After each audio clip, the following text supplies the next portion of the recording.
Before we begin, if you're enjoying this story and want to help the channel grow in ways you possibly can't even imagine, please use your hype points on this video.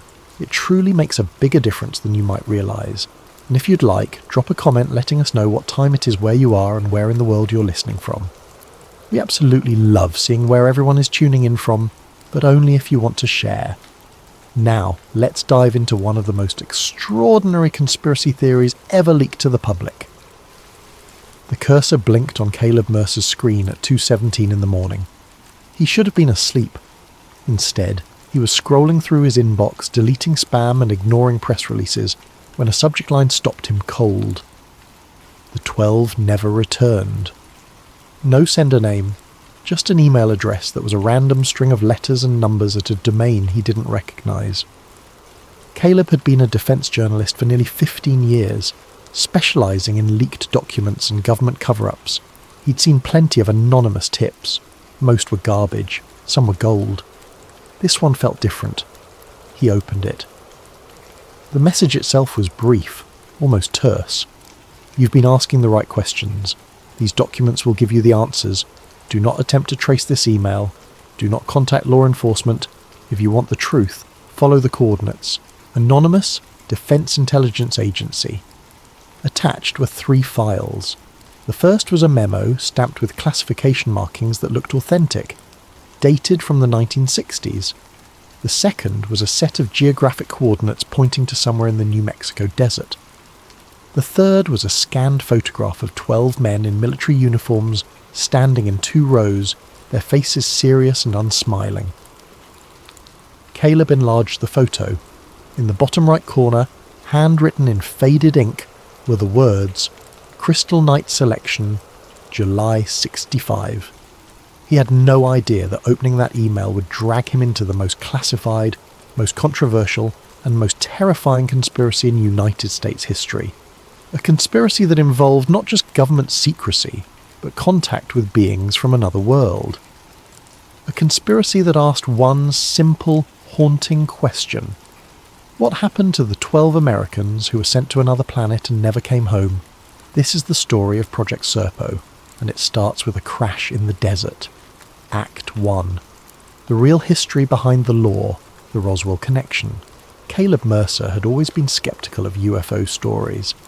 They were the domain of cranks and conspiracy theorists, people who saw patterns in static and meaning in coincidence.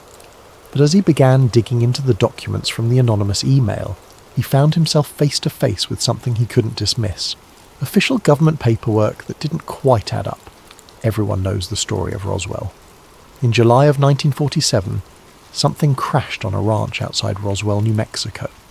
The UARB military initially announced they'd recovered a flying disc. Then within hours, they retracted the statement and claimed it was just a weather balloon. The story should have ended there, but it didn't. Caleb had seen the declassified Air Force memos before. Most journalists had. They were part of a release in the 1990s, documents that were supposed to put the Roswell incident to rest once and for all. The official explanation had evolved over the years. First it was a weather balloon, then it was a classified spy balloon from Project Mogul. The Air Force was very clear. No aliens, no cover-up, just Cold War secrecy. Except for one phrase that kept appearing in the older, less redacted versions of those memos. A phrase that made Caleb's stomach tighten every time he read it. Extraterrestrial biological entities. The term appeared in a memo dated August of 1947, authored by a lieutenant colonel whose name had been blacked out. The memo described the recovery of debris and associated materials, and noted that certain biological specimens had been transferred to Wright Field in Ohio for analysis. The word extraterrestrial was right there, in black and white, in an official military document. When Caleb had first seen it years ago, he'd assumed it was a typo or a misinterpretation. But now, with the Serpo documents in front of him, he wasn't so sure. The memo from the anonymous email referenced Roswell directly. It was dated November of 1953 and came from a division of the Air Force that Caleb had never heard of, Special Studies Group, Wright-Patterson Air Force Base. The memo discussed ongoing analysis of recovered materials and potential communication protocols with surviving entity. Surviving entity. Caleb read the line 3 times. According to this document, something had survived the Roswell crash, and the military had been communicating with it. President Eisenhower's alleged contact. If there was one thing Caleb had learned in his years covering defense leaks, it was that rumours didn't come from nowhere. Conspiracy theories, no matter how wild, usually had a kernel of truth buried somewhere deep inside. The trick was finding that kernel and separating it from the layers of speculation and fantasy that had built up around it over the years. The rumour about President Eisenhower was one of the oldest in UFO lore. According to the story, in February of 1954, Eisenhower had secretly travelled to Edwards Air Force Base in California for a meeting. Not with military officials or foreign dignitaries, but with extraterrestrials. The story went like this. Eisenhower had been approached by 2 different groups of alien visitors. The first group, known as the Nordics, warned him about another species and offered to help humanity evolve spiritually, but only if the United States agreed to disarm its nuclear weapons. Eisenhower declined. The second group, known as the Greys, or the Ebons, offered technology in exchange for permission to conduct biological research. Eisenhower allegedly accepted. It was the kind of story that sounded too absurd to be true, and yet, when Caleb started digging, he found something strange. There was a gap in Eisenhower's schedule in February of 1954.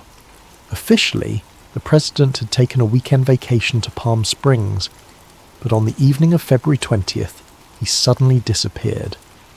The press secretary told reporters that Eisenhower had chipped a tooth and needed to see a dentist. It was a flimsy excuse, and journalists at the time noted how unusual it was for the president to vanish without explanation. Years later, UFO researchers claimed that Eisenhower had actually been at Edwards Air Force Base that night.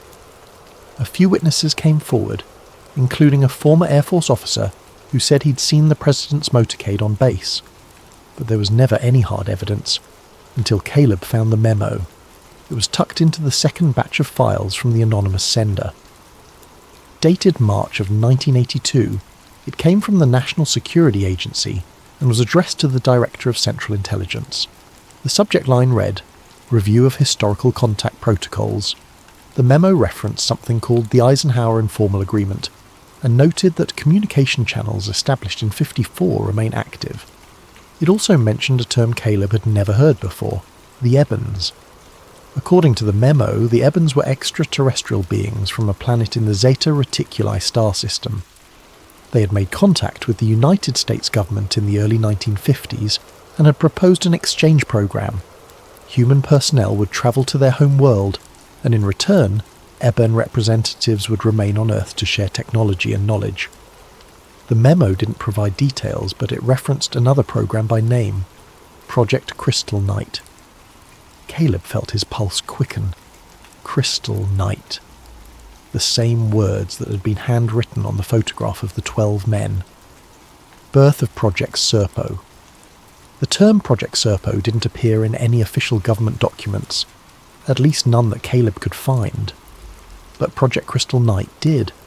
It took him 3 days of searching through declassified budgets and personnel records, but he finally found it, a line item in a Department of Defense budget report from 1963.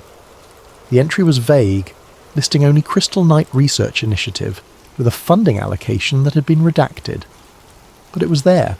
He found another reference in a 1965 Air Force memo about facility upgrades at Holloman Air Force Base in New Mexico.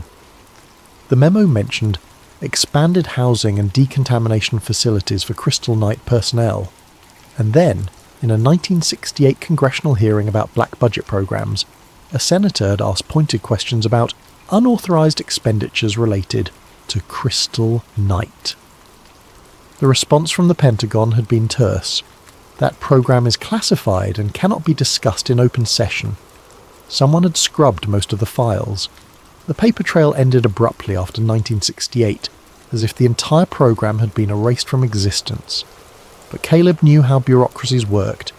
You could burn the files, shred the memos, and delete the records, but you couldn't erase every trace. There were always breadcrumbs. According to the leaked emails that had started circulating online in the early 2000s, Project Crystal Night had been a cover name. The real program, the one that the government would never officially acknowledge, was called Project Serpo. The story, as told by an anonymous source who claimed to be a retired Defence Intelligence Agency officer, was extraordinary. In the wake of the Roswell crash and subsequent contact with the Ebens, the United States had agreed to an exchange program. 12 military personnel would travel to the Eben home world, a planet they called Serpo, located approximately 40 light-years from Earth in the Zeta Reticuli system. In exchange, one Eben representative would remain on Earth. The mission would last 10 years. The 12 would live among the Ebens, study their culture and technology, and report back to Earth via a communication device provided by the aliens. When the 10 years were up, they would return home. At least that was the plan. The anonymous source claimed that the mission had launched in July of 1965 from Holloman Air Force Base. The 12 had boarded an Eben spacecraft and departed for Serpo. And then, for more than a decade, the American public had no idea that 12 of their fellow citizens were living on an alien planet. Caleb wanted to dismiss it as science fiction. But then he found the personnel transfer orders. They were buried in a box of declassified military records at the National Archives, part of a routine release of documents from the 1960s. Caleb almost missed them, but there they were. Transfer orders for 12 servicemen, all dated July of 1965, all marked with the same cryptic notation, reassigned, Project PX. Not Crystal Knight, not Serpo, just PX. Caleb cross-referenced the names with military rosters. All 12 men had disappeared from active duty records after July of 1965. No discharge papers, no retirement notices, they simply vanished. And according to the leaked Serpo story, they weren't coming back. At least, not all of them. Act 2. The exchange mission. The alleged team. The 12 men selected for Project Serpo were not ordinary soldiers.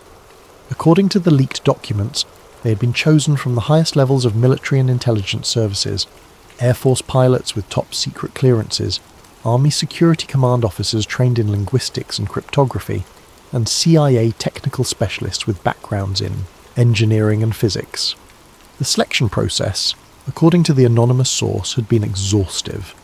Candidates were subjected to psychological evaluations, physical endurance tests, and loyalty screenings that went far beyond anything required for even the most classified Black Ops programs. They were told only that they were being considered for a long-term deep cover assignment that would require complete isolation from family and friends for an extended period. Only after they had been selected were they told the truth. They would be leaving Earth. Caleb couldn't verify most of the details. The names of the 12 had never been officially released, and the few that had appeared in leaked emails over the years were impossible to confirm. But he did find something. In a dusty file box at the National Archives, tucked between routine personnel reports, he discovered a memo dated June of 1965. It was addressed to the Secretary of Defense entitled Final Selection Recommendations for Special Assignment. The memo listed 12 names. All were male. All held ranks ranging from captain to colonel, and all had been flagged for immediate transfer to Project PX, effective July 1st. Caleb wrote down the names and began searching for records. What he found was chilling. Of the 12 men, 10 had no public records after 1965. No tax filings, no property records, no marriage licenses or birth certificates for children. They had effectively ceased to exist. The other 2 had death certificates, both dated within a year of each other in the mid-1970s. Cause of death for both, unknown illness. He tracked down the family of one of the men, a former Air Force captain named Thomas Harland. Harland's sister, now in her 80s, agreed to meet Caleb at her home in Arizona. She remembered her brother well. He had been a pilot, she said, smart and ambitious, with a bright future ahead of him. In the spring of 1965, he told her he was being transferred to a special assignment. He couldn't tell her where or for how long, only that it was important. That was the last time I saw him, she said, her voice quiet. He wrote a few letters at first, but they were strange, vague. He couldn't tell me anything about where he was or what he was doing, and then the letters stopped. In 1978, she received a visit from 2 men in military uniforms. They told her that her brother had died during the course of his assignment. They gave her his dog tags and a folded flag. They did not give her a body. They wouldn't tell me how he died, she said, just that it was classified. I tried to get answers, but every door I knocked on got slammed in my face. Eventually I gave up. Caleb asked if she'd ever heard the term Project Serpo. She shook her head. But when he mentioned Project Crystal Night, her eyes widened. That name, she said slowly. I saw that name on one of the letters Tommy sent. He mentioned something about a Crystal Night briefing. I didn't know what it meant. The departure. According to the leaked Serpo emails, the 12 departed Earth on July 16th, 1965. The launch site was Holloman Air Force Base in New Mexico, the same facility that had been linked to alleged UFO sightings and secret government projects for decades. The story went like this. In the early hours of the morning, the 12 men boarded a craft that had been provided by the Ebens. The craft was described as oval-shaped, about 60 feet in diameter, with a smooth metallic surface that seemed to shimmer in the light. It made no sound as it lifted off the runway and accelerated into the sky, disappearing from view in seconds. Witnesses were supposedly present: security personnel, base commanders, and a handful of scientists who had been working on the exchange program. All were sworn to secrecy. All signed non-disclosure agreements that carried criminal penalties if violated. Caleb knew this part of the story would be nearly impossible to verify. Holloman was a secure facility, and records from 50 years ago were either classified or destroyed.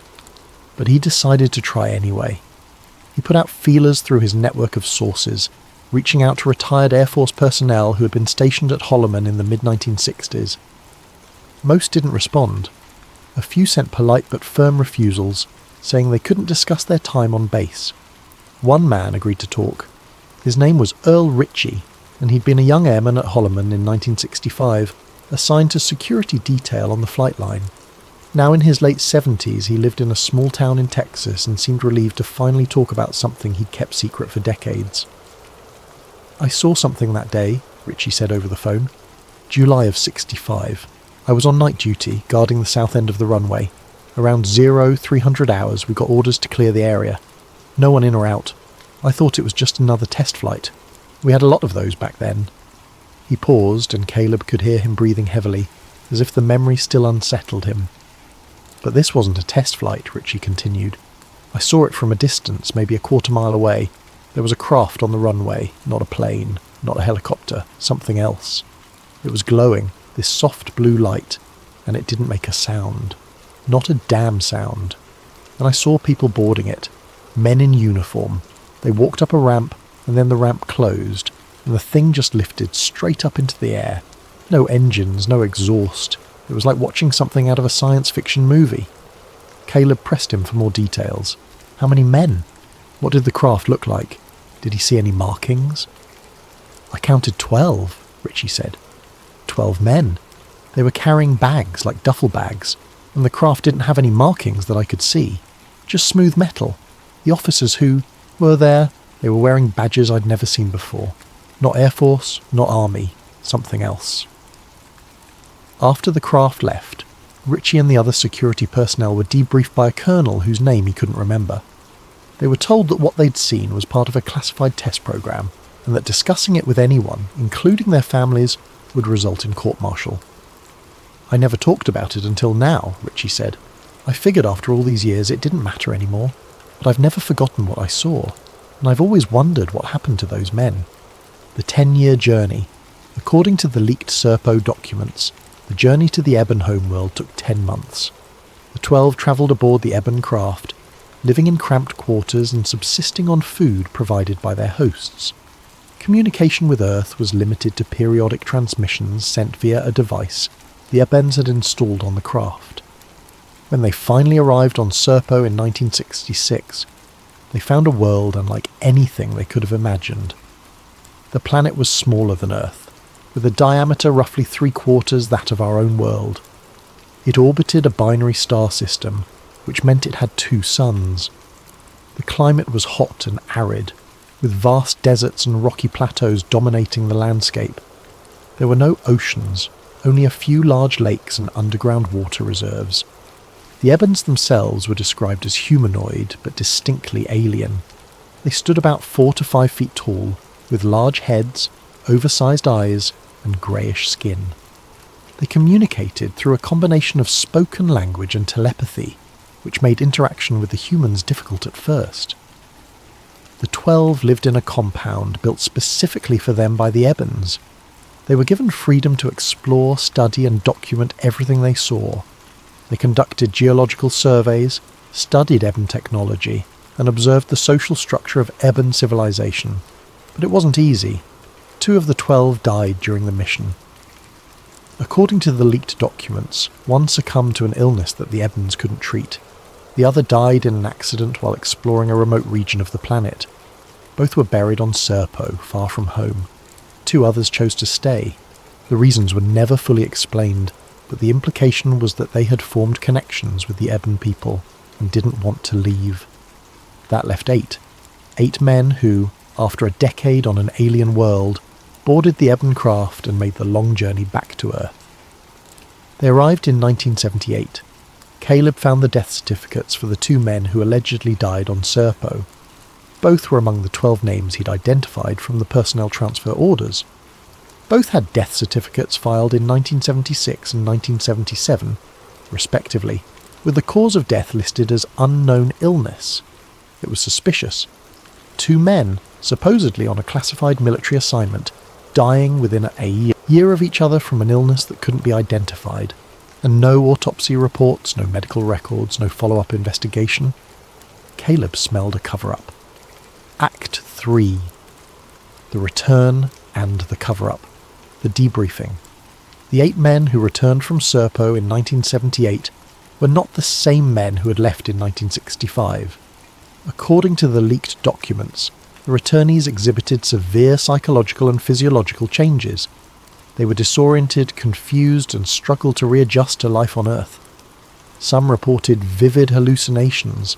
Others became withdrawn and uncommunicative. Their bodies had aged differently than expected, as if the passage of time on Serpo had affected them in ways that Earth's doctors couldn't explain. Caleb found a fragment of a memo that seemed to corroborate this. It was burned around the edges, as if someone had tried to destroy it, but enough of the text remained to be legible. Dated March of 1978, it was addressed to the Deputy Director of the Defense Intelligence Agency, and signed by someone named Colonel Carl Cartwright. The memo read, "Returned personnel from Project PX exhibit severe psychological and physiological variance from baseline assessments conducted prior to departure. Cognitive function is impaired in 3 of 8 subjects. Physical aging patterns are inconsistent with expected timelines. Recommend immediate containment and classified medical review. Exposure to civilian population is not advised at this time." Containment. The word made Caleb's skin crawl. The 8 men who had risked everything to travel to another planet, who had spent 10 years away from their families and their world, were being treated like lab rats. He tried to find records of where the 8 had been taken after their return. There was nothing in the public archives, but a source at the Department of Defense, speaking on condition of anonymity, pointed him toward a facility in Nevada. "There's a medical research center near Nellis Air Force Base," the source said. "It's not on any maps, and it doesn't officially exist, but people in the intelligence community know about it. That's where they take people who've been exposed to things they shouldn't have been exposed to." Caleb couldn't get access to the facility, but he found references to it in budget documents. It was listed under a bland, bureaucratic name. Special Medical Evaluation Facility, Site 19. Funding for the facility had increased dramatically in 1978 and remained elevated for several years before dropping off in the mid-80s. Official records don't add up. Caleb spent weeks combing through military personnel records, trying to piece together what had happened to the 8 returnees. What he found was a trail of inconsistencies and red flags. Several of the men were listed as having died between 1978 and the early 2000s, but their death certificates were strange. Some listed causes of death that didn't match their ages or known health conditions. Others had dates and locations that didn't make sense. One man, a former Air Force major, was listed as having died in a car accident in Oregon in 1983. But Caleb found a property tax record showing that the same man had owned a house in Nevada that was sold in 1991. How could a dead man own property? Another had a death certificate filed in Florida in 1995, but Caleb tracked down a pension record showing that payments had been made to someone with the same name and social security number until 2004. It was as if the men existed and didn't exist at the same time. They had identities, but those identities were ghosts, shadows maintained by some unseen bureaucracy to give the illusion of normalcy. Caleb tried to contact surviving family members, but most refused to talk. The few who did speak said the same thing. Their loved one had returned from a classified assignment in the late 70s, but something was wrong. They were different, distant. And then, after a few years, they disappeared again. Some said their family member had died. Others said they'd moved away and cut off contact. One woman, the daughter of one of the returnees, told Caleb something that sent chills down his spine. "My father came back in 78, she said. I was just a kid, but I remember it. He looked older than he should have, and he was scared. He wouldn't talk about where he'd been, but I could see it in his eyes. Something had happened to him. Something terrible." She paused, her voice breaking. "A few years later, men in suits came to our house. They said my father had to go away for medical treatment. They said it was classified, that we couldn't visit him or contact him. My mother cried for weeks, and then one day we got a call saying he'd passed away. They wouldn't let us see the body. They said it had been cremated for health reasons. We never even got to say goodbye." The disappearance of all returned members. By the early 2000s, all 8 of the alleged Serpo returnees were listed as deceased, but Caleb's investigation suggested that something more sinister had happened. He found sealed FBI files related to several of the men. The files were part of a batch that had been released under a Freedom of Information Act request, but most of the content had been heavily redacted. What little remained visible included references to medical anomalies, containment protocols, and a term that appeared multiple times, EXO. Caleb had no idea what EXO meant, but it showed up in connection with every single one of the 8 returnees. He also found burial records, or rather, he found the absence of burial records. Several of the men had graves listed in military cemeteries, but when Caleb visited those cemeteries, he found that the graves were empty, just headstones with names and dates, but no bodies beneath them. One cemetery groundskeeper, an older man who'd been working there for decades, pulled Caleb aside. "You're not the first person to ask about those graves," the groundskeeper said. "A few years back, some guy came through, asking questions. He said he was family, wanted to pay his respects. But when I checked the records, there was no burial, just a headstone. I thought it was odd, so I asked my supervisor. He told me not to worry about it, said it was a military thing, but it always stuck with me." The pension records were even stranger. Caleb discovered that payments had been made to accounts associated with several of the returnees long after they were supposed to have died. In one case, pension payments continued until 2004, 26 years after the man's alleged death. Someone was maintaining these identities. Someone wanted it to look like these men had lived normal lives, died normal deaths, and been laid to rest like any other veteran. But the truth was something else entirely. The 8 men who returned from Serpo had disappeared, not just from public life, but from existence itself, and someone in the government had gone to great lengths to make sure no one would ever find out what really happened to them. Act 4. The leak that shocked the internet. The Victor Martinez emails. In November of 2005, the same month that Caleb received his anonymous email, a man named Victor Martinez became the center of one of the most controversial leaks in UFO history. Martinez was a federal employee who moderated a private email discussion group focused on UFOs and government conspiracies. The group was small, just a few dozen members, mostly researchers and enthusiasts who shared information and debated theories. On November 2nd, 2005, Martinez received an email from someone claiming to be a retired Defense Intelligence Agency officer. The email contained detailed information about Project Serpo, including dates, locations, and specifics about the 12-person team that had allegedly travelled to an alien planet. Martinez was sceptical at first. He'd seen plenty of hoaxes over the years, but the level of detail in the emails was unlike anything he'd encountered before. The sender provided technical information, bureaucratic jargon, and references to real military programs that would have been difficult for an outsider to fabricate. Martinez began sharing the emails with his discussion group. Within days, the story had spread across the internet. UFO websites picked it up. Forums exploded with debate. Some believed it was the smoking gun they'd been waiting for. Others dismissed it as an elaborate hoax.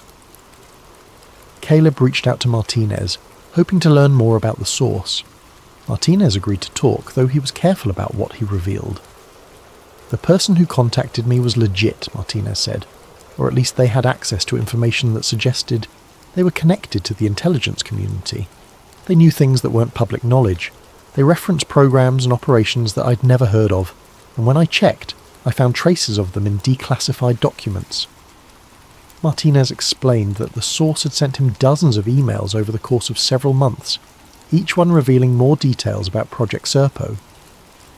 The source claimed that the program had been real, that the 12 had gone to Serpo, and that the 8 who returned had been kept in isolation for the rest of their lives.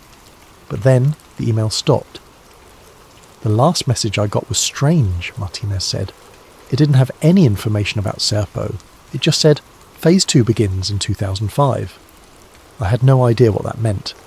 I tried to respond, but the email address was dead. Whoever it was, they were gone. Caleb asked if Martinez had kept the emails. He had. He sent Caleb copies, along with a warning. Be careful with this, Martinez said. I don't know what Phase 2 means, but I got the feeling that whoever sent me those emails was trying to warn me about something, or maybe prepare me for something. Either way, it didn't feel like the end of the story. Act 5. The modern discovery, the coordinates. The coordinates from the original anonymous email led Caleb to a remote stretch of desert near White Sands, New Mexico. The area was barren, nothing but scrub brush and sand for miles in every direction. It didn't look like the site of anything significant, let alone a government facility connected to an alien exchange program. But Caleb had learned not to trust appearances. He drove out to the location on a clear morning in early December, parking his truck on the side of a dirt road and hiking the last mile on foot. The coordinates pointed to a spot near a low ridge of rocks. At first glance there was nothing there. Then he saw the fence.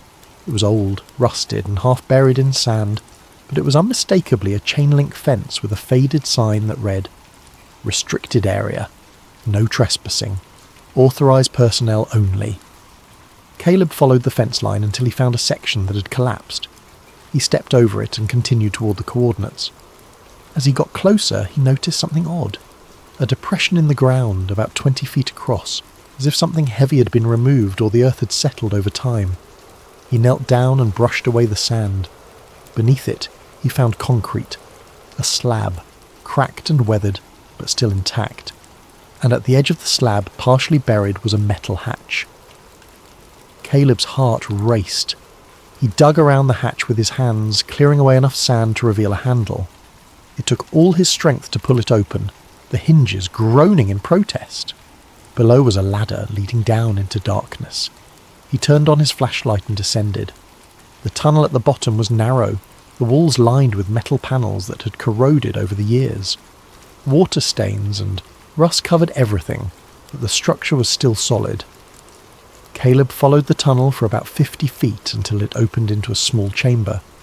The chamber was empty, but it bore signs of its former use. Along one wall were 12 metal benches bolted to the floor. Each bench had a number stenciled above it, 1 through 12.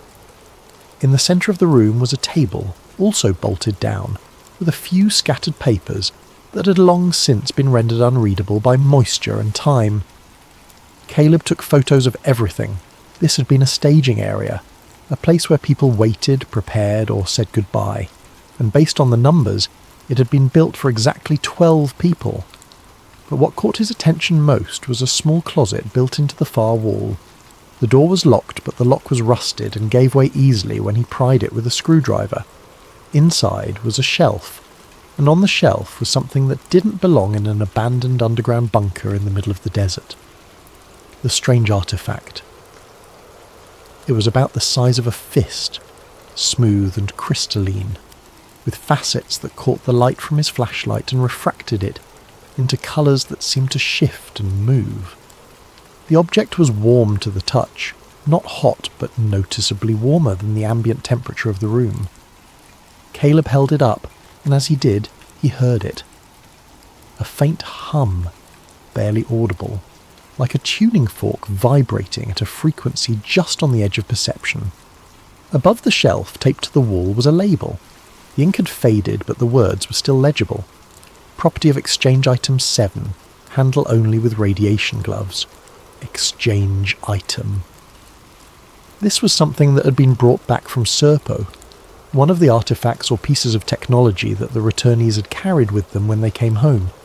Caleb knew he should leave it. He knew he should call someone, report what he'd found, and let the authorities handle it. But he also knew that if he did, the artifact would disappear. It would be taken, classified, and buried so deep that no one would ever see it again. He slipped it into his backpack. Act 6. The government moves in. Caleb is detained. Caleb made it halfway back to his truck before they appeared. 3 black SUVs came speeding down the dirt road, kicking up clouds of dust. They boxed him in, blocking his path. Men in dark suits got out, their movements coordinated and efficient. Caleb's instinct was to run, but there was nowhere to go. A woman stepped forward. She was in her 40s, with short dark hair and an expression that was all business. She held up a badge, though she moved it away before Caleb could read the agency name. "Mr. Mercer," she said, her tone calm but firm. "My name is Elena Price. You have in your possession something that does not belong to you. Something that, frankly, you have no business carrying around. I'm going to need you to hand it over." Caleb's mind raced. He thought about denying it, playing dumb, but he could see, in her eyes, that she knew. They'd been watching him, probably since the moment he entered the restricted area. "Who do you work for?" Caleb asked. "That's not relevant," Price replied. "What's relevant is that you return the item, forget what you saw, and walk away. This is not a negotiation. This is not a conversation. This is me giving you an opportunity to avoid a situation that could become very unpleasant for you." Caleb hesitated, then slowly reached into his backpack and pulled out the crystalline object. Price took it from him, handling it carefully, and passed it to one of her colleagues, who placed it in a padded case. "Good," Price said. "Now, let me be very clear. You did not see this facility. You did not find that object, and you will not write about any of this. If you do, you'll find that certain aspects of your life become very complicated. Your bank accounts, your employment, your reputation. I'm sure you understand." Caleb nodded, but he wasn't stupid. He'd hidden his phone in his jacket pocket, and it had been recording the entire conversation. "Am I free to go?" he asked. "You are," Price said. "But Mr. Mercer, a word of advice. Some doors are meant to stay closed. You've opened one today. I suggest you don't try to open any more." The whistleblower Caleb drove straight home, his hands shaking on the wheel. He'd expected resistance, maybe even threats, but the encounter with Elena Price had rattled him more than he wanted to admit. These people were serious, and they had resources he couldn't begin to match, but he wasn't done. When he got home, he checked his email. There, waiting in his inbox, was another message from the same anonymous address that had started this whole thing. The subject line read, "You found it." Caleb opened the email. The 8 returnees were not the same when they came home. "We couldn't let the public know what changed in them. The artifact you found was one of many. Some were destroyed, some were hidden. A few remained in circulation, though we don't always know where. Phase 2 was never about the exchange. It was about what came back with them. Be careful, Mr. Mercer. You're closer to the truth than you realise." Attached to the email was a data file.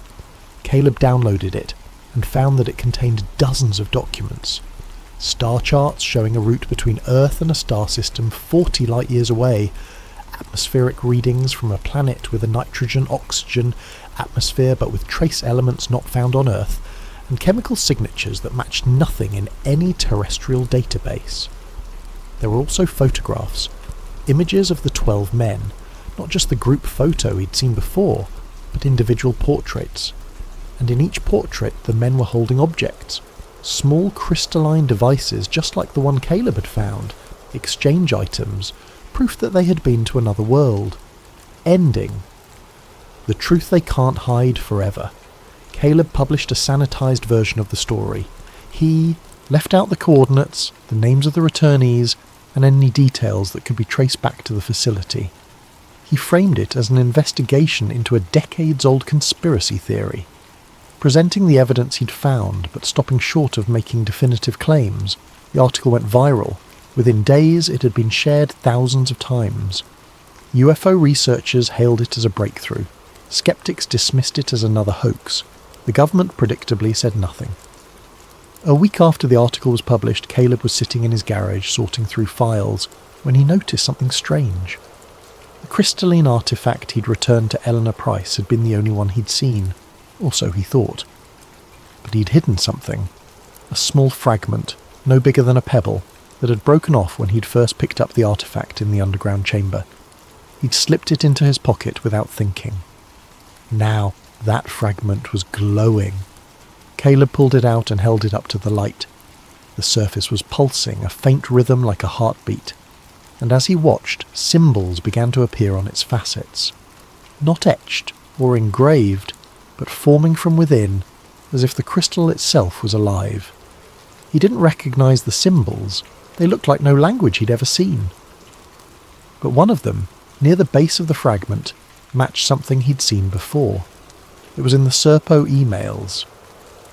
The same symbol had appeared in a photograph attached to one of Victor Martinez's leaked messages, a symbol that the anonymous source had claimed was an Iban character meaning return. Caleb stared at the glowing fragment, his mind racing. Maybe we didn't just send 12 people to Serpo, he thought. Maybe we sent invitations. The fragment pulsed again, brighter this time, and Caleb realised that whatever had started in 1965 wasn't over. It was just beginning. Before we begin tonight's journey into one of the most suppressed mysteries on Earth, if you're enjoying this content, please consider using your hype points on this video. It genuinely helps the channel grow in ways you might not realise, and it allows us to keep bringing you these deep dives into the unknown. Also, if you'd like, drop a comment letting us know what time it is where you are and where in the world you're listening from. We absolutely love seeing where everyone is tuning in from across the globe.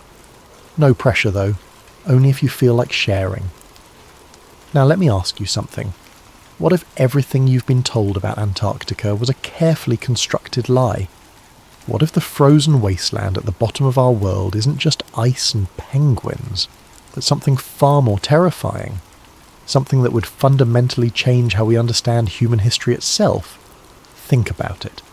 Antarctica is the 5th largest continent on Earth, larger than Europe, nearly twice the size of Australia. It contains 70% of the world's fresh water locked in ice that's been accumulating for millions of years. It holds vast mineral deposits, untapped oil reserves, and resources that could make a country unimaginably wealthy. And yet, for over 60 years, the entire world has agreed to leave it completely alone. During the Cold War, when the United States and Soviet Union were locked in a desperate race for resources, technology, and strategic advantage, when proxy wars were being fought on every continent for the smallest geopolitical gains, these two superpowers came together with their allies and signed a treaty that effectively said, nobody touches Antarctica. Nobody claims it, nobody exploits it, nobody even militarizes it. And that treaty has never been broken, not once, not by any nation, no matter how desperate for resources or strategic position. Doesn't that strike you as strange? Doesn't it make you wonder what could possibly be important enough to make enemies cooperate so completely? Tonight, we're going to talk about satellite images that shouldn't exist, government cover-ups spanning 8 decades, and a secret so profound that sworn enemies became allies to keep it buried under 2 miles of ice. We're going to follow the trail of 2 people who got too close to the truth and paid the ultimate price. This is the Ice Wall dossier. The satellite image that shouldn't exist, January of the year 2013. NASA's MODIS satellite passes over Queen Maud Land, Antarctica, as it does every few days, capturing thermal and visual data of the frozen continent below. The images are routine, processed by automated systems, filed away in massive databases that few people ever examine. But one person did examine them. Emily Vance was a geologist at the University of Colorado, specialising in glacial formations and subsurface imaging. She had spent the better part of a decade analysing satellite data, looking for patterns in ice movement, thermal signatures, anything that might tell us more about the mysterious continent that covers more area than Europe and remains less explored than the surface of Mars. Her office was small, cramped with filing cabinets and computer equipment, the walls covered with maps and printed satellite images marked with her handwritten notes. She'd always been meticulous, the kind of scientist who checked and rechecked her data, who never made claims she couldn't back up with evidence. On a cold January morning, drinking her 3rd coffee of the day, Emily pulled up the latest raw data from Queen Maud Land. She'd requested it specifically because she was working on a paper about ice sheet dynamics in that region. The data came in as usual, transmitted from NASA's archive to her university system. What she saw on her screen made her set down her mug very carefully, coffee sloshing over the rim onto the papers scattered across her desk. She didn't notice. There, in the raw thermal imagery, was a shadow. Not just any shadow, but a perfectly rectilinear one, forming what looked unmistakably like the outline of a massive buried structure. The edges were too straight, too deliberate. The angles were too precise, meeting at exactly 90 degrees in multiple places. Emily's first thought was equipment malfunction. Satellites can produce artifacts, especially in extreme environments like Antarctica, where ice can create unusual reflections and temperature gradients. She'd seen plenty of false positives in her career. But this was different. She pulled up the processed, public-facing version of the same image that had been released on NASA's website. The shadow had been smoothed out, normalised, blended into the surrounding terrain. The metadata attributed it to sensor distortion caused by atmospheric conditions. Emily sat back in her chair, her mind racing. She pulled up the raw data again and began running analysis protocols. She measured the angles, calculated the dimensions, ran thermal gradient comparisons with the surrounding area. The structure, if that's what it was, would be enormous, approximately 1,500 metres on its longest side, roughly rectangular in shape, buried under what her calculation suggested was approximately 3 kilometres of ice. But somehow, impossibly, it was still creating a measurable thermal signature. Not much, just a few degrees warmer than the surrounding ice, but consistent, deliberate. Emily knew glacial formations. She knew ice dynamics. She knew what natural thermal variations looked like in Antarctic ice. This wasn't that. She spent the rest of that day pulling every piece of historical satellite data she could access for Queen Maud Land, going back years, looking for the same signature, tracking whether it had changed or remained constant. What she found made her blood pressure spike and her hands shake as she typed notes. The thermal signature had been there for at least 20 years, as far back as her satellite data went. Consistent, unchanging, the same shape, the same temperature differential, the same precise geometric outline. For 2 weeks, Emily became obsessed. She stopped sleeping normally, catching a few hours on the couch in her office between analysis sessions. She cross-referenced everything she could access. Ice thickness measurements, seismic data from Antarctic research stations, historical expedition reports, geological surveys. She reached out to colleagues carefully, asking if anyone else had noticed anomalies in Queen Maud Land data. Most dismissed her questions with friendly but uninterested responses. A few admitted they'd seen strange things in Antarctica data over the years, but had been told not to pursue those lines of inquiry. One colleague, a remote sensing specialist named Thomas Reed at MIT, told her something that made her pulse quicken and confirmed her darkest suspicions. They spoke on the phone late one night. Thomas sounded nervous, speaking quietly as if someone might be listening. "Emily, I'm going to tell you something that could get me in trouble. The image processing algorithms for Antarctic data, they're not just correcting for sensor errors, they're programmed to smooth out certain types of anomalies automatically. Geometric patterns, thermal inconsistencies above certain thresholds. They've been doing this since the early 2000s. "Why?" Emily asked, though she suspected she knew the answer. "Because someone doesn't want us seeing what's really down there. I figured this out about 5 years ago when I was working on improving the algorithms. I tried to ask my supervisor about it and was told in very clear terms that the parameters were set by NASA leadership in consultation with the Department of Defense and were not to be questioned or modified." Emily thanked him and hung up.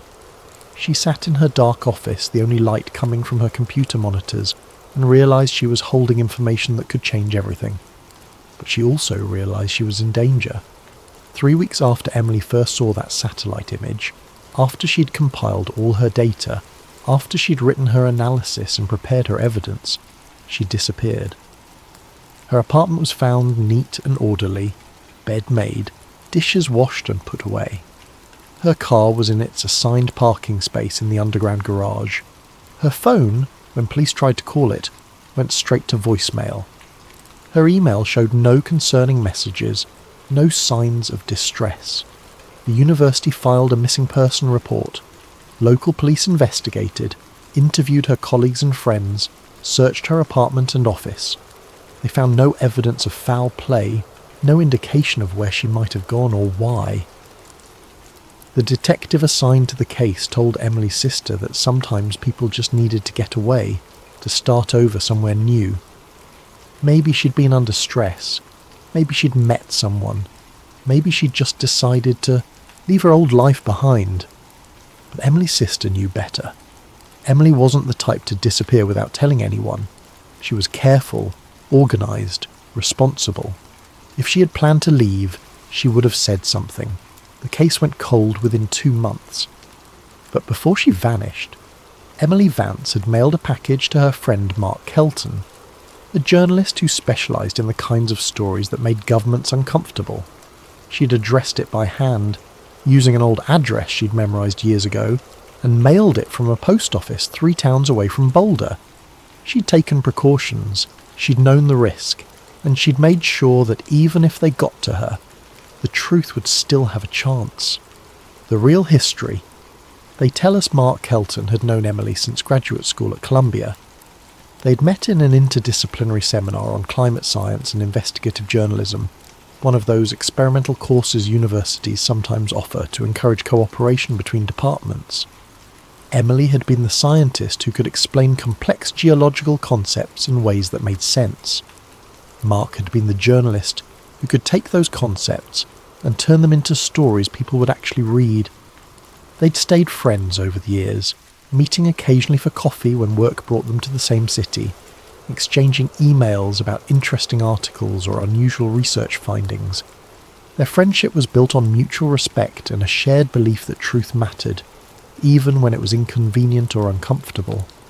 So when her package arrived at his apartment in Brooklyn on a Tuesday afternoon in February, 2 days after she was reported missing, Mark knew immediately that something was very wrong. The package was padded, addressed in Emily's careful handwriting. No return address. Postmarked from a small town in Colorado he'd never heard of, dated 4 days earlier. Mark lived in a 4th-floor walk-up in Park Slope, the kind of place that attracted struggling journalists and artists who didn't mind the lack of an elevator or the temperamental heating. He'd been working from home that day, following up on sources for an article about municipal corruption in Newark. When the package arrived, delivered by a postal worker who had to buzz repeatedly because Mark was wearing headphones, he signed for it without thinking much about it. Packages weren't unusual. Review copies of books, documents from sources, the occasional gift from his mother who still worried he wasn't eating properly. But when he saw Emily's handwriting, his stomach dropped. He set the package on his small kitchen table and just stared at it for several minutes. Emily wouldn't have mailed him something without mentioning it. They'd exchanged emails just 3 weeks ago. A casual conversation about a paper she was working on. She'd seemed fine, excited about her research, no indication that anything was wrong. Mark opened the package carefully. Inside was a USB drive, a handwritten note folded around it, and a photocopy of what looked like an old newspaper article. The text in Spanish, the paper yellowed and aged. The note was brief, written in Emily's neat script. Mark, if you're reading this, I'm either being paranoid or I'm in serious trouble. Either way, you need to see what's on this drive. Look into Operation High Jump. Look into why 12 countries banned everyone from Antarctica right after Bird came back. This is bigger than anything I've ever seen. I've included my encryption key using our old system. You'll remember. Be careful. Destroy this note after you read it. Emily. Mark read the note 3 times, his journalist mind already cataloguing questions. Why was she being cryptic? What had she found? And why did she feel the need to tell him to destroy the note? He looked up Emily's name on his phone, searching for news. That's when he found the missing person report, posted by the Boulder Police Department just 2 days earlier. Emily Vance, geologist, 34 years old, last seen leaving her office at the University of Colorado 3 weeks ago. 3 weeks. She'd mailed this package before disappearing, which meant she'd known something was about to happen. She'd prepared for it. Mark's hands were shaking slightly as he picked up the USB drive. It was a standard thumb drive, unmarked, the kind you could buy at any electronics store. He turned on his laptop and hesitated for just a moment before plugging it in.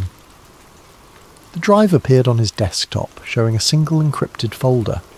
The encryption was serious, military-grade stuff, not something you'd use to protect casual files. Emily's note mentioned their old system, an inside joke from graduate school about how to create memorable passwords. They'd both been fans of an obscure science fiction novel from the 1980s, and they'd developed a method of creating codes based on chapter numbers and character names from that book. It took Mark 15 minutes to work out the password, trying different combinations until the encryption unlocked. When it did, he found himself looking at dozens of files organised in careful folders.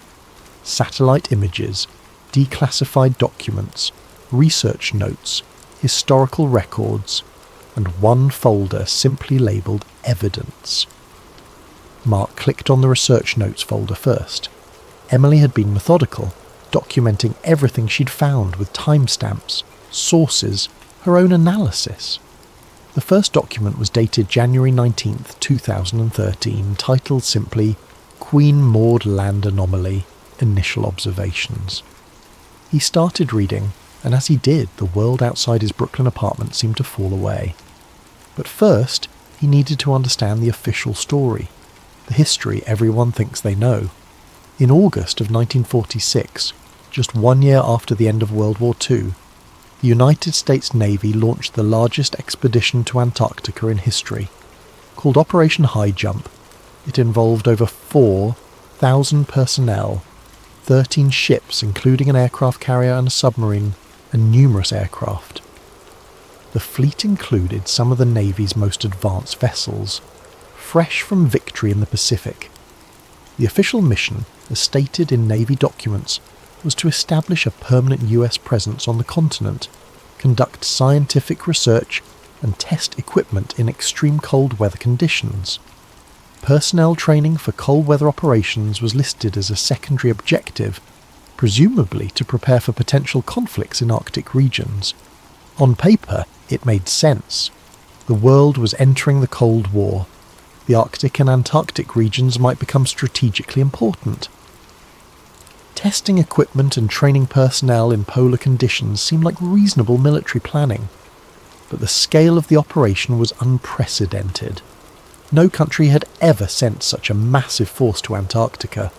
For comparison, Most Antarctic expeditions of that era consisted of a few dozen people at most, a single ship, maybe a few aircraft for reconnaissance. Operation High Jump looked less like a research expedition and more like a military invasion. The operation was led by Rear Admiral Richard Byrd, already famous for his polar explorations. Byrd had flown over the North Pole in 1926 and over the South Pole in 1929. He was celebrated, trusted, the kind of man whose reports would be taken at face value by both the military and the public. The expedition departed Norfolk, Virginia in early December of 1946. They arrived in Antarctica in January of 1947, during the Antarctic summer when the weather was most favourable. The plan was to spend 6 to 8 months mapping the continent, establishing research stations and conducting their various official objectives. But something went wrong. Operation High Jump was terminated abruptly in late February, after just 8 weeks in Antarctica. The fleet withdrew rapidly, leaving equipment behind, abandoning planned research stations half-built. Official Navy records provide no clear explanation for the early termination. Some documents cite unexpected weather conditions, which makes little sense given that they arrived during summer, the best time for Antarctic operations. Other records simply note that the mission objectives had been sufficiently accomplished, despite the fact that most of the planned work remained unfinished. Personnel who served on Operation High Jump were reportedly debriefed extensively upon their return. Many were required to sign non-disclosure agreements, unusual for what was supposed to be a scientific research mission. And then there was Admiral Byrd's stop in Chile. Before returning to the United States, Byrd's ship docked in Valparaiso, Chile. On March 5th, 1947, he gave an interview to El Mercurio, one of Chile's most prominent newspapers. The reporter was a man named Lee Van Atta, an experienced journalist who specialised in military affairs. According to the published article, Byrd made a statement that would haunt conspiracy researchers for decades. The Admiral stated that he did not want to scare anyone, but the bitter reality was that in the case of a new war, the United States would be attacked by aircraft that could fly from pole to pole at incredible speeds. Read that again. Aircraft that could fly from pole to pole at incredible speeds. This was 1947. Jet aircraft were still new technology. The sound barrier hadn't been broken yet. The idea of aircraft that could travel from the South Pole to the North Pole at high speed was far beyond anything in the known capabilities of any military in the world. What kind of bitter reality had Byrd encountered in Antarctica that would make him warn of such a threat? The El Mercurio article was published in Chile and picked up by a few South American papers, but it never appeared in any American newspaper. Not in the New York Times, not in the Washington Post, not in any of the major outlets that normally covered stories involving famous military figures and potential threats to national security. The interview was effectively buried, forgotten by mainstream history, remembered only by those who kept asking uncomfortable questions about what really happened during Operation High Jump. Mark found a scanned copy of the original El Mercurio article in Emily's files. She'd included a translation and notes about how difficult it had been to verify the quote. How many researchers had dismissed it as mistranslation or sensationalism? But Emily had tracked down other sources. A radio interview Byrd gave to a Texas station shortly after returning, in which he spoke vaguely about mysteries at the poles before being cut off. An internal Navy memo, partially declassified, that referenced Operation High Jump encountering unexpected resistance, and recommended further investigation with appropriate military support. Unexpected resistance in Antarctica, where the only inhabitants were penguins and seals. Mark added this to his growing list of questions, and then he moved on to what happened next, because the timeline was crucial. Then came December of 1959, 12 years after Operation High Jump, 12 years after Admiral Byrd's cryptic warnings. Representatives from 12 nations gathered in Washington to sign what would become one of the most unusual international agreements in human history, the Antarctica Treaty. The 12 original signatories were the United States, the Soviet Union, the United Kingdom, France, Norway, Belgium, Japan, South Africa, Argentina, Chile, Australia and New Zealand. These weren't random countries. They were the major powers of the era, including nations that had territorial claims in Antarctica dating back decades. The treaty contained several provisions that seemed, on the surface, admirably progressive. It declared Antarctica a zone of peace. It banned military activity on the continent. It prohibited nuclear testing and the disposal of radioactive waste. It suspended all territorial claims. It banned mineral mining and commercial exploitation. And it established that Antarctica would be used only for peaceful scientific research, with findings shared openly among all nations. It sounds wonderful, doesn't it? A continent dedicated to science and peace, protected from the greed and violence that plague the rest of the world. But consider the context. This was 1959. The Cold War was at its peak. The United States and Soviet Union were locked in an ideological struggle that would dominate global politics for the next 3 decades. They maintained massive military forces aimed at each other. They competed viciously for influence in every corner of the globe. They built nuclear arsenals capable of destroying civilization multiple times over. These were nations that couldn't agree on anything. They fought proxy wars in Korea, in Vietnam, in Africa, in South America. Every resource, every strategic position, every potential advantage was contested. And yet, when it came to Antarctica, they came together with a spirit of cooperation that existed nowhere else on Earth. Think about what they agreed to give up. Antarctica is approximately 14 million square kilometres.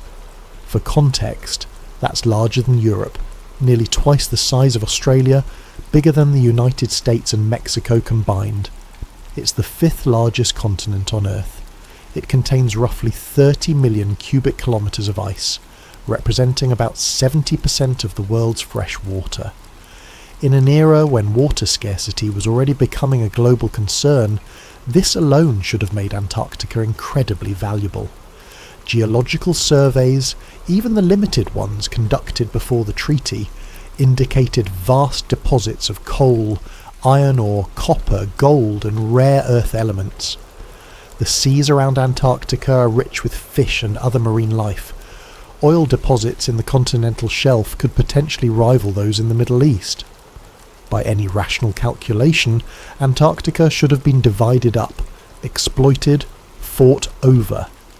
Nations should have been rushing to claim territory, establish bases, extract resources before their rivals could. Instead, they all agreed to leave it alone. The treaty went into effect in June of 1961 and remains in force today. More countries have signed on over the years, bringing the total to over 50 nations. It's been amended and expanded, most notably with the Protocol on Environmental Protection added in 1991, which indefinitely banned mining and oil exploration. But the core principle has never changed. Antarctica belongs to no one and everyone. It is not to be touched except for carefully monitored scientific research. And here's the most remarkable thing. The treaty has never been violated. Not once. Not by any major power. During the Cold War, both superpowers maintained bases in Antarctica, sometimes just a few kilometres apart. Soviet and American personnel were working in close proximity, in one of the most remote and hostile environments on Earth. If either side had wanted to conduct secret military research, to test weapons, to hide nuclear materials, Antarctica would have been the perfect place. Isolated, difficult to monitor, far from prying eyes. But they didn't. Or if they did, both sides tacitly agreed never to call each other out on it. Mark found a declassified CIA memo from 1974 in Emily's files. It was an assessment of Soviet activities in Antarctica, analysing whether they were complying with the treaty. The conclusion was that, as far as intelligence could determine, the Soviets were conducting only legitimate scientific research. The memo noted this as unusual given Soviet behaviour in other international agreements and recommended continued monitoring. Emily had highlighted one line in particular. Soviet compliance with Antarctica treaty provisions exceeds their compliance with any other international agreement, including nuclear test ban treaties and weapons reduction protocols. Reason for this disparity remains unclear.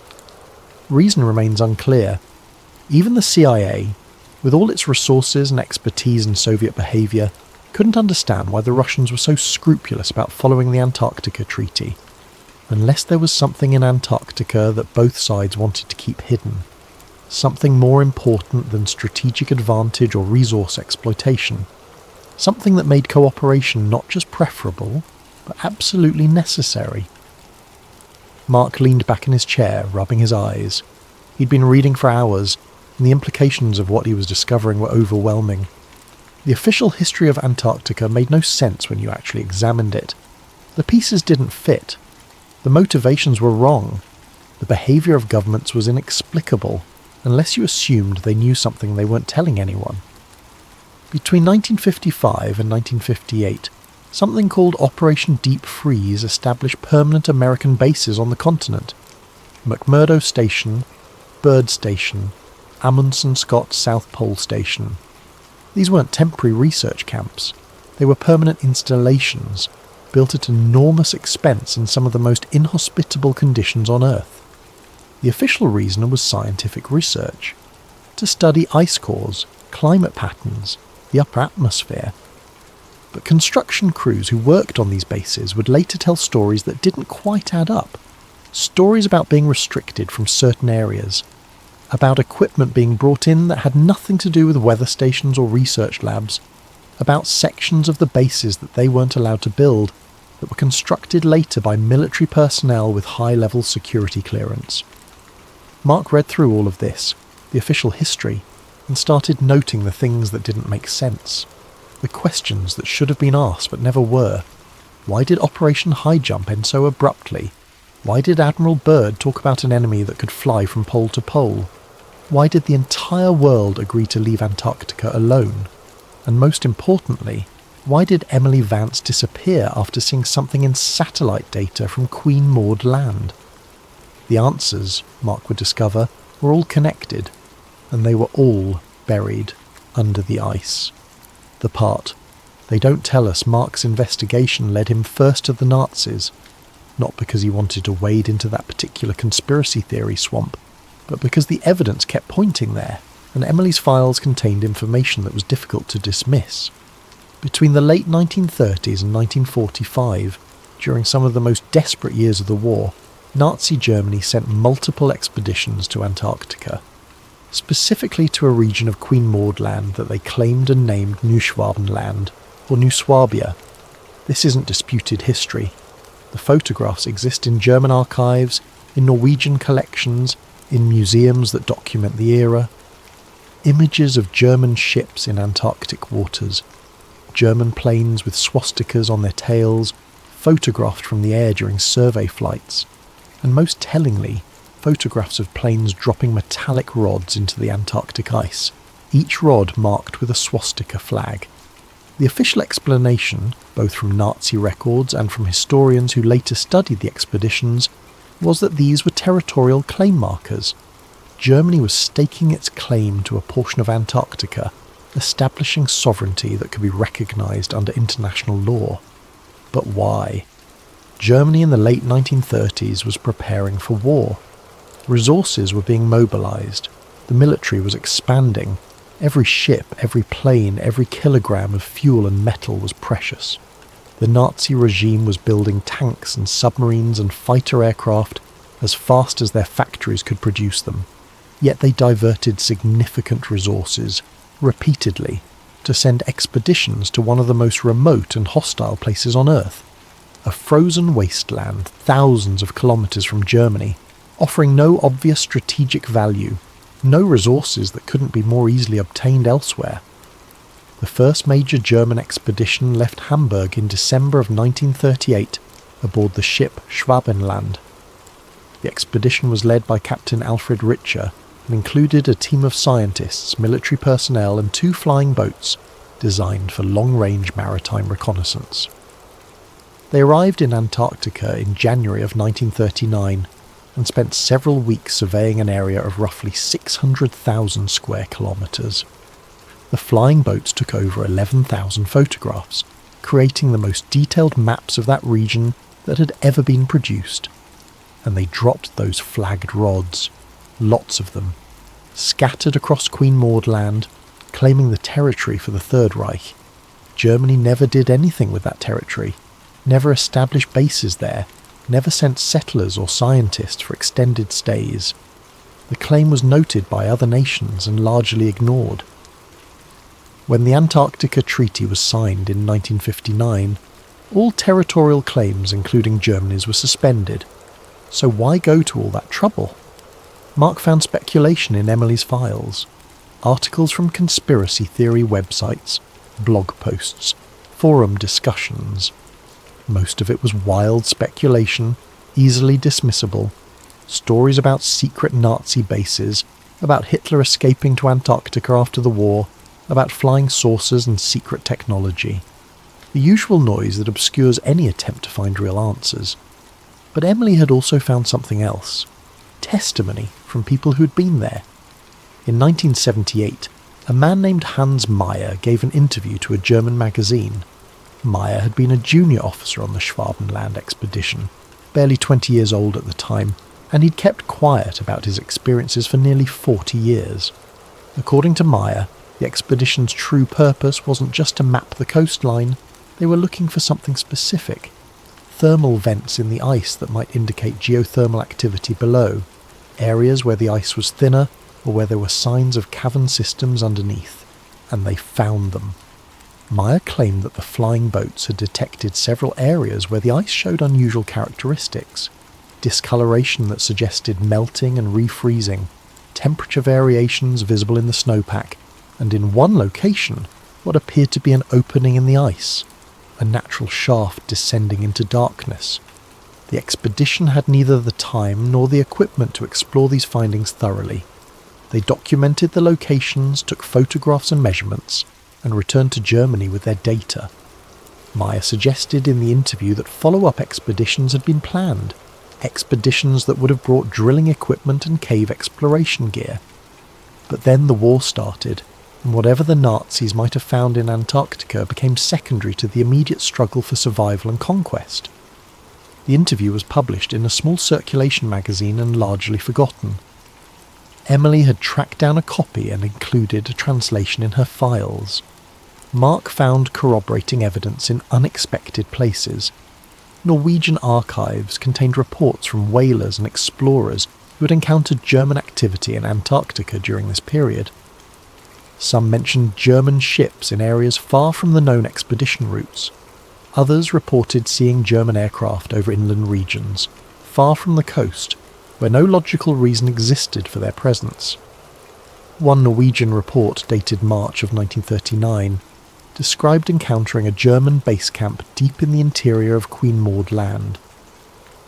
The Norwegians had been conducting their own survey work and stumbled upon the camp unexpectedly.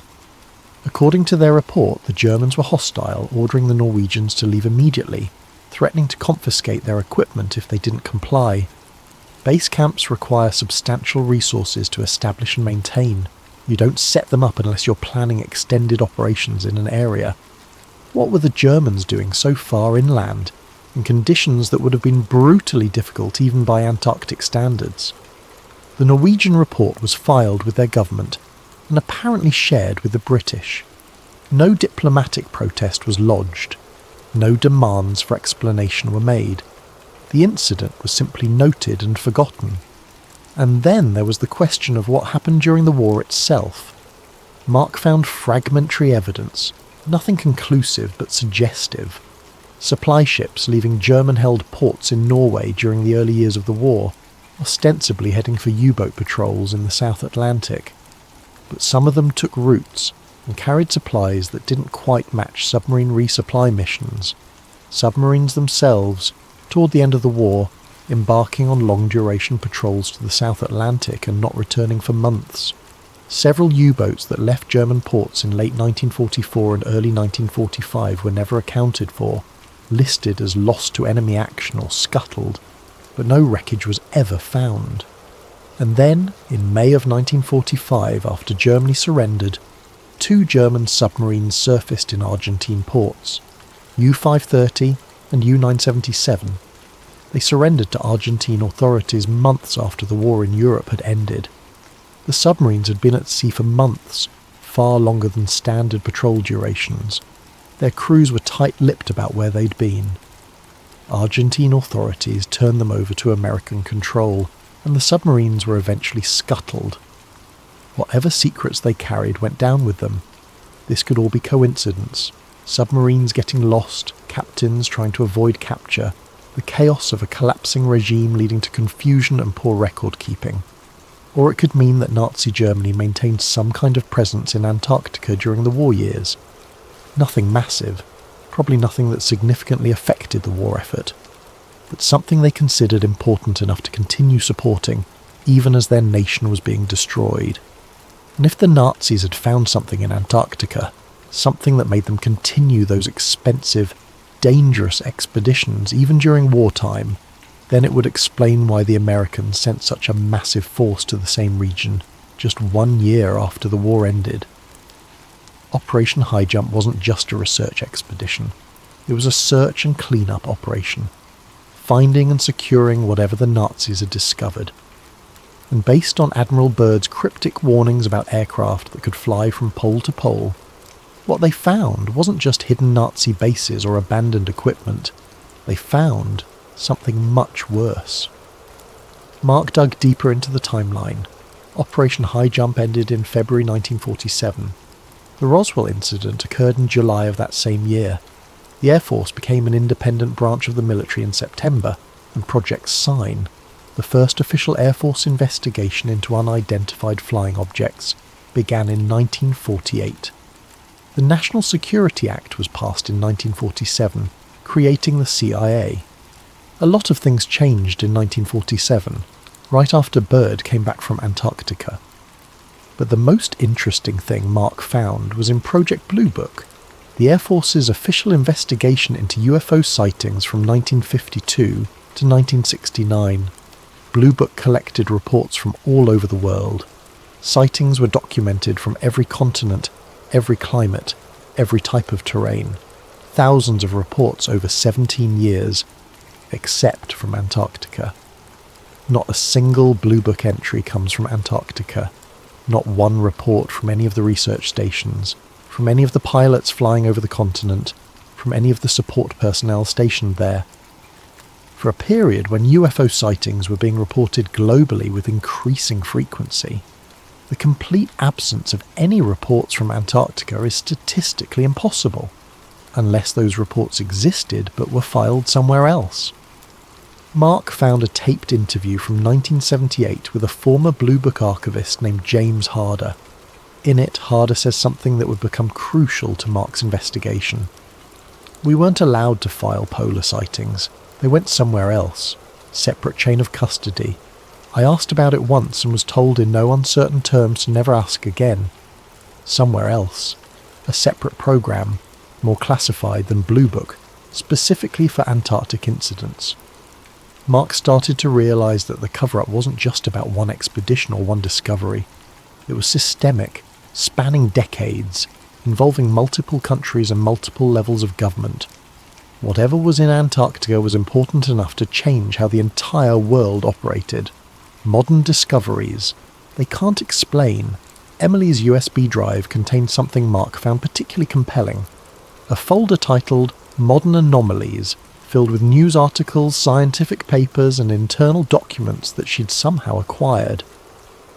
The first file in the Modern Anomalies folder concerned Lake Vostok, and as Mark read through Emily's research, he began to understand why she had become so convinced that something was being hidden. Lake Vostok is one of the largest subglacial lakes on Earth, roughly the size of Lake Ontario. It sits beneath Vostok Station, a Russian research base in East Antarctica, one of the most remote and inhospitable places on the planet. The lake itself is buried under more than 3.5 kilometres of ice. Scientists had known about the lake's existence since the 1970s, when radar surveys first detected the massive body of liquid water hidden beneath the ice. But it wasn't until the 1990s that they began to understand just how remarkable Lake Vostok really was. The lake had been sealed off from the surface for at least 15 million years, possibly much longer.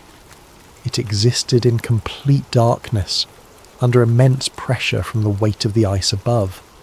The water was kept liquid by a combination of pressure, geothermal heat from below, and the insulating effect of the ice sheet. This meant that Lake Vostok was potentially one of the most isolated and pristine environments on Earth. If life existed there, it would have evolved separately from the rest of the biosphere for millions of years. The potential scientific value was enormous. It could tell us about ancient climate conditions, about the limits of life in extreme environments, about evolution in isolation. International teams began planning how to reach the lake without contaminating it. The Russians had been drilling at Vostok Station since the 1970s, taking ice cores for climate research.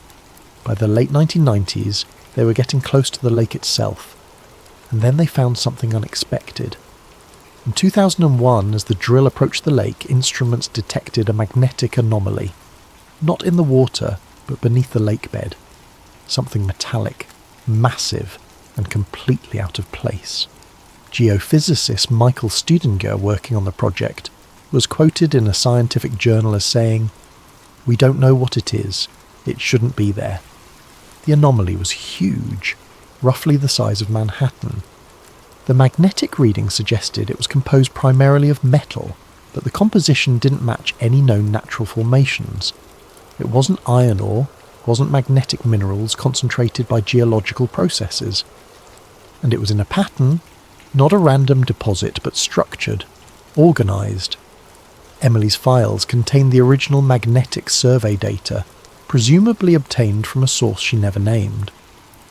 Mark looked at the images, the false colour representations of the magnetic readings, and felt a chill despite the warmth of his apartment. The central anomaly showed a roughly circular shape, but with irregular extensions radiating outward in what looked almost like corridors or passages. Surrounding it, at precise intervals, were 6 smaller anomalies. Pattern was too regular, too geometric. Natural geology doesn't work that way. Ore deposits don't arrange themselves in perfect circles with smaller deposits positioned at equal intervals around them. Nature produces chaos, irregularity, organic shapes. This looked designed. The Russian team halted drilling approximately 130 metres above the lake. Officially, this was to avoid contamination, to give time to develop better procedures for breaching the lake without introducing surface microbes. But drilling never resumed. The project was abandoned. The site was closed. Vostok Station continued to operate, but the drilling program, which had been running for over 30 years, simply stopped. Emily had found communications between American and European scientists urging the Russians to continue. The potential discoveries were too important. New sterilization techniques had been developed. The risk of contamination could be managed. But the Russian Academy of Sciences refused, and according to one intercepted communication that Emily had somehow acquired, they did so under direct pressure from the Kremlin, which had itself been pressured by the US State Department. Mark found a memo from the National Science Foundation, partially redacted, discussing the Vostok situation. The visible portions referenced strategic considerations and international security concerns, and recommended that American scientists cease publicly advocating for continued drilling. Strategic considerations for a lake that had been isolated for millions of years. What strategic concerns could possibly apply? Unless someone knew what was down there, and knew that reaching it would be dangerous. Not scientifically dangerous, not environmentally risky, but dangerous in ways that justified high-level government intervention. Emily had included a timeline in her notes. The magnetic anomaly was detected in 2001. By 2003, all discussion of drilling to the lake had ceased in official scientific publications. By 2005, funding for the Vostok drilling project had been officially terminated. And then, in 2012, The Russians announced they had reached the lake after all. A brief media celebration, claims of scientific achievement, promises of discoveries to come, but no discoveries were ever announced. No papers published about what they'd found. The Russian team released a statement saying the water samples had been contaminated during extraction and were useless for analysis. Mark didn't buy it. Neither had Emily. Drilling teams don't work for over 3 decades to reach a unique environment and then contaminate their first samples through careless handling. These were experienced scientists and engineers. They would have taken every precaution. More likely, they found something in those samples. Something that made them realise the lake was better left unexplored. Or something that confirmed what the magnetic surveys had suggested. That beneath Lake Vostok, buried under ice and water and sediment, was something that shouldn't be there. Something that called into question everything we thought we knew about our planet's history. The second file concerned the Pyramid Mountains. In 2012, satellite imagery of the Ellsworth Range in Antarctica went viral on conspiracy theory websites. The images showed 3 mountain peaks arranged in a nearly perfect line, each one pyramid-shaped, with smooth faces and sharp angles. Government geologists quickly released statements calling them natural formations, weathered by wind and ice into coincidentally pyramid-like shapes. But independent researchers ran the numbers. The alignment was too precise, the angles too similar. The probability of 3 mountains weathering into identical pyramid shapes and arranging themselves in a perfect line was astronomically low. Emily had included thermal scans of the area. The Pyramid Mountains showed different heat signatures than the surrounding peaks. Not dramatically different, but measurable. Enough to suggest that they were either composed of different material, or there was something beneath them generating trace amounts of heat. The third file was the one that made Mark's hands shake as he read it. November 8th, 2016. Election Day in the United States. One of the most contentious, watched, and important political days in modern American history. On that day, Secretary of State John Kerry got on a plane and flew to Antarctica. The trip was sudden and unexpected. Kerry's public schedule had shown him in New Zealand, attending conferences on environmental policy. But on November 8th, he diverted to McMurdo Station. The official explanation, given days later, was that Kerry wanted to see the effects of climate change firsthand and meet with scientists studying ice loss on Election Day. During a race that could determine the future of American climate policy, instead of being in Washington or appearing on news programs or making calls to key states, the Secretary of State was at McMurdo Station. Mark found the internal travel logs. Emily had gotten them from a source she never named, someone inside the State Department who apparently trusted her enough to leak classified itineraries. Kerry didn't just visit McMurdo Station. His team travelled to the Dry Valleys, a region of Antarctica so arid that no ice or snow accumulates, and then they travelled to a third location, listed only as Ross Ice Shelf Restricted Zone 7. There was no public information about Restricted Zone 7, no scientific papers mentioned it, no photographs existed. It was a blank spot, administratively existing but practically invisible. What could be important enough to pull a Secretary of State away from his duties on one of the most important days in American politics? Mark added this to the growing list of questions that shouldn't have answers, but clearly did. The journalist who finds the thread for 3 months. Mark Kelton pursued the story carefully. He was a good journalist, and good journalists know when they're chasing something that could get them killed. Emily's disappearance had taught him that. He reached out to sources carefully, never revealing the full scope of what he knew. He filed Freedom of Information Act requests for documents that seemed tangentially related, hoping to find breadcrumbs that might lead somewhere useful. Most of his requests were denied or returned so heavily, redacted as to be useless. But a few came back with information that helped him piece together the larger picture. One document, a declassified internal memo from the United States Antarctic Research Program, dated 1983, mentioned something called ancient thermal cavities and subglacial habitability protocols. The memo was 3 pages long, but 2.5 of those pages were blacked out. What remained was tantalizing and terrifying. The visible text read, "Following survey results from Mount Erebus excavation, recommend implementation of Quarantine Protocol 12 for all future subsurface exploration. Temperature measurements consistent with engineered heat sources. Further investigation suspended per international agreement. Engineered heat sources. Not geothermal, not volcanic. Engineered." Mark spent weeks trying to find more information about what happened at Mount Erebus, the active volcano in Antarctica, in the early 1980s. He found scattered references to American and New Zealand teams conducting research there, but nothing about excavations or discoveries or anything being sealed off. Until he found a retired geologist named Patricia Winters, who had worked on the Mount Erebus project in 1982. They met in a coffee shop in Seattle. Patricia was in her 70s now, retired from the University of Washington, and initially reluctant to talk. But Mark had learned how to earn trust, and after their second meeting she started to open up.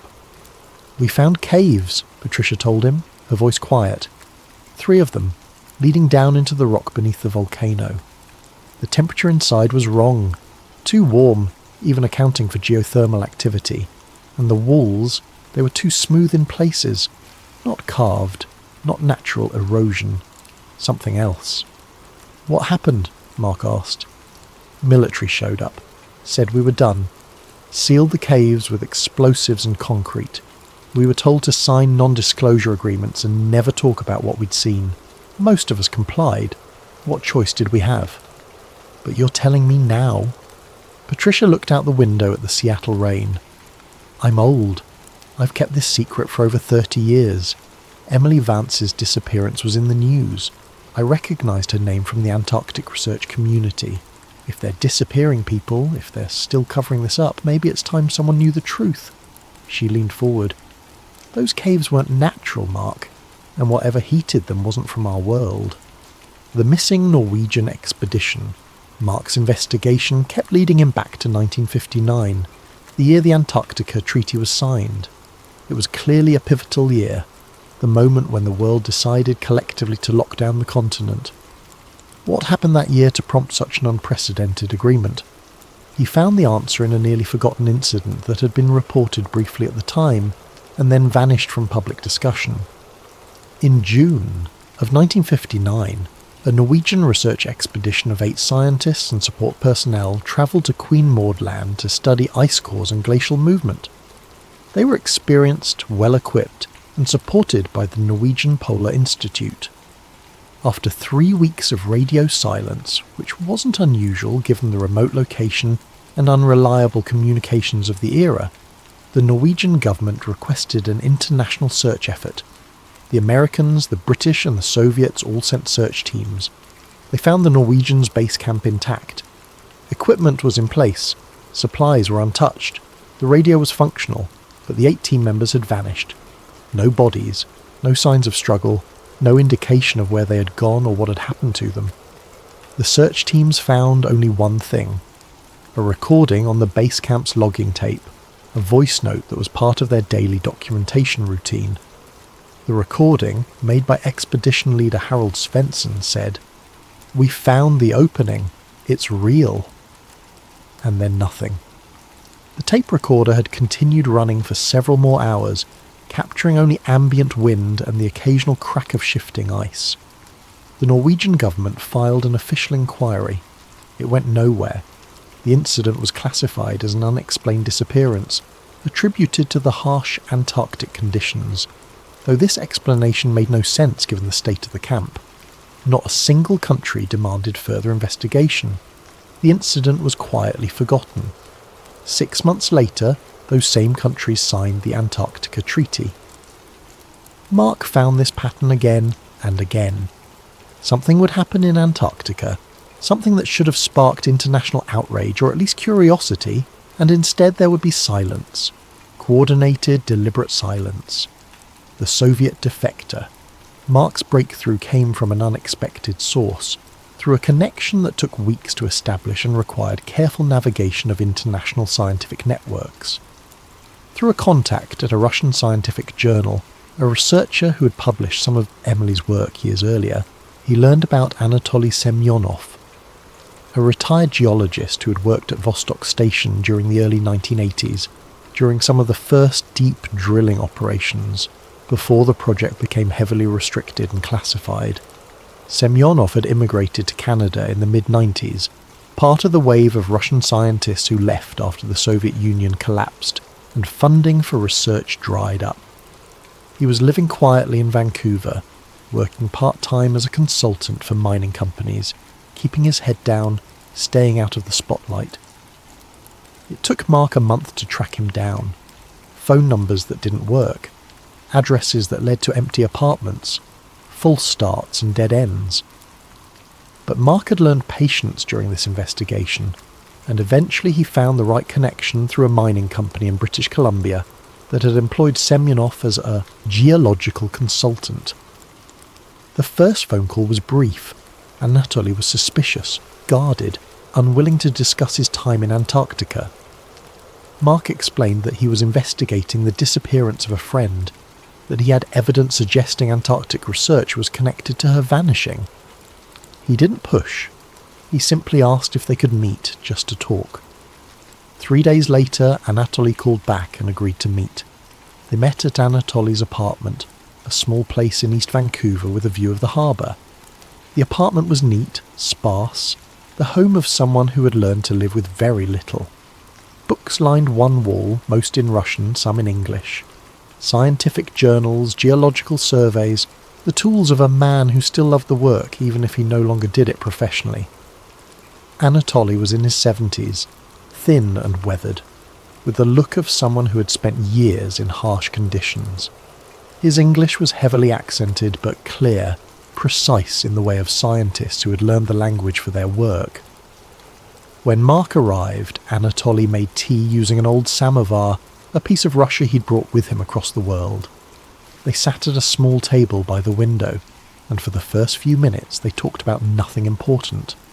The weather, Vancouver, the differences between Canadian and Russian winter.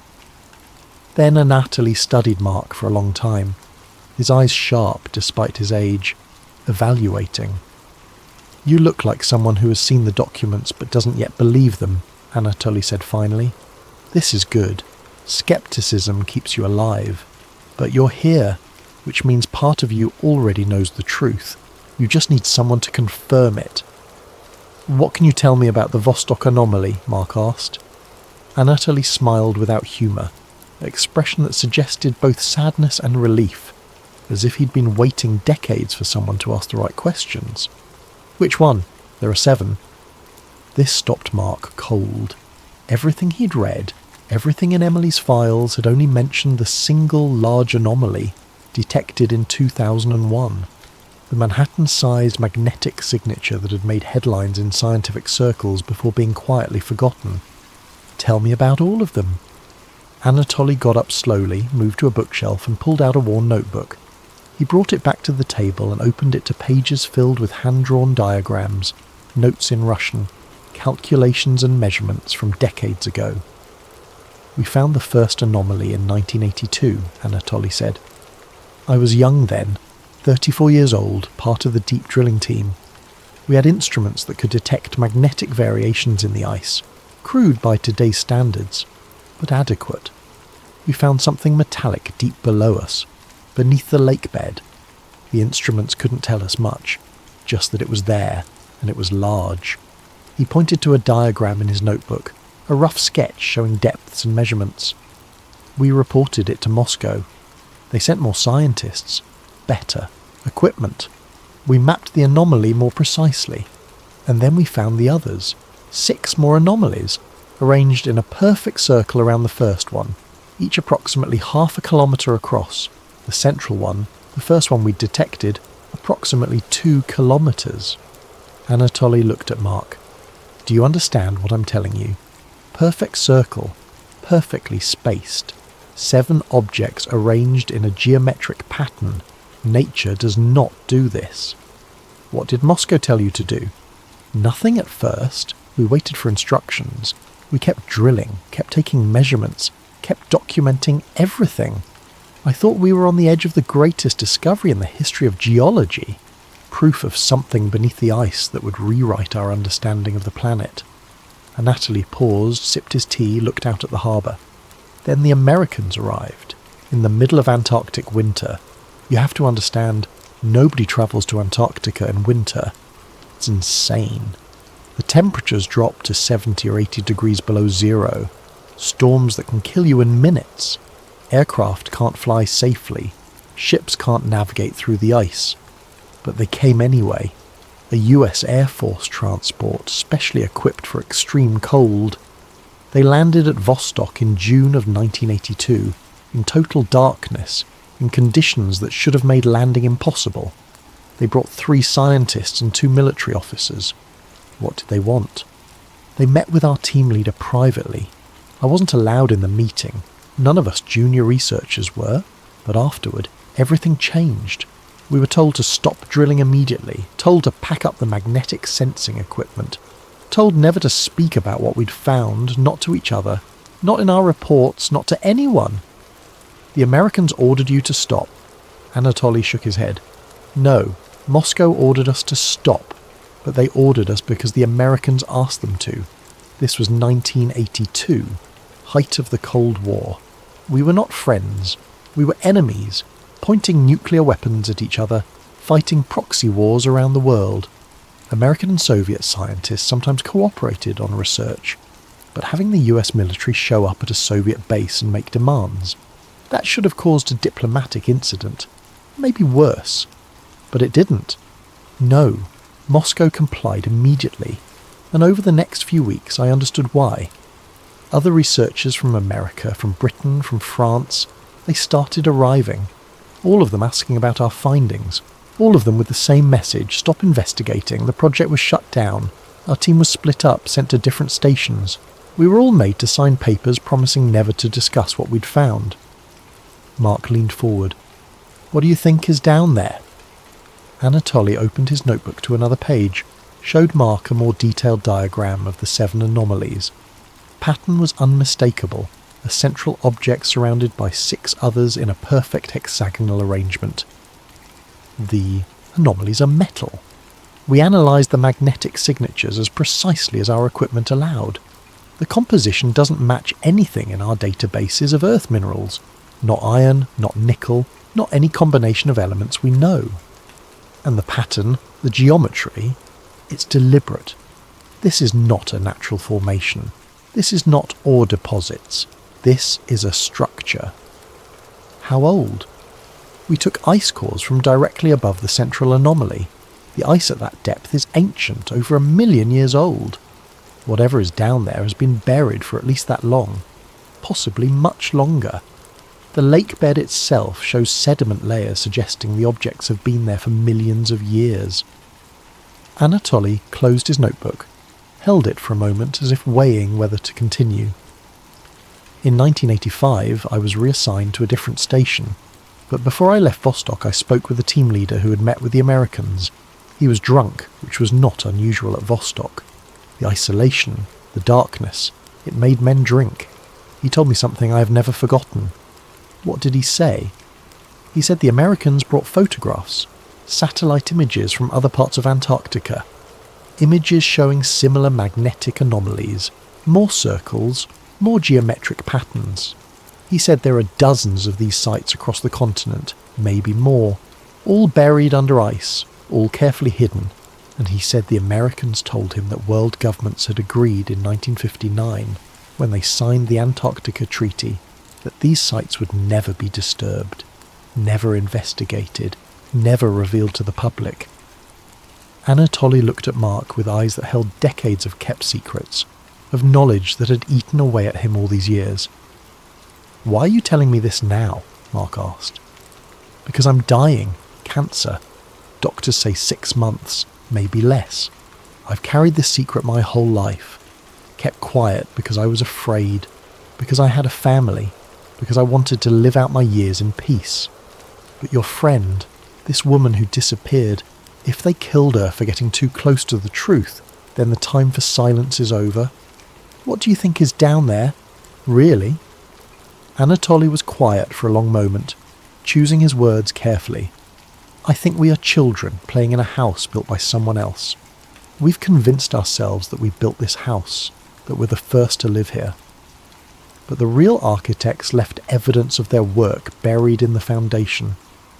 And that evidence terrifies those in power, because it means everything we've been told about human history, about being the first civilization on Earth, about our place in the cosmos, all of it might be a lie. He tapped the notebook. The pattern under Vostok, those 7 objects in perfect geometric arrangement, they're not alone.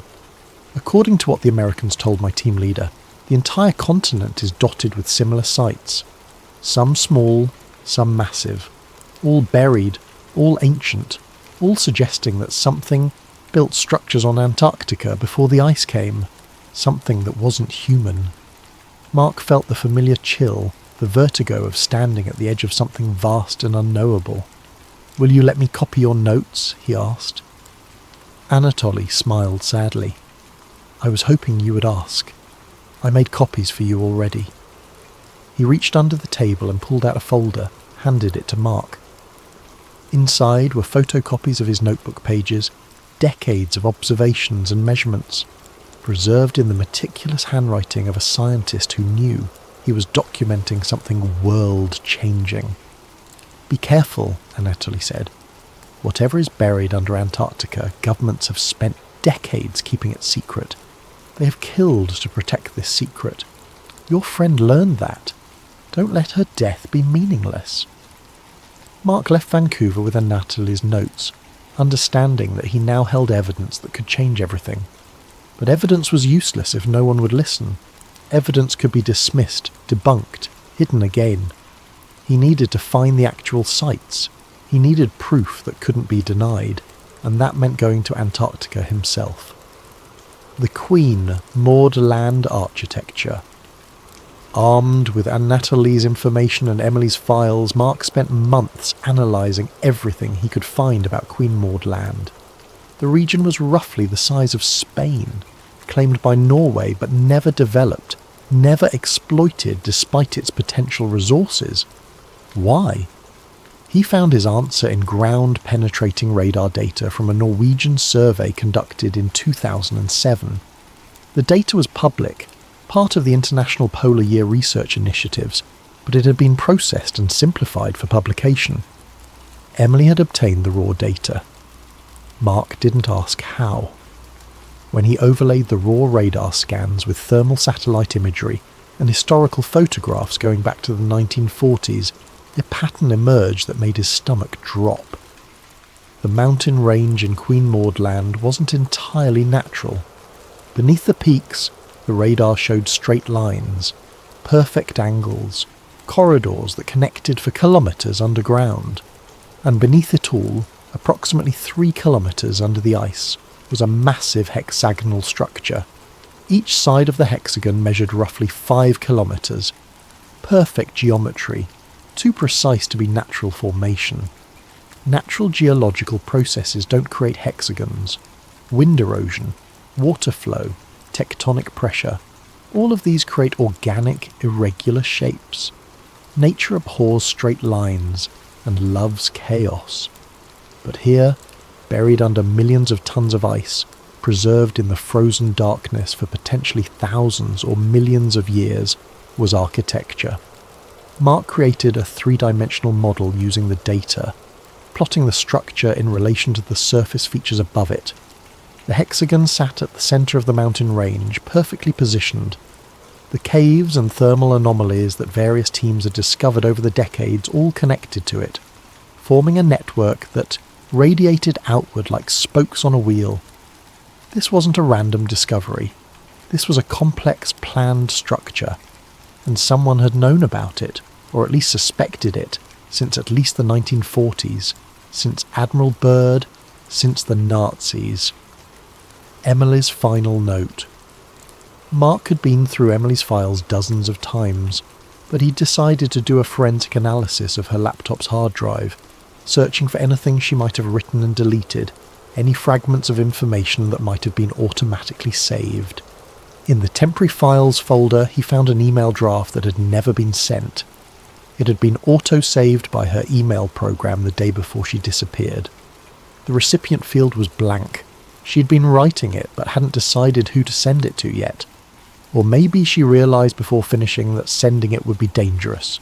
The email read, "I don't know who I can trust with this information, but I can't keep it to myself anymore. The satellite data is conclusive. There's something under the ice in Queen Maud Land. Something massive. And it's not natural. I've cross-referenced everything I can find. The thermal signatures, the geometric patterns, the historical expeditions. They all point to the same conclusion.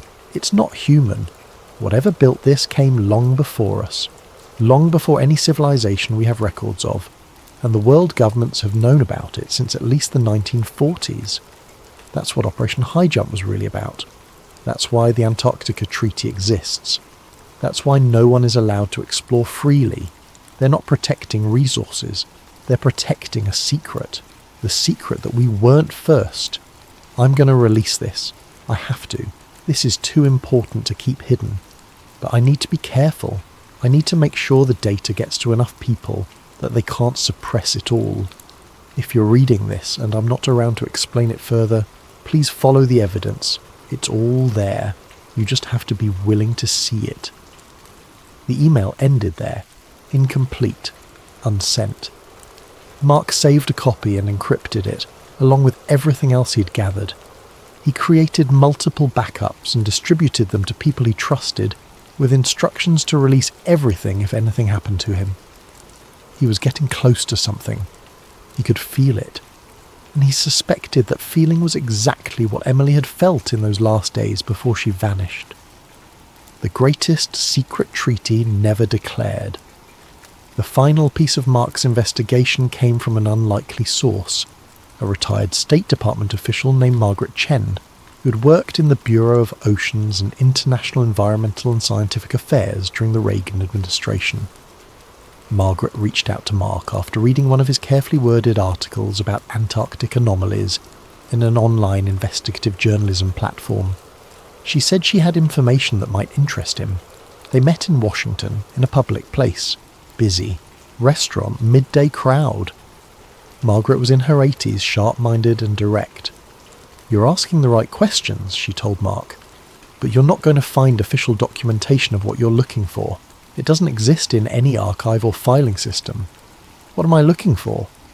Protocol 12. Though it's never been called that officially.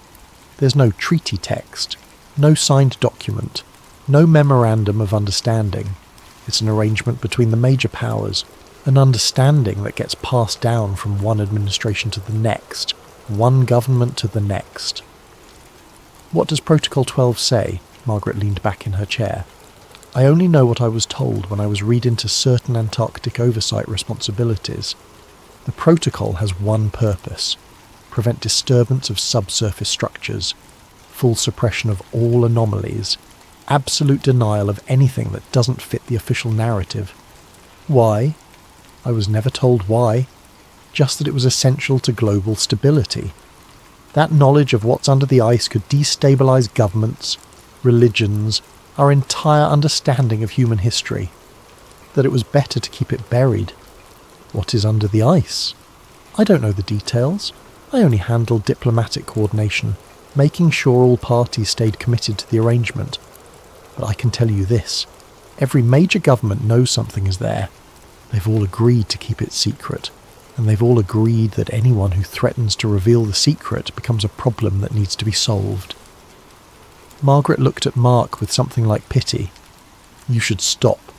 Whatever you think you're going to accomplish by exposing this, it's not worth your life." But Mark had gone too far to stop now. Emily deserved justice, or at least the truth. And if what he suspected was real, humanity deserved to know. The final revelation. In June of 2021, Mark Kelton flew to Chile. He had arranged, through carefully cultivated contacts, to join a private expedition to Antarctica launching from Punta Arenas. Not a government operation. not affiliated with any official research program, a wealthy entrepreneur who wanted to see the continent and had the money to make it happen. Mark planned to use the cover of this expedition to reach Queen Maud Land. He had GPS coordinates from Emily's files, locations where the thermal signatures were strongest, where the structure beneath the ice came closest to the surface. He didn't tell anyone exactly what he was planning, but he had prepared. He had distributed his files. He had written detailed instructions for publication if he didn't return. Mark checked into a hotel in Punta Arenas on June 15th. He met with his expedition contact on June 16th. On June 17th, he disappeared. His room was empty. His belongings were gone. Hotel staff said he had checked out normally, but there was no record of him boarding any flight or ship. His credit cards stopped being used. His phone went dead. Mark Kelton vanished as completely as Emily Vance had, but Mark had taken precautions. A week after his disappearance, his younger brother Alex received a package. It had been mailed from Punta Arenas on June 16th, the day before Mark vanished. Inside was a notebook filled with Mark's handwriting, observations, theories, names and dates, and on the last pages, something else. GPS coordinates, precise locations in Queen Maud Land, a warning written in Mark's neat script. They didn't hide Antarctica because of resources, they hid it because the first civilization wasn't ours. And on the final page, a hand-drawn sketch. Mark had copied it from some source, probably Emily's files or something he'd discovered in his investigation. The sketch showed a massive hexagonal structure, drawn in cross-section, as if viewed from the side. The hexagon was buried under layers representing ice, depth markers indicating approximately 3 kilometres down. Inside the hexagon, Mark had drawn what looked like a cityscape. Towers, corridors, geometric shapes that could be buildings or could be something else entirely. And at the bottom of the sketch he had drawn symbols. The symbols looked like writing, but not in any language Alex recognised. Not human language. The characters were too angular, too precise, mathematical almost. And beneath them, Mark had written 3 words in English. Older than us. Alex Kelton sat in his apartment in Brooklyn holding his brother's notebook, looking at that final sketch, and realised that Mark had found something that humanity wasn't supposed to know. Something buried under the ice. Something waiting. The notebook is still in Alex's possession. He's shown it to a few people over the years. Most dismiss it as conspiracy theory nonsense. A few take it seriously. None have succeeded in mounting an expedition to verify the coordinates, and in Antarctica, beneath 2 miles of ice, in the frozen darkness of Queen Maud Land, the hexagonal structure remains, untouched, unexplored, hidden, waiting for the day when the ice finally melts, or when humanity finally develops the courage to confront what lies beneath. The Icewall dossier remains open. Emily Vance and Mark Kelton remain missing. And the greatest secret on Earth remains buried under the coldest, most isolated place on the planet. But secrets don't stay buried forever. Eventually, the truth finds a way out. The question is, when it does, will we be ready for what it means? Welcome back to Sleep Theories, where we dive deep into the mysteries that keep us awake at night. Before we begin tonight's story, I want to give a special thanks to DXD232 for this incredible video suggestion. If you have ideas for future stories, please leave them in the comments below. Your suggestions fuel these late night journeys into the unknown. And if you're enjoying these stories, don't forget to like and subscribe to Sleep Theories. It really helps us continue bringing you these haunting tales. Now, settle in as we explore what happens when family secrets and government conspiracies collide in ways that will leave you questioning everything you thought you knew about the truth. The rain drummed against the chapel windows like fingers tapping out Morse code. Urgent, persistent, demanding attention. I sat in the front pew, staring at the flag-draped casket that held my grandfather, Colonel James Mitchell, United States Air Force, retired. The chaplain's words washed over me like white noise, meaningless platitudes about service and sacrifice that felt hollow in the echoing space.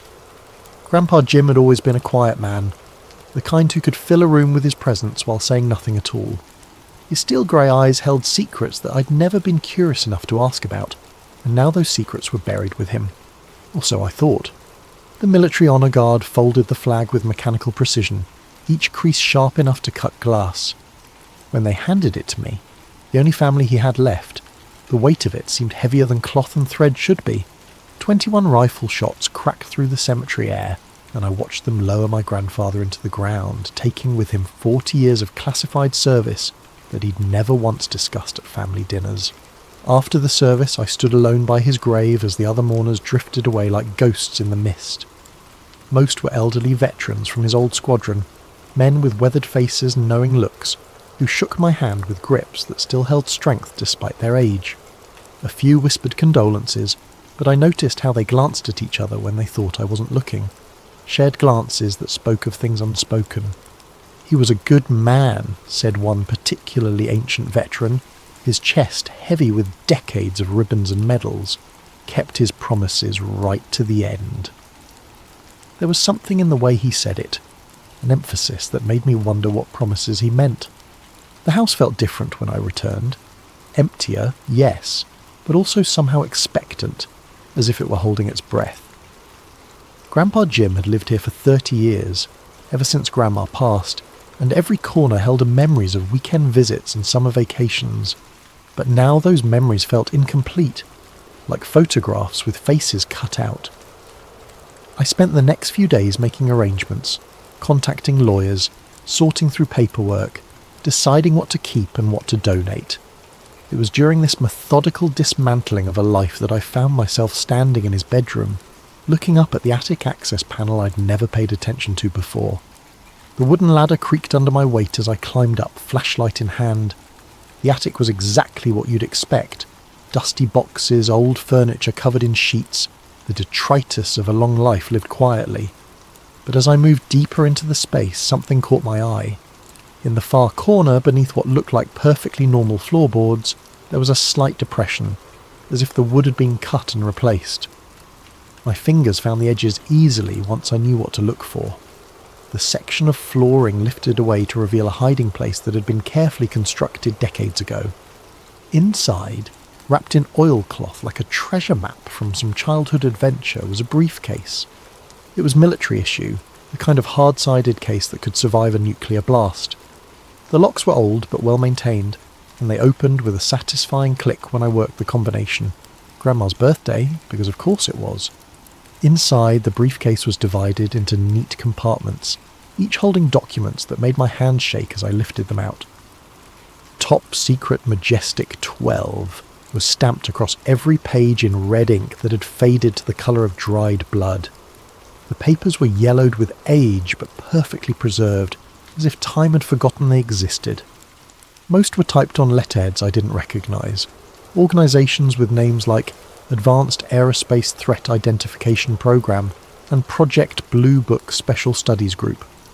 But it was the photograph that stopped my breathing entirely. 12 men in military uniforms and dark suits, standing in formation like they were posing for history. The setting looked official, some kind of government building with marble columns visible in the background. They all had the bearing of men accustomed to power, to making decisions that shaped the world from shadows. I recognised a few faces from history books, General Nathan Twining, Admiral Roscoe Hillenkoetter, officials whose names I'd heard in connection with early UFO investigations. But there in the back row, younger than the others and wearing an Air Force dress uniform, was my grandfather. The back of the photograph was annotated in careful handwriting. The Committee, 1952. Below that, in different ink and what looked like a different hand, J. Mitchell, inducted 1962, Project Doorway. I spent the next 3 hours reading everything in that briefcase, and each document pulled me deeper into a reality I'd never imagined. There were incident reports from radar stations across the southwest, describing objects that moved in ways that defied physics. Photographs of wreckage that looked like nothing I'd ever seen. metal that seemed to flow like liquid mercury, but held its shape like steel. Witness testimonies from pilots, air traffic controllers, and civilians who'd seen things in the sky that officially didn't exist. But the most unsettling document was a simple roster, typed on official letterhead from something called Majestic 12 Operations Command. 12 names were listed in alphabetical order, each followed by their service branch rank and what appeared to be a security clearance level that went beyond anything in the public domain. Most of the names I could research later, generals and admirals, a few scientists from Los Alamos and the Jet Propulsion Laboratory, men who'd built America's military-industrial complex from the ground up. But one name, the 7th on the list, was completely blacked out with what looked like permanent marker. Even on a document that was clearly decades old, someone had taken the time to obscure that particular identity. At the bottom of the page, handwritten in my grandfather's distinctive script, was an addition. James R. Mitchell, Colonel, USAF, inducted March 15, 1962, clearance level, Umbra. The date meant something. 1962 was the year my father was born, the year my grandparents bought this house. It was when Grandpa Jim's career took a sudden upward trajectory that I'd never really questioned before. One day he was a squadron commander at a routine airbase. The next he was being reassigned to positions that sounded important, but which he never talked about. Liaison work, he'd always said when I asked. Coordinating between different departments. Now I understood that his vague answers hadn't been modesty. They'd been security protocols. The more I read, the more questions multiplied. There were references to recovered materials and non-terrestrial technology. Meeting minutes discussed containment procedures and public information management. One particularly chilling memo, dated 1963, discussed the termination protocols for individuals who posed security risks to the program. But what disturbed me most was how recent some of the documents were. The briefcase contained papers dating all the way up to 1995, 3 years before my grandfather's official retirement. Whatever Majestic 12 was, it hadn't ended with the Cold War. I photographed everything with my phone, then carefully returned each document to its place. The briefcase went back into its hiding spot, and I replaced the floorboard exactly as I'd found it. But even as I tried to restore normalcy, I knew there was no going back. The questions were already consuming me. That night, I couldn't sleep. I lay in my grandfather's guest room, my room now, I supposed, and stared at the ceiling while rain continued its Morse code against the windows. Every shadow seemed to hold secrets. Every sound might be footsteps from people who knew I'd found what I wasn't supposed to find. By morning, I'd made a decision that would change everything.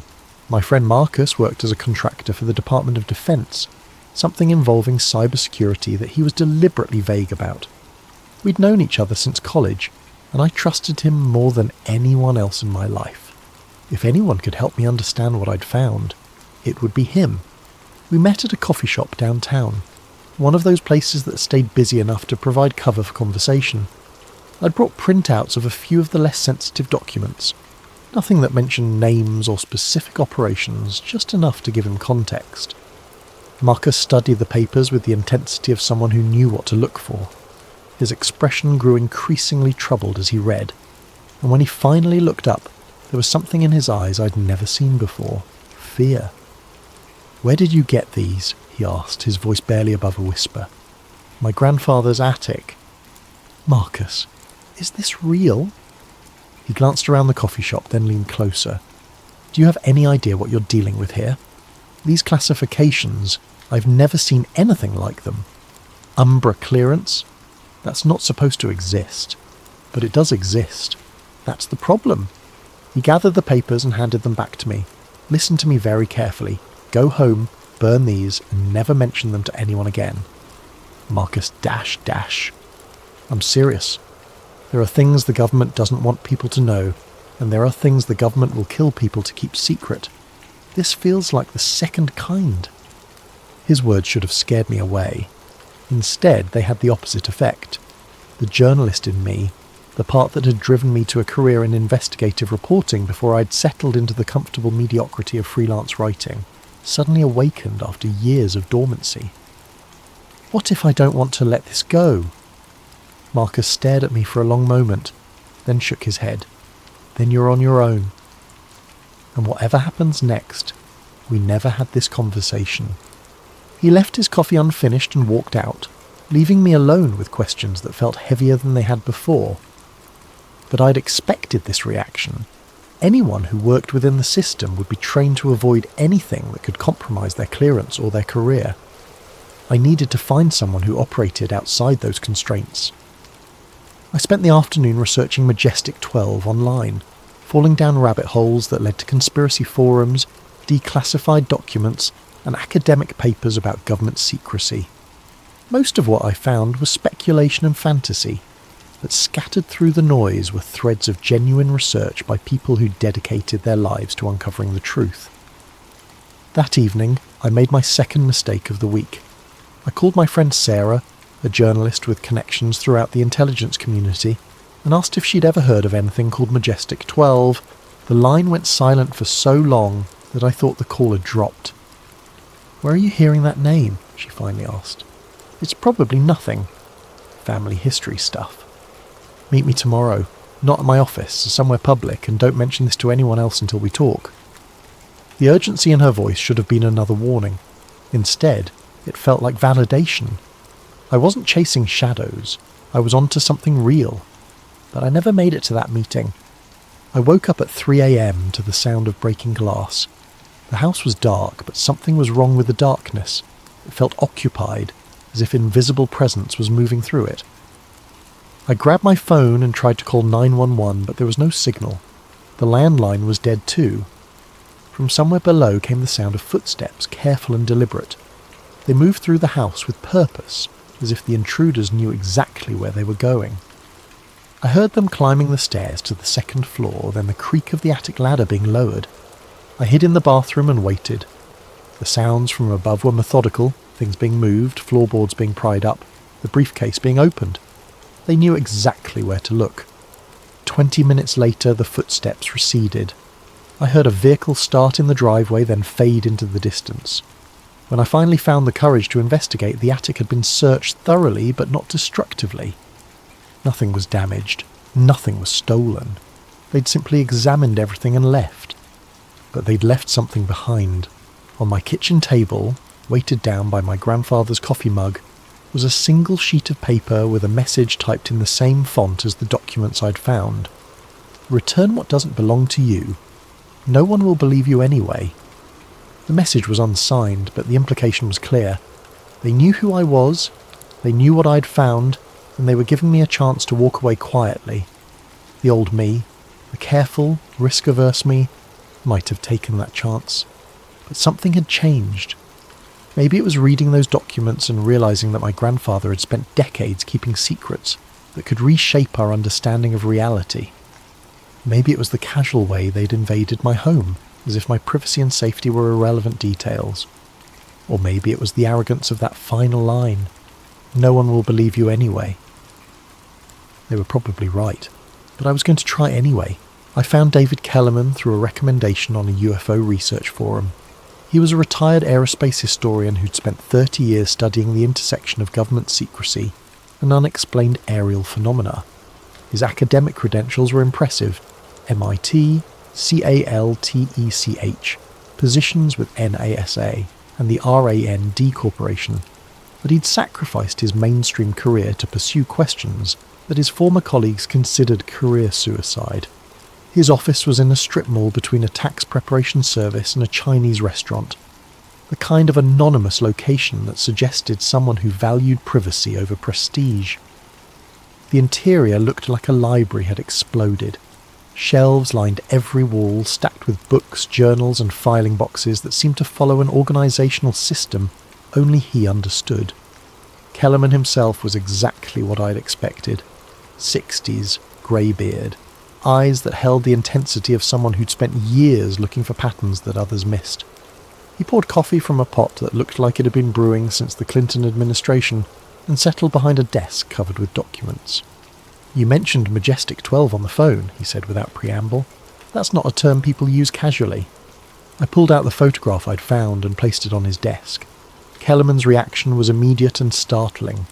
He actually recoiled as if I'd shown him something dangerous. "Where did you get this?" "My grandfather's attic.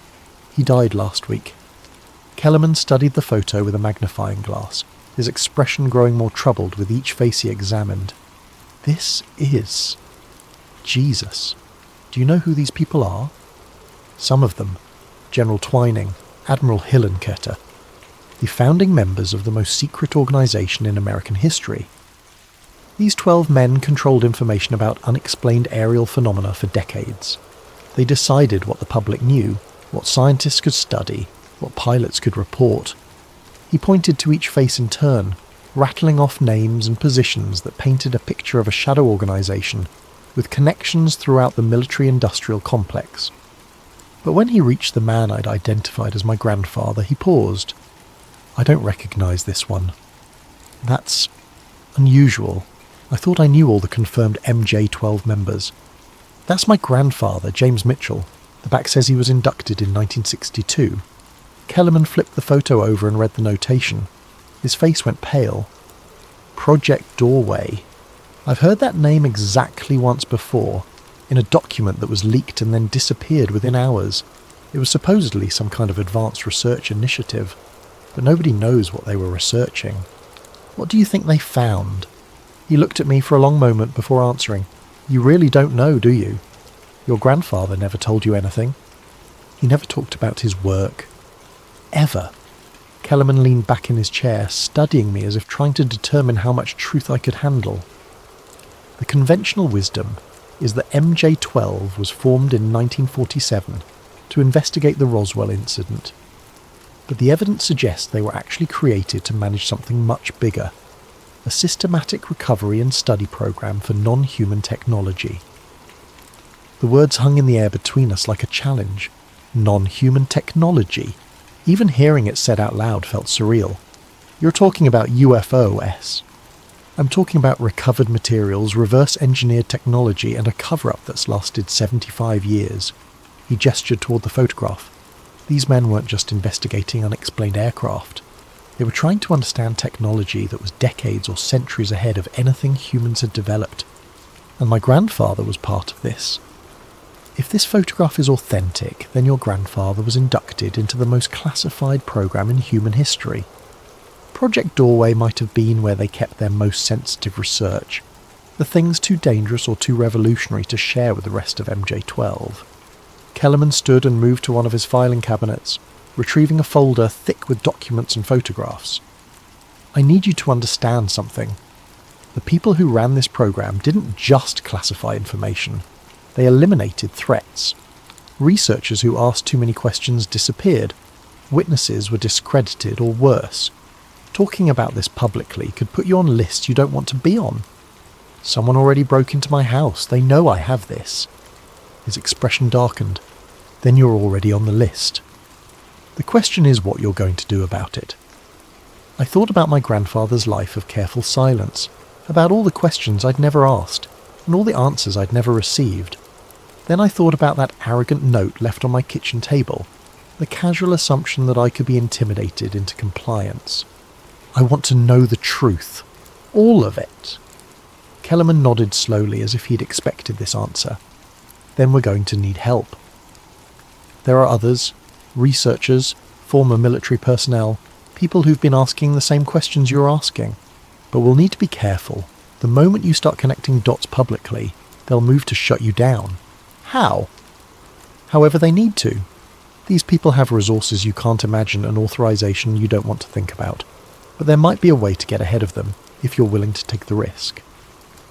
Over the next 2 hours, Kellerman outlined a plan that was equal parts brilliant and terrifying. Instead of trying to investigate MJ-12 from the outside, we would use the documents I'd found to force them into the open.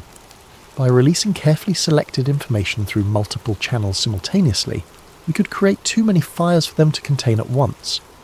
"The key," he explained, "is making sure the information spreads faster than they can respond. Once it's out there, they can't put it back in the bottle. It was a good plan. It might even have worked. But we never got the chance to find out." I spent the next morning at Kellerman's office. helping him scan and catalogue every document from my grandfather's briefcase. We worked methodically, creating multiple backup copies and preparing a release package that would be impossible to suppress completely. The plan was elegant in its simplicity. Simultaneous uploads to WikiLeaks, multiple UFO research organisations, and several mainstream journalists who'd shown interest in government transparency issues. Kellerman had contacts throughout the UFO research community, people who'd spent years waiting for exactly this kind of evidence. Within hours, we had confirmation that major research organisations were prepared to receive and distribute the documents. Everything was in place. At 3 p.m, I uploaded the complete document package to an encrypted file sharing service that Kellerman had used successfully for previous leaks. The upload took 47 minutes, hundreds of pages of classified documents that would finally expose the truth about decades of government deception. For exactly 12 hours, I felt like we were winning. I woke up the next morning to a house without power, internet or phone service. The silence was so complete that it took me several minutes to realise what was wrong. No humming refrigerator, no digital clocks, no background noise from electronic devices.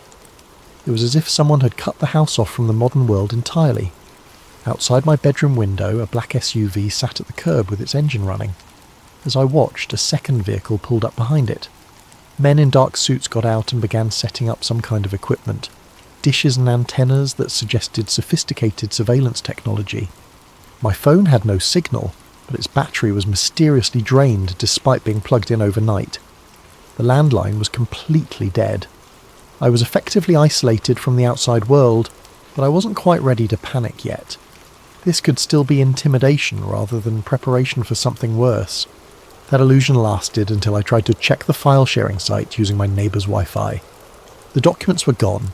In their place was a message that made my blood turn cold. You are now under protective surveillance for your own safety. Do not attempt to leave the area or contact outside parties until you have been debriefed. Protective surveillance. As if kidnapping became legal when the government did it. I tried every backup plan Kellerman and I had discussed. Multiple file-sharing sites, email accounts, social media platforms, every avenue we'd prepared had been somehow compromised or blocked. It was as if an invisible hand had reached into the internet and selectively deleted only the information we'd tried to share. The technical sophistication required for that kind of operation was staggering. It wasn't enough to monitor internet traffic. They had to have real-time access to multiple private servers and the ability to alter or delete data across platforms simultaneously. The resources required suggested an operation far beyond normal law enforcement or even typical intelligence agencies. By noon, I was completely cut off. The men outside had set up a perimeter that looked professional, but not overtly threatening. More like a protective detail than an arrest team. But the message was clear. I wasn't leaving until someone decided I could leave. I spent the afternoon trying to understand what I was dealing with. Whoever these people were, they had capabilities that seemed to transcend normal government authority. They could shut down utilities, manipulate internet infrastructure, and coordinate surveillance operations without any visible oversight or legal process. But they'd also gone to elaborate lengths to avoid direct confrontation. The message had called it protective surveillance, and their behaviour suggested they wanted cooperation rather than conflict. That meant they needed something from me, information, compliance, or something else I couldn't yet identify. At 6 p.m, my doorbell rang. I looked through the peephole to see a woman in a dark business suit alone, holding what appeared to be an official government identification. She was middle-aged, professionally dressed, with the bearing of someone accustomed to authority. Most importantly, she didn't look like the kind of person who would kick down doors or make threats. "Mr. Mitchell," she said when I opened the door, "my name is Agent Elizabeth Morrison, and I represent a group that worked very closely with your grandfather. We need to talk." Agent Morrison's credentials identified her as working for something called Advanced Special Programs Division, which meant nothing to me but seemed genuine enough. She declined to come inside, suggesting instead that we take a drive to somewhere more secure for our conversation. "More secure for whom?" I asked. "For everyone involved. Your house is being monitored by multiple parties now, and not all of them have your best interests at heart." The statement was cryptic enough to be either a threat or a warning. Against my better judgment, I decided to trust her. Maybe it was her professional demeanour, or maybe I was simply tired of being trapped in my own home, but something about Agent Morrison seemed different from the faceless surveillance team that had been watching me. We drove in her unmarked sedan through the suburbs and then out into the desert, following highways that grew progressively emptier as we moved away from civilization.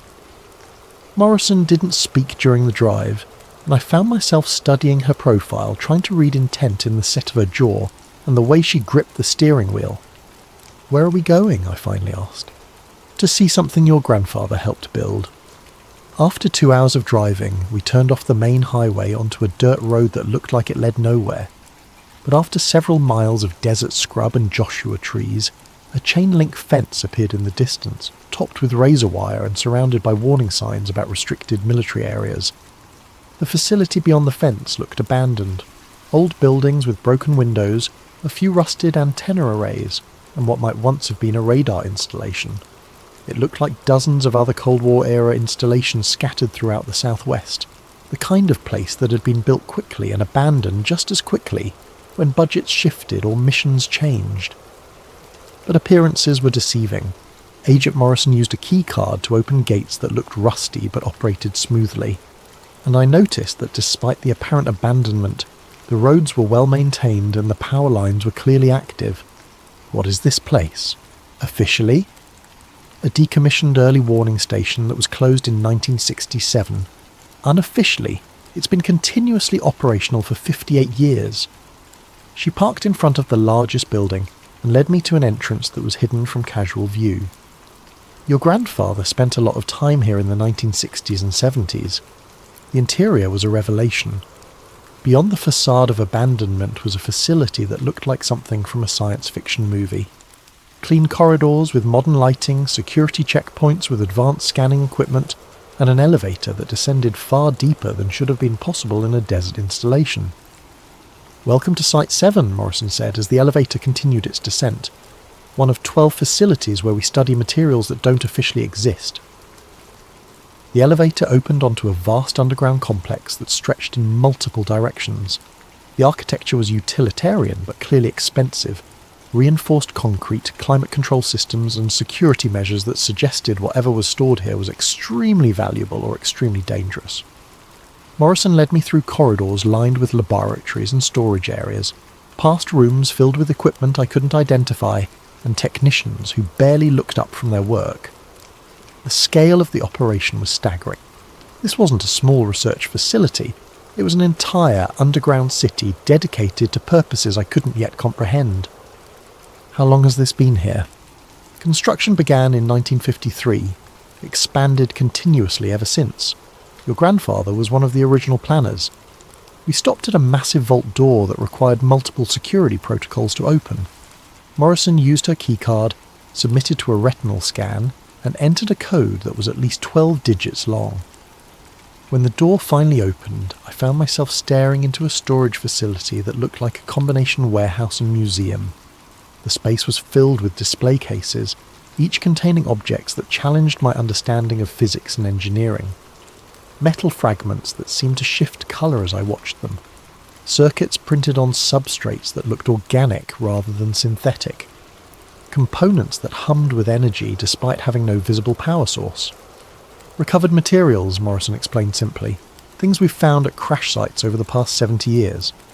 I approached the nearest display case and found myself looking at what appeared to be a piece of hull material from some kind of aircraft. But the metal, if it was metal, seemed to flow like liquid while maintaining a solid form.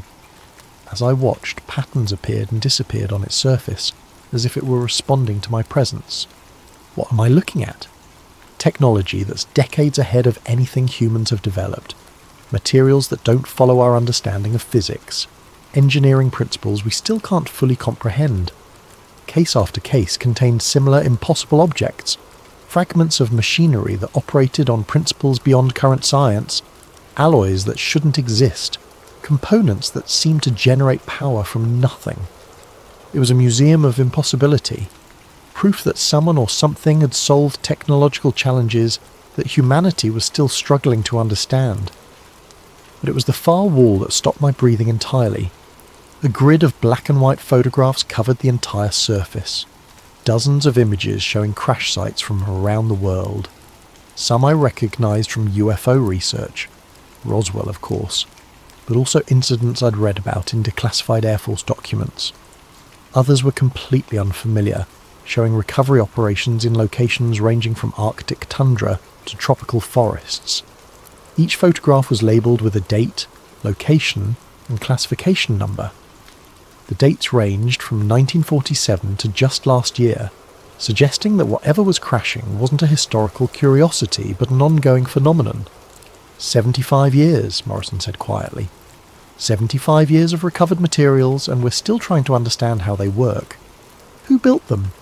That's the question your grandfather spent his career trying to answer. I was studying a particularly clear photograph of what looked like a disc-shaped craft being loaded onto a military trailer when I heard footsteps behind us. Multiple sets of boots on concrete, moving with military precision.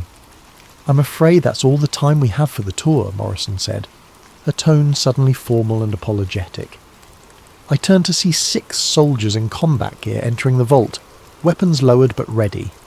Unlike the surveillance team at my house, these men wore full military uniforms with unit patches I didn't recognise. Hands where we can see them, their leader commanded, though his tone was professional rather than threatening. I raised my hands slowly, trying to process what was happening. Agent Morrison? But Morrison was backing away, her expression genuinely regretful. I'm sorry. I was hoping we could resolve this differently, but the decision has been made at levels above my authority. The soldiers surrounded me without violence, clearly following protocols for handling a cooperative subject. But as they guided me toward the exit, I caught sight of something that made my blood freeze. On the wall of photographs in the bottom right corner was an image I hadn't noticed before. It showed a crash site that looked recent, emergency vehicles, military personnel, and in the background a house that looked suspiciously familiar. My grandfather's house. My house. The photograph was dated 3 days ago, the day after I'd found the briefcase in the attic. They didn't arrest me, but they didn't let me go either. Instead, I found myself in what could generously be called a conference room, but which felt more like an interrogation chamber. Windowless walls, a metal table, and chairs that were designed for function rather than comfort. I sat there for what felt like hours, but was probably only minutes, trying to understand how my search for truth had led to detention in an underground government facility. When the door finally opened, the man who entered looked exactly like what Hollywood would cast as a government spook. Mid-50s, greying hair, expensive suit that managed to look both formal and threatening. He carried a manila folder and moved with the confidence of someone who'd spent decades making decisions that affected other people's lives. Mr. Mitchell, he said, settling into the chair across from me. My name is Director William Hayes. I represent the organisation your grandfather served for over 30 years. He opened the folder and withdrew a photograph, the same one I'd found in my grandfather's briefcase, showing 12 men in military uniforms and suits. But this copy was different. Instead of my grandfather's handwritten notation on the back, this version had an official stamp and classification marking. Majestic 12, Hayes continued, was never what people thought it was. It wasn't 12 men making decisions about UFO policy. It was 12 seats, positions that have been continuously filled by individuals with specific skills and clearances, and my grandfather held one of those seats. The 12th seat specifically. Your grandfather was recruited in 1962 because of his expertise in aerospace engineering and his security clearance, but also because of his psychological profile. We needed someone who could compartmentalize information and work on projects that challenge conventional understanding of reality. Hayes withdrew another document from the folder, a psychological evaluation with my grandfather's name and photograph. The assessment was thorough and unsettling, analysing everything from his cognitive abilities to his likelihood of developing moral objections to classified work. Project Doorway was your grandfather's primary assignment, Hayes explained. While the rest of MJ-12 focused on recovery and analysis of materials, Doorway was tasked with practical application, taking recovered technology and developing human applications. You're talking about reverse engineering? I'm talking about the most advanced research program in human history. Integrated circuits, fibre optics, advanced metallurgy, dozens of technologies that revolutionised human civilization were actually derived from materials we recovered starting in 1947. The implications were staggering. If Hayes was telling the truth, then much of modern technology wasn't the result of human innovation, but rather reverse-engineered alien science. Our computers, our communications, our material science, all of it built on a foundation of borrowed knowledge. Why are you telling me this? Because Majestic 12 never disbanded. It evolved. Hayes leaned forward, his expression becoming more intense. Government programs have limitations, oversight, budgets, political interference. But private organisations can operate with greater flexibility and fewer restrictions. You went private. We became self-sustaining. The technologies we developed generated revenue streams that funded continued research. By 1995, we were completely independent of government oversight or funding. It made a certain perverse sense. If you could reverse engineer advanced technology, you could patent and license innovations that would generate enormous profits. Those profits could fund more research, more recovery operations, more technological advancement, a self-perpetuating cycle of discovery and development that operated outside normal economic and political constraints. The question, Hayes continued, is what happens now? Your investigation has attracted attention from multiple parties, some friendly, others less so. You have a choice to make. He placed 2 items on the table between us. The first was a standard non-disclosure agreement, the kind of legal document that would bind me to silence about everything I'd seen and learned. The second was a keycard similar to the one Agent Morrison had used to access the facility. Option 1, you sign the NDA, agree never to discuss or investigate this matter further, and return to your normal life. We'll ensure your safety and provide compensation for any inconvenience you've experienced. And option 2, you take the keycard and accept an invitation to join the organisation your grandfather served. The 12th seat has been vacant since his death 3 days ago. The offer was so unexpected that I couldn't immediately process it. You want me to become part of the cover-up? I want you to become part of the solution. Hayes' expression didn't change, but his tone became more urgent. Do you think we've spent 75 years hiding this technology for fun? Do you think we enjoy keeping scientific breakthroughs locked away in underground vaults? Then why do it? Because releasing it too quickly would destabilize human civilization. Imagine if we'd introduced integrated circuit technology in 1950, or revealed anti-gravity principles in 1960. The economic, political and social disruption would have been catastrophic. Hayes stood and moved to a wall-mounted display that I hadn't noticed before. With the touch of a button, it came alive with charts and graphs showing technological advancement over the past century. We've been carefully introducing recovered technology into human civilization for decades, he explained. Each innovation is timed to coincide with humanity's ability to understand and integrate it safely. We're not suppressing progress, we're managing it. The display showed a timeline that was both fascinating and disturbing. Major technological breakthroughs that I'd assumed were human achievements were actually marked as controlled releases of recovered technology. The transistor, laser technology, stealth aircraft design, all of it apparently derived from non-human sources, but introduced gradually to avoid societal shock. Your grandfather understood this, Hayes continued. He spent 30 years helping us determine what humanity was ready to know and when they were ready to know it. The 12th seat has always been responsible for this delicate balance. And if I refuse both options? Hayes returned to his chair and for the first time his professional composure slipped slightly. Then you become a security risk that needs to be managed. We prefer cooperation, but we will protect this program by any means necessary. The threat was politely delivered but unmistakable. I could join them, be silenced by legal agreement, or be silenced by other means. But there was something else in his expression, a hope that I would choose cooperation over coercion. I need time to think. Time is a luxury we don't have. Your investigation has already attracted attention from foreign intelligence services and radical transparency groups. Every hour you remain uncommitted increases the risk of exposure.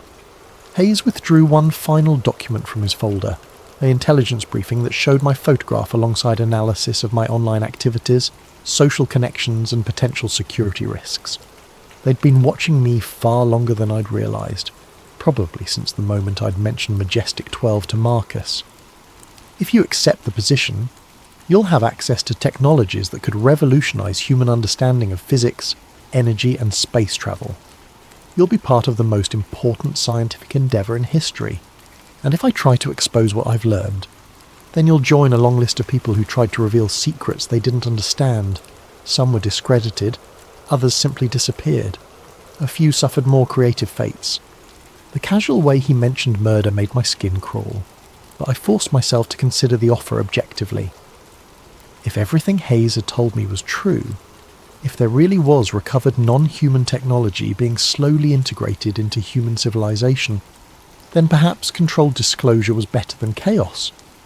But there was something about the entire setup that felt wrong. The underground facility, the private organisation operating without oversight, the casual threats against anyone who might expose the truth. Even if their intentions were good, the methods felt like something from a totalitarian nightmare. What happened to the other 11 seats? They're still filled. The organisation has evolved, but the structure remains the same.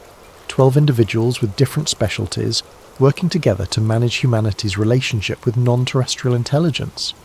Non-terrestrial intelligence? You're admitting these materials came from aliens. Hayes smiled for the first time since entering the room, but it wasn't a pleasant expression. Mr. Mitchell, that's the least shocking thing you'll learn if you accept this position. I made my decision at 3:47 a.m. on a Tuesday, sitting in my grandfather's kitchen and staring at the key card Director Hayes had given me. They'd returned me to my house with a 12-hour deadline, promising that my choice would be final and irreversible. The surveillance team was still outside, but their presence had shifted from threatening to protective. Agent Morrison had stopped by earlier to explain that foreign intelligence services were now actively searching for me, having detected the brief leak of classified documents. Whether I joined the organisation or simply signed an NDA, I would need their protection. I'd spent hours reading everything I could find about my grandfather's military service, looking for clues about the man who'd kept such enormous secrets for so many years. His commendations were impressive but vague, full of references to special projects and classified contributions to national security. Between the lines, I could see the outline of a man who'd struggled with the weight of knowledge he couldn't share. There was a journal I'd found in his desk, mostly mundane entries about daily life and family events, but scattered throughout were cryptic references that made more sense now that I understood his real work. Made progress on the translation project today, he'd written in 1968. The mathematics are unlike anything we've seen before. Translation project, as if he'd been trying to understand instructions written in a non-human language. The most revealing entry was from 1985. 23 years of this work, and I still don't know if we're preparing humanity for the future, or betraying it to forces we don't understand, but the alternative, chaos, panic, the collapse of everything we've built, seems worse than continuing down this path. My grandfather had wrestled with the same choice I was facing now. Join a conspiracy that might be protecting humanity, or risk exposing truths that could destroy the foundations of human civilization. At 4 a.m, I made my choice. I walked to my front door and opened it slowly. Agent Morrison was waiting on the porch, as if she'd known this moment would come. "Have you decided?" she asked. I looked at the key card in my hand, then at the surveillance vehicles that had become as familiar as the landscape. Beyond them, the desert stretched toward mountains that looked like sleeping giants in the pre-dawn darkness. "My grandfather kept these secrets for 30 years, I said finally. "How did he live with it?" He understood that some truths are too dangerous for democracy to handle, but that doesn't mean they should be hidden forever, just managed carefully until humanity is ready. "And you think I'm ready to make those decisions?" Morrison's expression was genuinely sympathetic. "I think you're the only one who can. Your grandfather chose you for this role long before you found that briefcase. Why do you think he kept it where you would find it after his death?" The implication hit me like cold water. The briefcase hadn't been hidden from me. It had been preserved for me. My grandfather had spent his final years preparing for this moment when his secrets would become my responsibility. "The 12th seat," I said quietly. "Welcome to Majestic 12, Mr. Mitchell." I handed her the key card, then walked back into the house that now felt like someone else's life. In 12 hours, I would report to Site 7 for orientation and briefing. I would learn about technologies that shouldn't exist, about contact with intelligences that weren't human, about decisions that shaped the future of human civilization. But first, I had one final task to complete. I sat at my grandfather's desk and opened a new document on my laptop. If I was going to join the conspiracy, I was going to document everything I could remember about the journey that brought me here. Not for publication. I understood now that some secrets had to be kept, but for the person who would someday find themselves in my position. Because there would always be a 12th seat, and it would always need to be filled by someone willing to bear the weight of impossible knowledge. I began typing, "If you're reading this, then you found what I left for you to find." The briefcase was just the beginning. What follows is the real story, the one they don't tell you until after you've already agreed to carry it forward. Outside, the sun was rising over the desert, painting the mountains in shades of gold and red. It looked like the dawn of a new world, which I supposed it was, at least for me. 3 months later, I was sitting in a conference room beneath Site 7, surrounded by 11 other people who'd made the same choice I had made. We were reviewing intelligence reports about a crash in northern Canada, discussing recovery protocols and containment procedures with the casual professionalism of people who'd spent years managing the impossible. The work was exactly as advertised. Fascinating, terrifying, and absolutely necessary. Every day brought new evidence that humanity was not alone in the universe, and every day brought new decisions about how much of that truth the world was ready to handle. I thought about my grandfather often, wondering if he'd felt the same mix of pride and guilt that consumed me now. We were guardians of humanity's future, protectors of civilization stability, and keepers of secrets that could transform or destroy everything humans had built. But late at night, when I returned to the house that now felt more like a museum than a home, I sometimes wondered about the road not taken. What if I had chosen transparency over secrecy? What if I had tried to tell the world about recovered technology and non-human intelligence? Would humanity have been ready for that truth? Or would it have torn apart the fabric of civilization, just as Director Hayes had warned? I supposed I would never know. But every morning I woke up and chose to believe that gradual disclosure was better than sudden chaos, that managed truth was better than devastating revelation.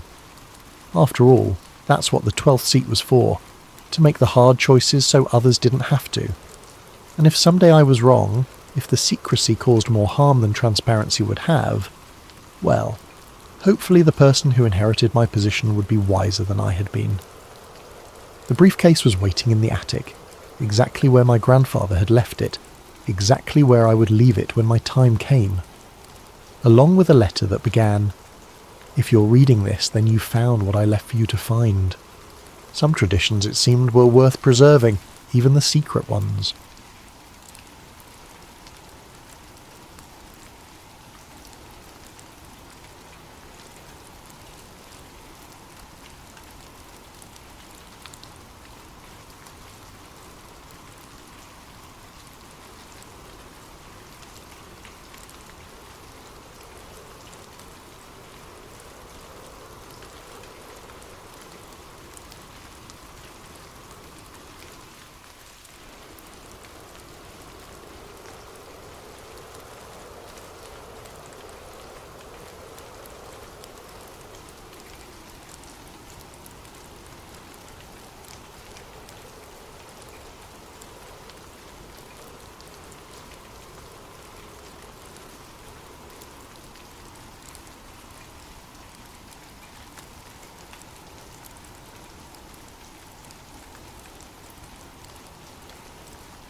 The glow of 17 monitors bathed Elias Corrin's face in an ethereal blue light as his fingers danced across 3 keyboards simultaneously.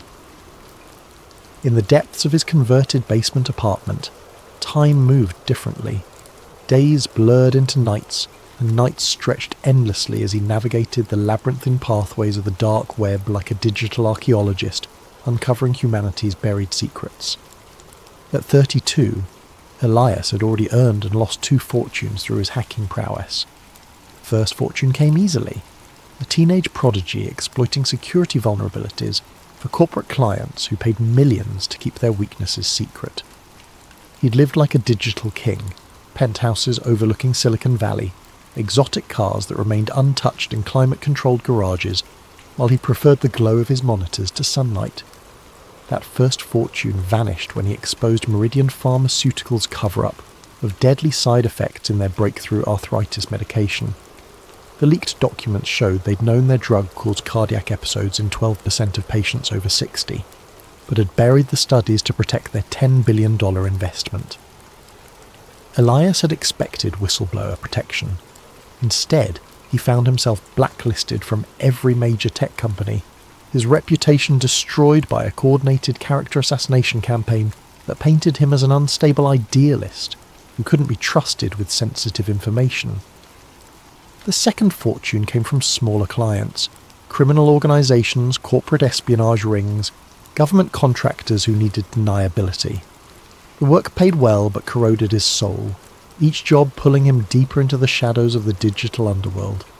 That money disappeared into legal fees after a wrongful arrest for hacking the Federal Reserve, a crime he hadn't committed but couldn't prove he hadn't, given his reputation and the circumstantial evidence that seemed perfectly crafted to implicate him. 2 years in minimum security prison had shown him the true cost of challenging powerful systems. The other inmates respected his technical skills, but the guards treated him like a dangerous terrorist. Solitary confinement stretched for months whenever he complained about conditions or tried to organise better treatment for his fellow prisoners. By the time he was released on a technicality, evidence had mysteriously gone missing. He'd learned that the system didn't just punish dissent, it transformed dissidents into cautionary tales. Now, money meant nothing to him, only truth mattered. His obsession with secret societies began innocently enough, a childhood fascination sparked by his grandfather's stories about World War II intelligence operations. The old man had worked as a codebreaker for the OSS, predecessor to the CIA, and had filled young Elias's imagination with tales of hidden messages and shadow wars. After his grandfather's death when Elias was 12, he'd found boxes of declassified documents in the attic, revealing just how much of recent history had been shaped by invisible hands. That childhood fascination evolved into a methodical hunt for evidence as he grew older and acquired the technical skills to dig deeper than amateur conspiracy theorists ever could. While other hackers chased Bitcoin fortunes and corporate espionage contracts, Elias pursued shadows and whispers, digital phantoms that most people dismissed as paranoid delusions. He'd spent years infiltrating closed forums where former intelligence operatives shared war stories, decrypting abandoned hard drives from defunct government contractors, and following digital breadcrumbs through the dark web's most obscure corners. His apartment had become a digital monastery dedicated to the pursuit of hidden truth, every surface covered with the tools and detritus of obsessive investigation. The apartment reflected his singular focus. Pizza boxes stacked like ancient monuments between towers of computer equipment, energy drink cans forming metallic armies across every surface, and cables snaking through the darkness like digital veins feeding his electronic ecosystem. His only companions were the hum of cooling fans working overtime to prevent his overclocked processors from melting down, and the occasional, satisfied grunt when another firewall fell to his expertise. The basement location was perfect for his needs, thick concrete walls that muffled sound and blocked electromagnetic interference, a dedicated power line that could handle his massive electrical requirements, and most importantly, no windows for curious neighbours to peer through. He'd been living there for 18 months, ever since his release from prison, paying cash to a landlord who asked no questions as long as the rent arrived on time. His setup was a temple to digital paranoia. 17 monitors arranged in a semicircle around his custom-built chair, each screen dedicated to different aspects of his ongoing investigations. 3 keyboards allowed him to manage multiple intrusion attempts simultaneously, while a collection of smartphones, each running different operating systems and connected to various networks through proxy chains, kept him connected to his sources around the globe. The walls were lined with hard drives, each containing terabytes of encrypted data collected from years of systematic investigation. Backup systems ensured that even if authorities raided the apartment, copies of everything would remain safely hidden in data centers across 3 continents. He'd learned from his previous arrests that physical evidence was only as secure as your ability to keep it out of enemy hands. Tonight felt different. As rain drummed against the boarded windows, he'd covered them himself for security reasons. Elias's automated scanners detected something unusual. The software he'd written monitored thousands of government servers simultaneously, looking for anomalous data signatures that might indicate classified information stored in supposedly routine systems. Most alerts were false positives, but after years of refinement, his algorithms had learned to distinguish between genuine anomalies and random digital noise. This particular signal was trying too hard to look ordinary, which was exactly what made it suspicious. A government proxy server deep within the Department of Homeland Security's network infrastructure was handling traffic patterns that didn't match any known legitimate use. The data packets were the right size and frequency to appear routine, but they carried encryption signatures that suggested military-grade security protecting something far more sensitive than typical administrative communications. Most hackers would have dismissed it as a honeypot, a trap designed to lure in digital intruders, but Elias had learned to read between the digital lines over years of careful observation. This signal felt different, older, like it had been running for decades without anyone paying attention to what it was actually protecting. He leaned back in his chair, cracking his knuckles with the deliberate ritual of a surgeon preparing for a complex operation. The proxy was 3 layers deep in government infrastructure, protected by military-grade encryption that would take months to crack through conventional means. But Elias had developed unconventional means over the years. His fingers resumed their dance, this time with the measured precision of a master pianist performing a familiar concerto. Code flowed across his screens like poetry written in 1s and 0s, each line bringing him closer to whatever lay hidden in the digital vault. As the final encryption layer crumbled at 3:47 a.m, Elias held his breath.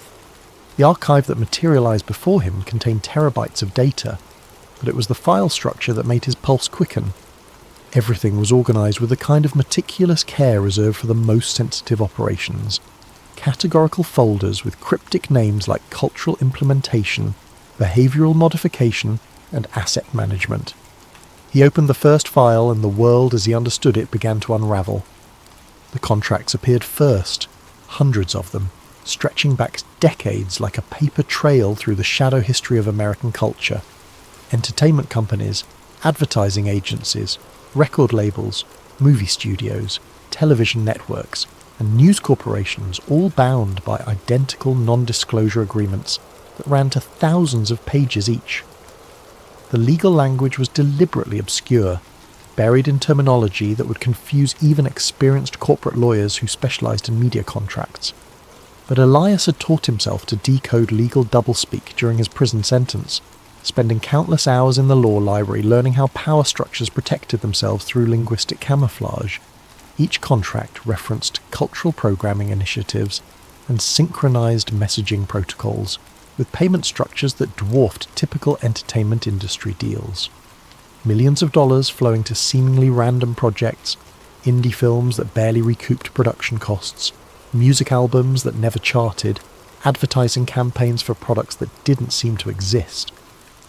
All payments were approved by a shell company called Apex Cultural Dynamics, whose corporate registration traced through a labyrinthine network of offshore entities. Elias followed the money trail through banks in Switzerland, shell corporations in the Cayman Islands, trust funds in Luxembourg, and holding companies in jurisdictions he'd never heard of. Every lead ultimately vanished into legal structures so complex they seemed designed more for obfuscation than profit. The internal memos were more revealing, written in the casual tone of executives who felt completely secure in their communications. Corporate leaders from supposedly competing companies discussed narrative adjustments and public sentiment cultivation, like weather forecasters predicting next week's conditions. One memo from a major news network's CEO, dated just 6 months ago, read, "Per our discussion with ACD representatives, the upcoming election cycle requires a 15% increase in anxiety-inducing content during primetime hours. Latest psychological impact studies suggest optimal effectiveness when paired with consumer advertising for comfort products and security solutions." Another memo from a streaming entertainment company outlined specific quotas. Q3 targets include 40% increase in dystopian future programming, 25% increase in surveillance state normalization themes, and introduction of transhumanist concepts through minimum of 12 original series. Demographic targeting should focus on the 18 to 34 age range for maximum long-term conditioning effectiveness. The coordination between supposedly independent media companies was breathtaking in scope. Competing networks shared detailed viewer psychological profiles, coordinated their news coverage to maximize specific emotional responses, and even synchronized their entertainment programming to reinforce particular worldviews. The memos discussed marketing research into subliminal messaging techniques, optimal timing for narrative reinforcement, and methods for making propaganda indistinguishable from organic cultural trends. Video stills scattered throughout the files showed meetings in nondescript conference rooms. Faces were often obscured, but the visible details painted a chilling picture. Executives from competing companies sitting side by side, reviewing presentations with titles like Mass Behavioral Prediction Models and Subliminal Integration Techniques. But it was the symbols that made Elias's blood run cold. They appeared everywhere, in corporate logos embedded in document headers, even watermarked into video files. The all-seeing eye perched atop pyramids, numerical sequences that corresponded to occult traditions, and geometric patterns that seemed random until viewed through the lens of esoteric knowledge. As dawn broke unnoticed outside his boarded windows, Elias began constructing his theory. The Illuminati weren't just folklore, they were real, organised, and operating in plain sight. Rather than ruling through force or political manipulation, they had evolved into something far more sophisticated. Cultural engineers who shaped reality through the careful manipulation of information and entertainment. The fragments suggested a coordinated effort spanning decades. Movies that promoted specific worldviews, music that carried subliminal messages, news coverage that guided public opinion toward predetermined conclusions. Every major cultural event seemed to serve a purpose beyond mere profit or entertainment. Elias created a new encrypted partition on his most secure drive and began organising the evidence. Each piece of the puzzle revealed new connections, new layers of coordination that defied conventional understanding of how media and culture operated. The scope was breathtaking and terrifying, but this was just the first door. As he prepared to dive deeper into the archive, a notification appeared on his screen. New files were uploading automatically to the server, added in real time from sources around the globe. The conspiracy wasn't just historical, it was happening now, every day, with machine-like precision. Elias smiled grimly and opened another energy drink. He had work to do. 3 days of continuous analysis revealed patterns so pervasive they defied coincidence. Elias's custom data mining algorithms had processed thousands of hours of Super Bowl halftime shows, major film releases, top-charting music, and primetime television programming, cross-referencing them with the archived documents he'd discovered. His software compared visual elements, audio frequencies, narrative structures, and symbolic content with mathematical precision that human observation alone could never achieve. The results were undeniable and terrifying. Every major halftime show since 2005 contained specific visual elements that served purposes beyond entertainment. Choreographed movements formed geometric patterns when viewed from aerial cameras, patterns that matched sacred geometry principles known to influence human consciousness.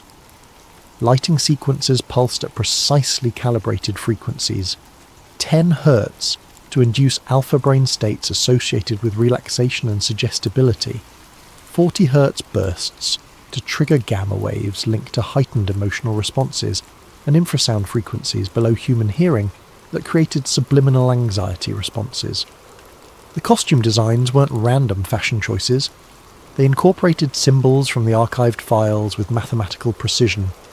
Ancient Egyptian imagery, Masonic symbols, occult numerology, but presented in ways that bypassed conscious recognition.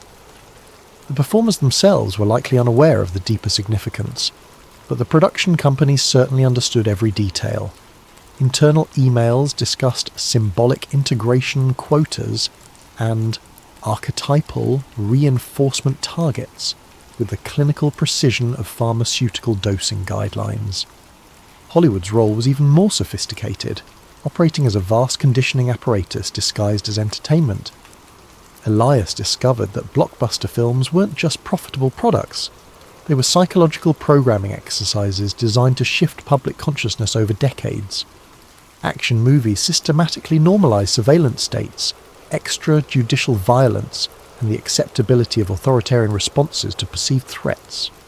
Romantic comedies promoted specific relationship models that prioritize consumption, instant gratification, and emotional instability over lasting partnership and family formation.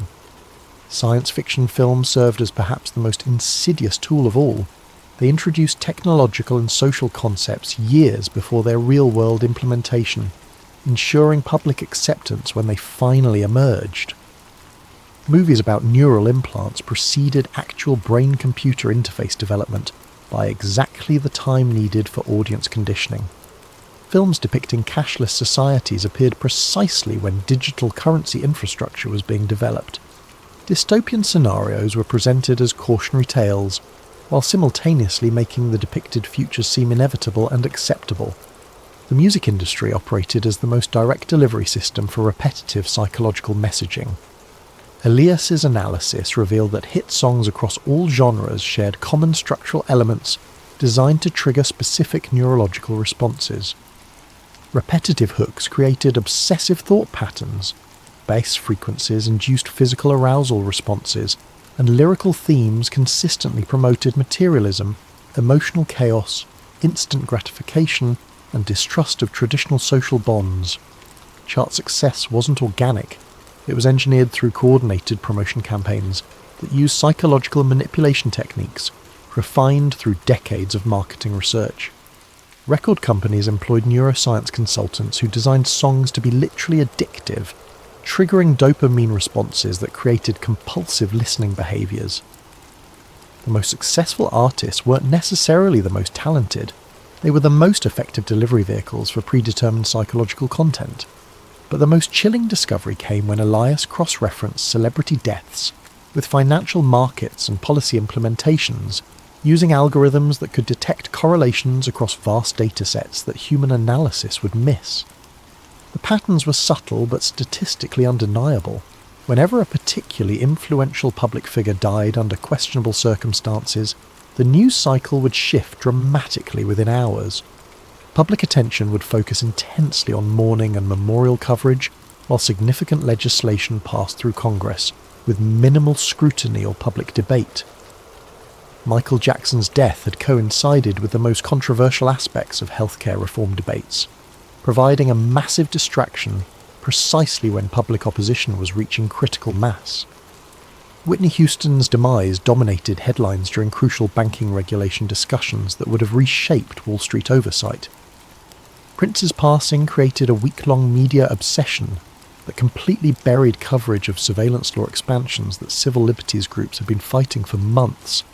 Each event generated exactly the right emotional state to facilitate predetermined political outcomes. The deaths created collective grief that made the public more passive and receptive to authority, while the intensive media coverage consumed the attention bandwidth that might otherwise have focused on policy changes. The timing wasn't coincidental, it was orchestrated with mathematical precision. Elias found evidence suggesting that some celebrity deaths might have been actively induced rather than simply exploited. Medical records showed unusual patterns of prescription drug interactions. Security camera footage from crucial moments was consistently corrupted or missing, and autopsy results often contained anomalies that suggested external intervention. The pattern was consistent across dozens of cases spanning 3 decades. But even more disturbing was the systematic cultivation of celebrity instability. Internal documents from talent agencies and record companies outlined deliberate strategies for creating psychological dependence, drug addiction, and emotional instability in their most valuable assets. The goal wasn't profit maximization, it was creating performers who could be easily manipulated and, when necessary, destroyed at moments that served larger political purposes. The conspiracy had weaponized celebrity worship itself, turning the public's emotional investment in famous figures into a tool for mass psychological manipulation. Every death became a ritual that renewed the collective trauma bonding between citizens and their media-created gods, making the population more dependent on external authority figures and less capable of independent critical thinking. Elias created a digital conspiracy board on his largest monitor, a sprawling network of connections that would have impressed investigative agencies worldwide if they hadn't been complicit in the system he was mapping. Red lines linked entertainment companies to intelligence agencies through shared personnel, financial investments, and operational coordination. Blue lines traced money flows through the labyrinthine network of shell corporations, revealing how massive sums moved between seemingly unrelated organizations. Green lines mapped the precise timing of cultural events to policy implementations, showing correlation patterns that achieved statistical significance far beyond chance. The board revealed the Illuminati's true genius. They had weaponized human attention itself, transforming consciousness into a battlefield where wars were fought through carefully orchestrated information campaigns. In an age of information overload, controlling what people focused on had become more valuable than controlling what they thought. Distraction had evolved into the ultimate form of mind control, more effective than physical force because victims participated willingly in their own manipulation. The scope was breathtaking and terrifying. Every major cultural trend of the past 30 years could be traced back to deliberate manipulation, orchestrated through the entertainment media complex. Fashion cycles that promoted specific body images and consumption behaviours. Social media trends that encouraged narcissistic self-documentation and reduced attention spans. Political movements that channeled genuine grievances into harmless symbolic protests that changed nothing. Even conspiracy theories themselves appeared to be guided phenomena, designed to discredit legitimate questioning by associating it with obviously false claims. As Elias studied his creation through bloodshot eyes that hadn't seen natural light in days, a pattern emerged that made him question everything he thought he knew about free will and human autonomy. The manipulation wasn't just cultural, it was neurological. The constant stream of engineered content was literally rewiring human brains on a species level, creating generations of people whose thoughts and desires had been shaped by external forces since birth. The evidence suggested that the traditional concept of individual choice had become largely illusory. In a world where every piece of information was filtered through manipulated channels, where every cultural touchstone carried hidden programming, where every social trend was artificially generated, what did it mean to make an independent decision? The conspiracy had achieved something more insidious than totalitarianism. They had created voluntary slavery disguised as freedom of choice. As Elias studied his creation, a pattern emerged that made him question everything he thought he knew about free will. Every major cultural trend of the past 30 years could be traced back to deliberate manipulation. Fashion cycles, social media behaviours, political movements, even conspiracy theories, all potentially guided by the same hidden hand.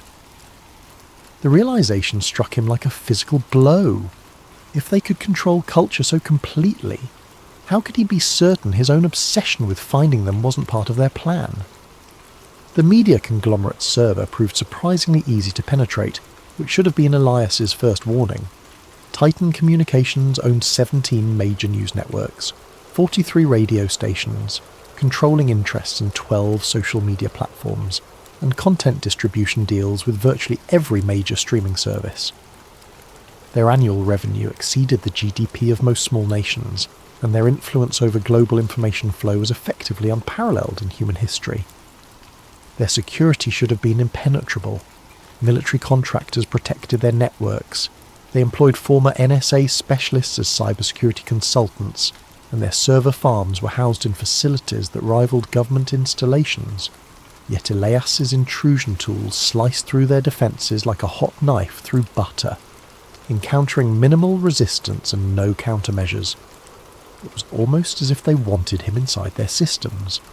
The internal documents were even more damning than the government archive, revealing coordination that made wartime propaganda efforts look amateur by comparison. Daily emails outlined narrative priorities for each news cycle, complete with psychological impact assessments, demographic targeting strategies, and measurable public sentiment targets. The language was coldly clinical, reducing human emotion and belief to data points on quarterly performance spreadsheets. Editorial meetings were recorded and transcribed with military precision. News directors from supposedly competing networks participated in weekly coordination calls, where they discussed upcoming stories, agreed on messaging frameworks, and divided coverage responsibilities to ensure comprehensive narrative saturation. The goal wasn't profit. It was behavioural modification on a civilizational scale. One particularly chilling document was titled MK-Ultra Evolution, Modern Behavioural Modification Through Repetitive Exposure. It outlined techniques that made the CIA's infamous mind control experiments look primitive and inefficient by comparison. Rather than targeting individuals through drugs and trauma, the new methods focused on mass psychological conditioning through carefully orchestrated media campaigns that operated below the threshold of conscious awareness. The manual explained in disturbing detail how repetitive exposure to specific imagery, sound frequencies, narrative structures, and emotional triggers could alter brain chemistry over extended periods. Citizens weren't being brainwashed in the traditional sense. They were being neurologically rewired through their daily media consumption, with changes that accumulated gradually over years and decades. The process was so subtle and pervasive that victims never realized their thoughts weren't entirely their own. Predictive programming emerged as a central technique in their arsenal. By introducing concepts, technologies, and social changes through fictional entertainment before implementing them in reality, the manipulators could bypass critical thinking entirely. Audiences would unconsciously accept new surveillance technologies, social norms, and political systems because they had been psychologically prepared through years of entertainment conditioning that made the changes feel familiar and inevitable. The technique was devastatingly effective because it exploited fundamental aspects of human psychology. People naturally accepted ideas they had encountered multiple times, even if the initial exposure came through obviously fictional sources. The brain treated repeated fictional scenarios as potential realities, creating neural pathways that made actual implementation feel like a natural progression rather than a radical change. The financial section revealed the true scope of the operation. Trillions of dollars flowed through the network annually, dwarfing the budgets of most nations. The money came from unexpected sources: pension funds, insurance companies, even charitable foundations unknowingly contributed to the conspiracy through complex investment structures. But the most disturbing discovery was the coordination between intelligence agencies, banking institutions, entertainment corporations, and technology companies, operating as a unified organism despite their apparent competition and conflicting interests. Weekly video conferences brought together representatives from the CIA, Federal Reserve, major studios, social media platforms, and multinational technology corporations. They discussed sentiment management and narrative synchronization with the casual professionalism of corporate executives planning quarterly sales targets. The recordings revealed a shadow government that operated through corporate proxies rather than official political channels. Traditional governmental power had been largely superseded by a network of private organizations that could implement policy through market manipulation and cultural conditioning without the messy inconvenience of democratic oversight. Elections still occurred, but they had become elaborate theatre productions designed to maintain the illusion of popular sovereignty, while real decisions were made in boardrooms that the public never saw. News cycles weren't random or market-driven. They were orchestrated months in advance by committees that included intelligence operatives, banking executives, media moguls, and technology leaders. Wars provided distraction from economic manipulation while generating massive profits for defence contractors. Celebrity scandals offered convenient cover for political corruption investigations. Natural disasters created opportunities to implement emergency powers that somehow always became permanent fixtures of the expanded surveillance state. Every major event served multiple purposes in a grand design that stretched across decades. The 2008 financial crisis had been engineered to consolidate banking power while conditioning the public to accept bailouts as normal economic policy. The COVID-19 pandemic had accelerated digital transformation initiatives while normalising remote monitoring and social isolation. Climate change narratives were being used to justify energy sector reorganisation and carbon credit markets that would generate enormous profits for the same financial institutions that had caused previous economic crises. Elias found recorded conversations between news anchors and their handlers that destroyed any remaining illusion about journalistic integrity. Popular television personalities who projected authority and trustworthiness were revealed as knowing participants in psychological manipulation campaigns, carefully crafting emotional triggers with the precision of weapons designers.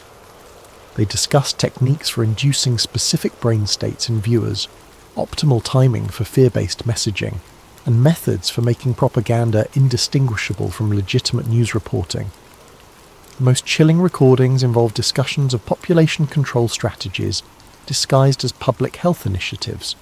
Representatives from pharmaceutical companies, government health agencies, and media corporations coordinated messaging campaigns designed to promote dependency on medical interventions while discouraging natural immunity and traditional healing practices. The goal wasn't public health.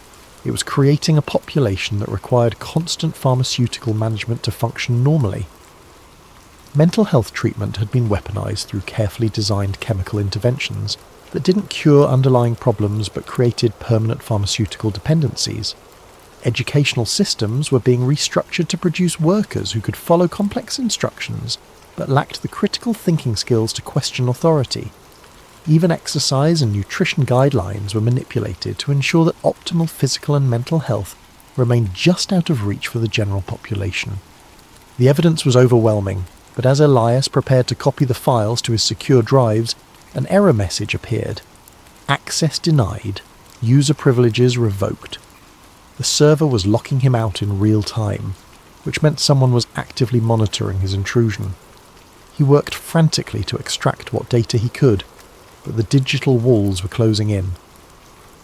As the connection terminated, one final document appeared briefly on his screen.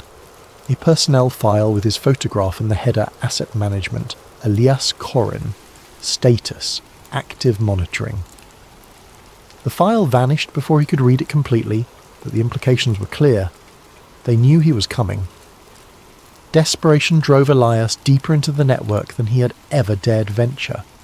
Using techniques that bordered on digital necromancy, he resurrected connection pathways that should have been impossible to access. The risk was enormous. Each probe left digital fingerprints that could lead authorities directly to his door. But the glimpse of his own file had transformed his quest from curiosity to survival. The recordings he discovered in the deepest server vaults were audio files from meetings that shouldn't have existed, according to any official record. High-definition audio captured conversations between intelligence officials, Federal Reserve board members, entertainment executives, technology billionaires, pharmaceutical industry leaders, and representatives from organizations he'd never heard of, but whose influence seemed to span continents. They discussed the future of human consciousness like generals planning military campaigns against an enemy population. The meetings followed a rigid schedule. Every third Wednesday of each month, participants would gather in a location identified only as the facility to review progress on what they called the Integration Project. The audio quality suggested advanced surveillance equipment, possibly indicating that someone within their organisation was documenting everything for purposes that remained unclear. One recording from a meeting dated 6 months ago made his blood freeze in his veins. Phase 7, implementation has exceeded all projections, reported a woman's voice that analysis software identified as belonging to a major pharmaceutical company executive. Antidepressant dependency rates have reached 23% of the adult population in target demographics. Cognitive function degradation is proceeding on schedule, with marked decreases in long-term planning abilities and resistance to authority structures. Another voice, male with a distinctive southern accent. The cryptocurrency infrastructure is approaching full readiness for behavioural tracking integration. Once we achieve real-time monitoring of every financial transaction, thought control becomes mathematically precise. Every purchase will inform our psychological profiles. Every payment will be subject to conditional approval based on compliance metrics. Money itself becomes the ultimate surveillance and control mechanism. A third voice, older and carrying unmistakable authority. Excellent progress. The entertainment division reports successful integration of transhumanist themes across all major platforms. Public acceptance of neural interface technology has increased 23% since the campaign began, with particularly strong adoption rates among the 18 to 34 demographic. We're ready for beta testing in select metropolitan markets next quarter. The conversations continued for hours, revealing a surveillance state that made Orwell's 1984 look like a children's story. They weren't just watching citizens, they were psychologically profiling entire populations in real time, predicting dissent before it emerged, and neutralizing threats through targeted manipulation rather than direct confrontation. The system was so sophisticated that most people would never realize they were living under complete psychological control. The integration project appeared to be the culmination of decades of research into human behavior modification. Rather than controlling people through force or obvious propaganda, they had created a system that guided human decision-making through carefully crafted environmental pressures. Every choice citizens made was influenced by factors they never recognized as external manipulation, creating the illusion of free will while ensuring predetermined outcomes. Food additives that affected brain chemistry, architectural designs that induced specific emotional states, lighting frequencies that influence circadian rhythms, sound pollution calibrated to create chronic stress. Every aspect of modern life had been optimized to create psychological conditions that made populations easier to manage. The genius was that victims participated willingly in their own subjugation, often defending the very systems that enslaved them. The Watcher Protocol emerged as their most sophisticated tool. Rather than silencing conspiracy theorists and dissidents, they monitored them continuously, studying their methods and psychology. The dial was used to identify others with similar thinking patterns, creating detailed maps of potential resistance before it could organize effectively. But the most chilling revelation was their approach to handling discovered threats. They didn't assassinate or imprison troublesome individuals, they drove them insane. Subtle psychological pressure, engineered coincidences, and carefully orchestrated personal tragedies would destroy a person's credibility and mental stability. Victims became their own worst enemies, discrediting themselves more effectively than any external force could. Elias found case studies documenting the destruction of dozens of individuals who had gotten too close to the truth. Journalists who suffered sudden career implosions, researchers who developed inexplicable mental health problems, hackers who became paranoid and unstable. The pattern was consistent. Initial discovery, followed by escalating pressure until the subject either retreated into obscurity or self-destructed publicly. As he absorbed this information, strange coincidences began occurring in his own life. His internet connection inexplicably slowed at crucial moments. Phone calls developed electronic interference. His food delivery orders were mysteriously cancelled or delayed. Each incident was minor and easily dismissed as random bad luck, but the cumulative effect was unmistakable. Someone was watching. Elias tried to dismiss his growing paranoia as a natural reaction to the disturbing information he was processing. But late at night, when the city was quiet and his monitors provided the only light, he sometimes heard footsteps in the hallway outside his apartment. They would pause at his door for exactly 30 seconds before continuing down the corridor. The recordings had mentioned something else, something that made his hands shake as he worked. Subject 347 shows exceptional pattern recognition abilities. Psychological profile suggests high probability of success in reaching final verification stage.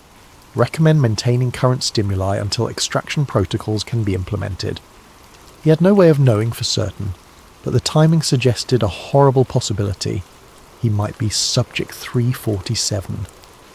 The decision to leak his findings publicly felt like stepping off a cliff. Elias had accumulated enough evidence to expose a conspiracy that dwarfed anything in human history, but he knew that releasing it would likely cost him his life, or worse, his sanity.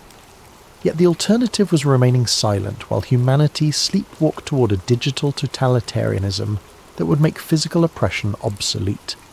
He began by seeding information across the dark web's most secure forums, using identity masking techniques that should have made him untraceable. The posts were carefully crafted to appear as random discoveries by different users, avoiding the pattern recognition algorithms that monitored conspiracy communities. Each fragment of evidence was real but incomplete, requiring readers to connect the dots themselves. The response was immediate and disturbing. His posts gained traction quickly, too quickly. Within hours, they were being shared across platforms, analysed by citizen journalists, and discussed in mainstream media as examples of dangerous misinformation. The speed of the reaction suggested a coordinated response, as if the revelation had been anticipated and prepared for in advance.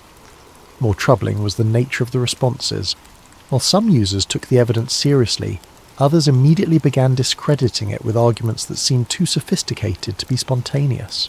They pointed to technical inconsistencies that Elias was certain didn't exist, questioned source authenticity with forensic expertise that suggested professional training, and redirected discussions toward harmless tangents that neutered the information's impact. Within days, his revelations were being treated as another internet conspiracy theory, filed alongside flat earth theories and lizard people claims. The evidence was dismissed not through logical refutation, but through association with obviously false ideas, a technique the archived documents had called cognitive contamination. As the online discussions evolved, Elias realized he was watching a masterpiece of psychological manipulation in real time.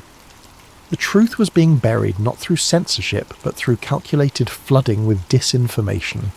His genuine evidence was drowning in a sea of deliberate nonsense, making it impossible for reasonable people to distinguish fact from fantasy.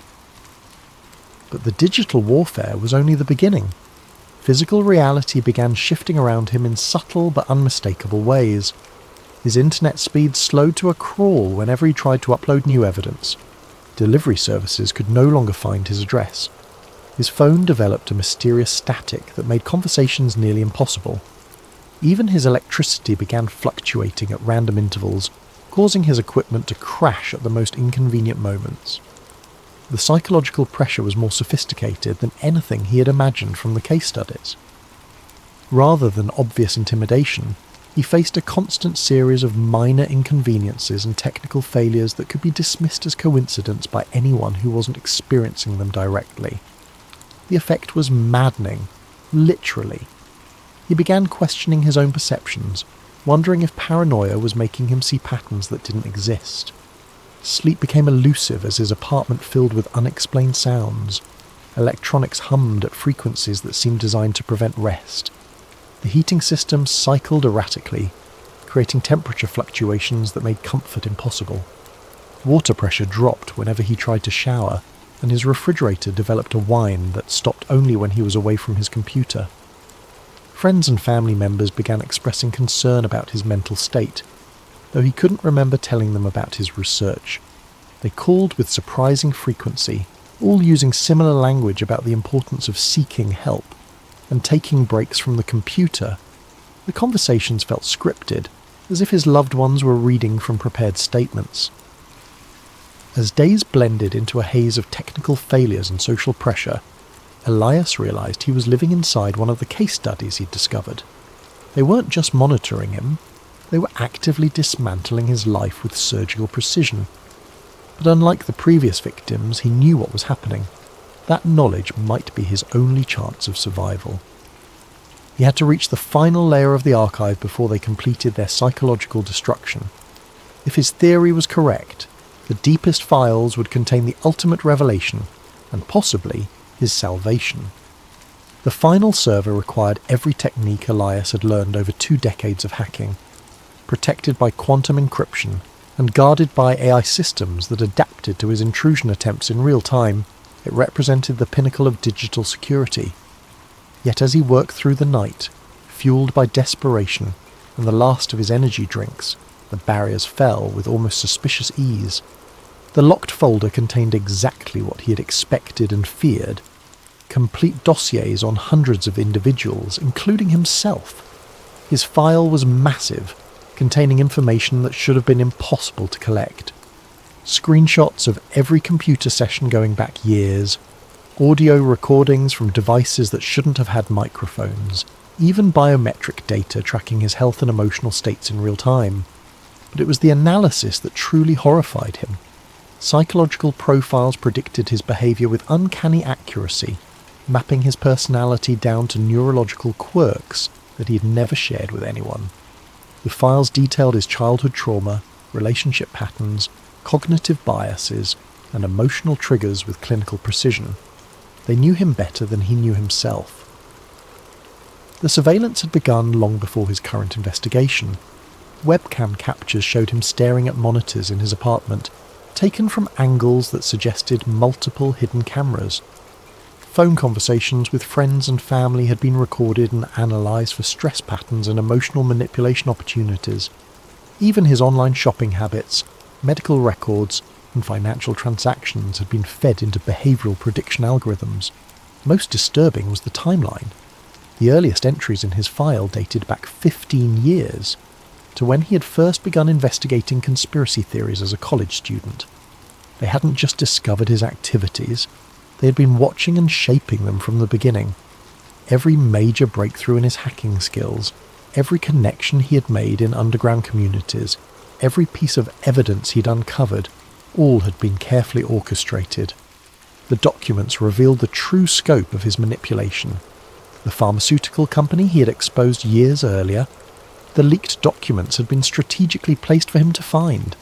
The wrongful arrest that had cost him his fortune, engineered to isolate him and fuel his paranoia. Even his current apartment had been selected for him, the basement location perfect for the psychological pressure techniques they planned to employ. But the most shattering revelation was still to come. As he scrolled through terabytes of personal data, a video file caught his attention. The timestamp showed it was recorded 3 days ago, the night he had first accessed the government server. The video showed him working at his computer, but the angle was impossible. The camera had to be inside his monitor, watching him as he discovered the conspiracy. He was staring at footage of himself reading about his own surveillance. The video continued, showing him creating his digital conspiracy board, making connections between entertainment companies and intelligence agencies, even the moment when he had first seen his own photograph in the corporate files. But there was something else, a timestamp in the corner that made no sense. According to the file properties, the video had been created 6 months before it was allegedly recorded. His hand shaking, Elias cross-referenced the timestamp with other files in his dossier. The pattern that emerged destroyed everything he thought he knew about his investigation. Every revelation, every breakthrough, every piece of evidence he had discovered, all had been prepared in advance. The conspiracy he had uncovered was real, but his discovery of it had been choreographed down to the minute. They hadn't just been watching him, they had been directing him, feeding him information at precisely calculated intervals, allowing him to feel the satisfaction of discovery while ensuring he found only what they wanted him to find. His entire investigation was a performance, and he had been playing his role perfectly. The sound of footsteps in the hallway outside his apartment was no longer mysterious. It was his cue that the final act was about to begin. The timestamp that shattered Elias's world appeared in a routine system log, buried among thousands of other entries he might have overlooked in his haste to process the overwhelming data. But his pattern recognition skills, honed by decades of digital archaeology, caught the anomaly immediately. His surveillance file had been created 3 years before he had even begun his serious investigation into secret societies. Not updated, not modified, created. The implications spread through his mind like digital wildfire. Every forum post that had sparked his interest, every breadcrumb of evidence he had followed, every contact who had guided him toward new information sources, all had been carefully planted elements in an elaborate psychological experiment. He wasn't hunting the Illuminati. He was their laboratory rat, navigating a maze they had constructed specifically for him. The files reveal the true scope of the operation. Project Cassandra aimed to study how individuals with specific psychological profiles could be guided toward predetermined conclusions while believing they were conducting independent research. Elias was test subject 347 in a series that had already processed thousands of potential dissidents, conspiracy theorists, and amateur investigators. The methodology was diabolical in its sophistication. Rather than suppressing information, they had created controlled leaks that satisfied the subject's desire for hidden truth, while ensuring that any revelations served their ultimate purposes. Every conspiracy theorist who believed they had uncovered secret plots was actually participating in a massive behavioural study that helped refine mass manipulation techniques. But Project Cassandra served another purpose, creating the perfect patsies. When subjects like Elias inevitably attempted to share their discoveries, the public would dismiss them as delusional paranoids. The conspiracy theorists discredited themselves more effectively than any government censorship could, providing cover for the real operations happening in plain sight. The genius was circular. They used genuine conspiracies to hide their conspiracy, to create conspiracy theories.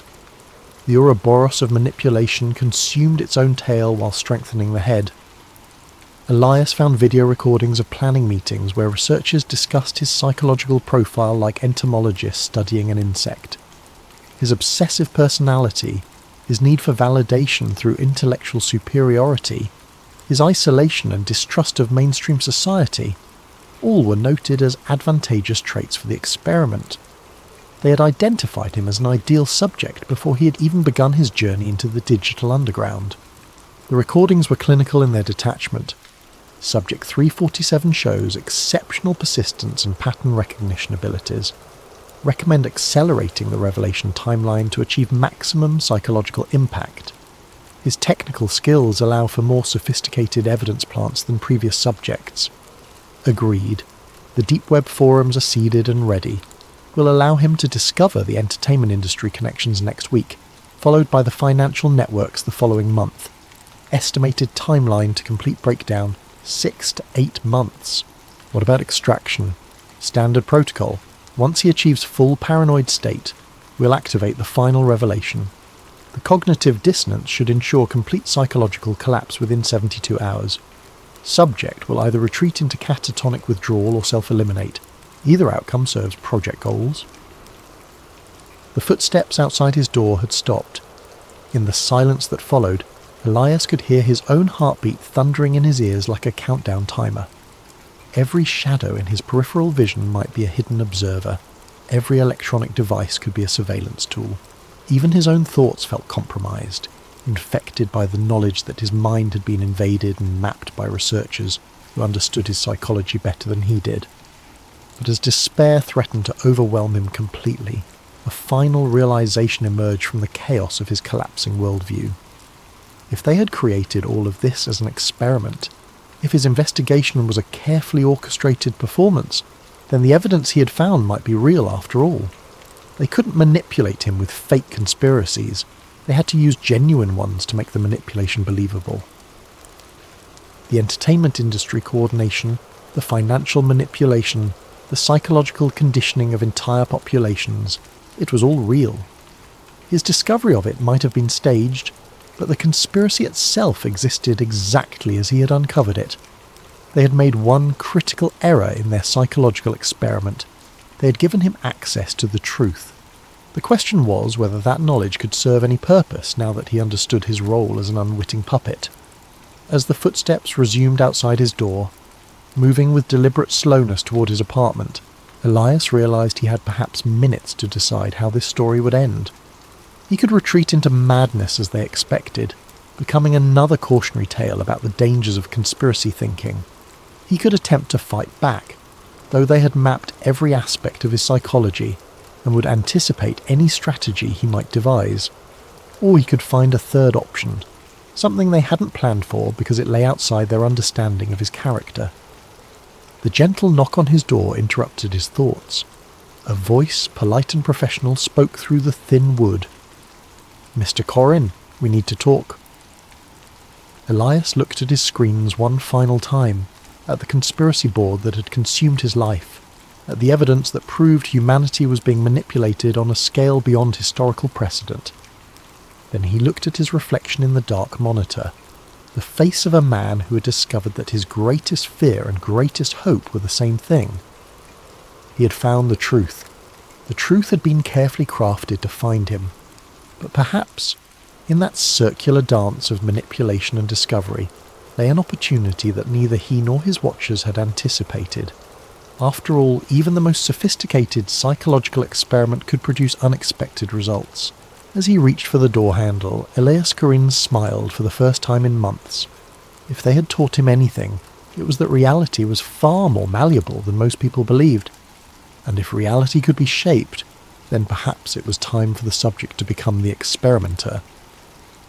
The door opened to reveal figures in dark suits, their faces professional masks hiding whatever emotions they might have felt. But as they looked into Elias's eyes, something shifted in their expressions, a flicker of uncertainty that suggested their psychological profiles might have missed something crucial about their carefully studied subject. "Gentlemen," Elias said, his voice steady despite the chaos in his mind, "I've been expecting you. Shall we discuss what happens next?" The game was far from over. In fact, it was just beginning. Good evening, and welcome to Sleep Theories. Before we dive into tonight's story, I'm curious about you, our listeners. How has your day been treating you? Are you winding down after a long day? Or perhaps you're on the other side of the world, just beginning your morning routine. What time is it where you are right now? And what corner of our vast planet are you calling home tonight? Whether you're listening from a bustling city apartment, a quiet countryside home, or somewhere in between, you're part of our global community of truth seekers and story lovers. If you're new to Sleep Theories, welcome aboard. And if you're a returning listener, thank you for coming back. Don't forget to subscribe if you haven't already. We have so many more mysteries to uncover together, and your subscription helps us bring these stories to light. Now, settle in, get comfortable, and prepare yourself for a tale that will make you question everything you thought you knew about one of history's most famous disasters. Tonight, we're going beneath the surface of the North Atlantic, not just to explore the wreckage of a legendary ship, but to uncover a conspiracy so massive, so carefully orchestrated, that it may have shaped the course of world history. This is the story of the Titanic switch, the theory that suggests the ship that sank on that fateful April night in 1912 was never the Titanic at all. April 14th, 1912. Picture this night in your mind. The North Atlantic stretches endlessly in every direction, a black mirror reflecting nothing but stars. There is no moon to illuminate the waters, leaving the ocean in an almost supernatural darkness.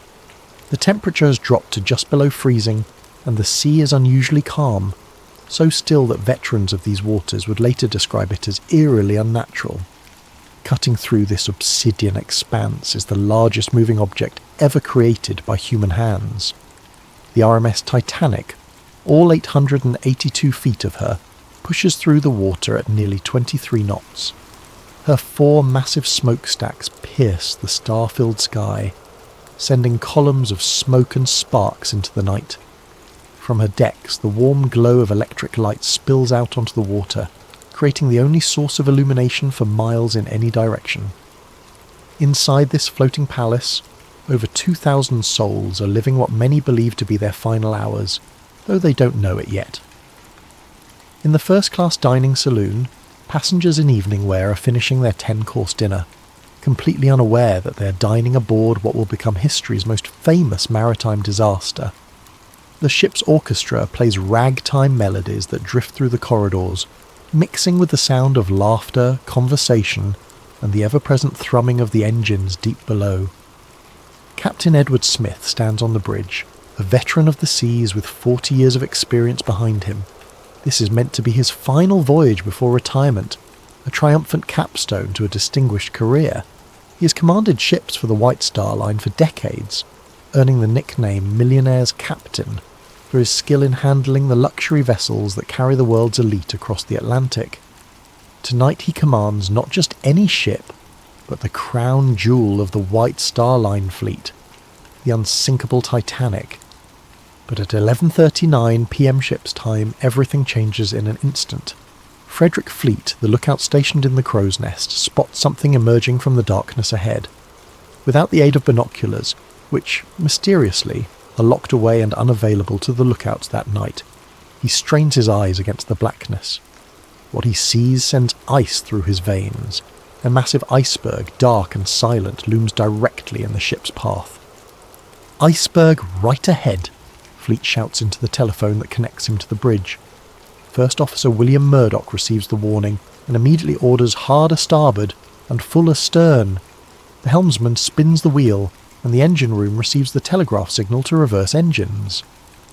For 37 seconds, the fate of over 2,000 people hangs in the balance as the massive ship begins to turn. But it's too late. The Titanic's starboard side scrapes along the iceberg with what survivors would later describe as a sound like thunder, though to many passengers it felt like nothing more than a slight shudder. Some passengers on the lower decks report chunks of ice falling onto the deck, and a few even gather pieces as souvenirs, joking about their close call with the ice. They have no idea that their ship is already doomed. Below the waterline, the iceberg has opened up the first 5 compartments of the ship's hull. The Titanic was designed to survive flooding in up to 4 compartments, but 5 is too many.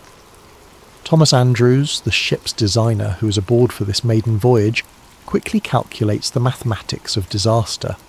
With 5 compartments flooding, the ship will inevitably sink by the bow, pulling the rest of the vessel down with her.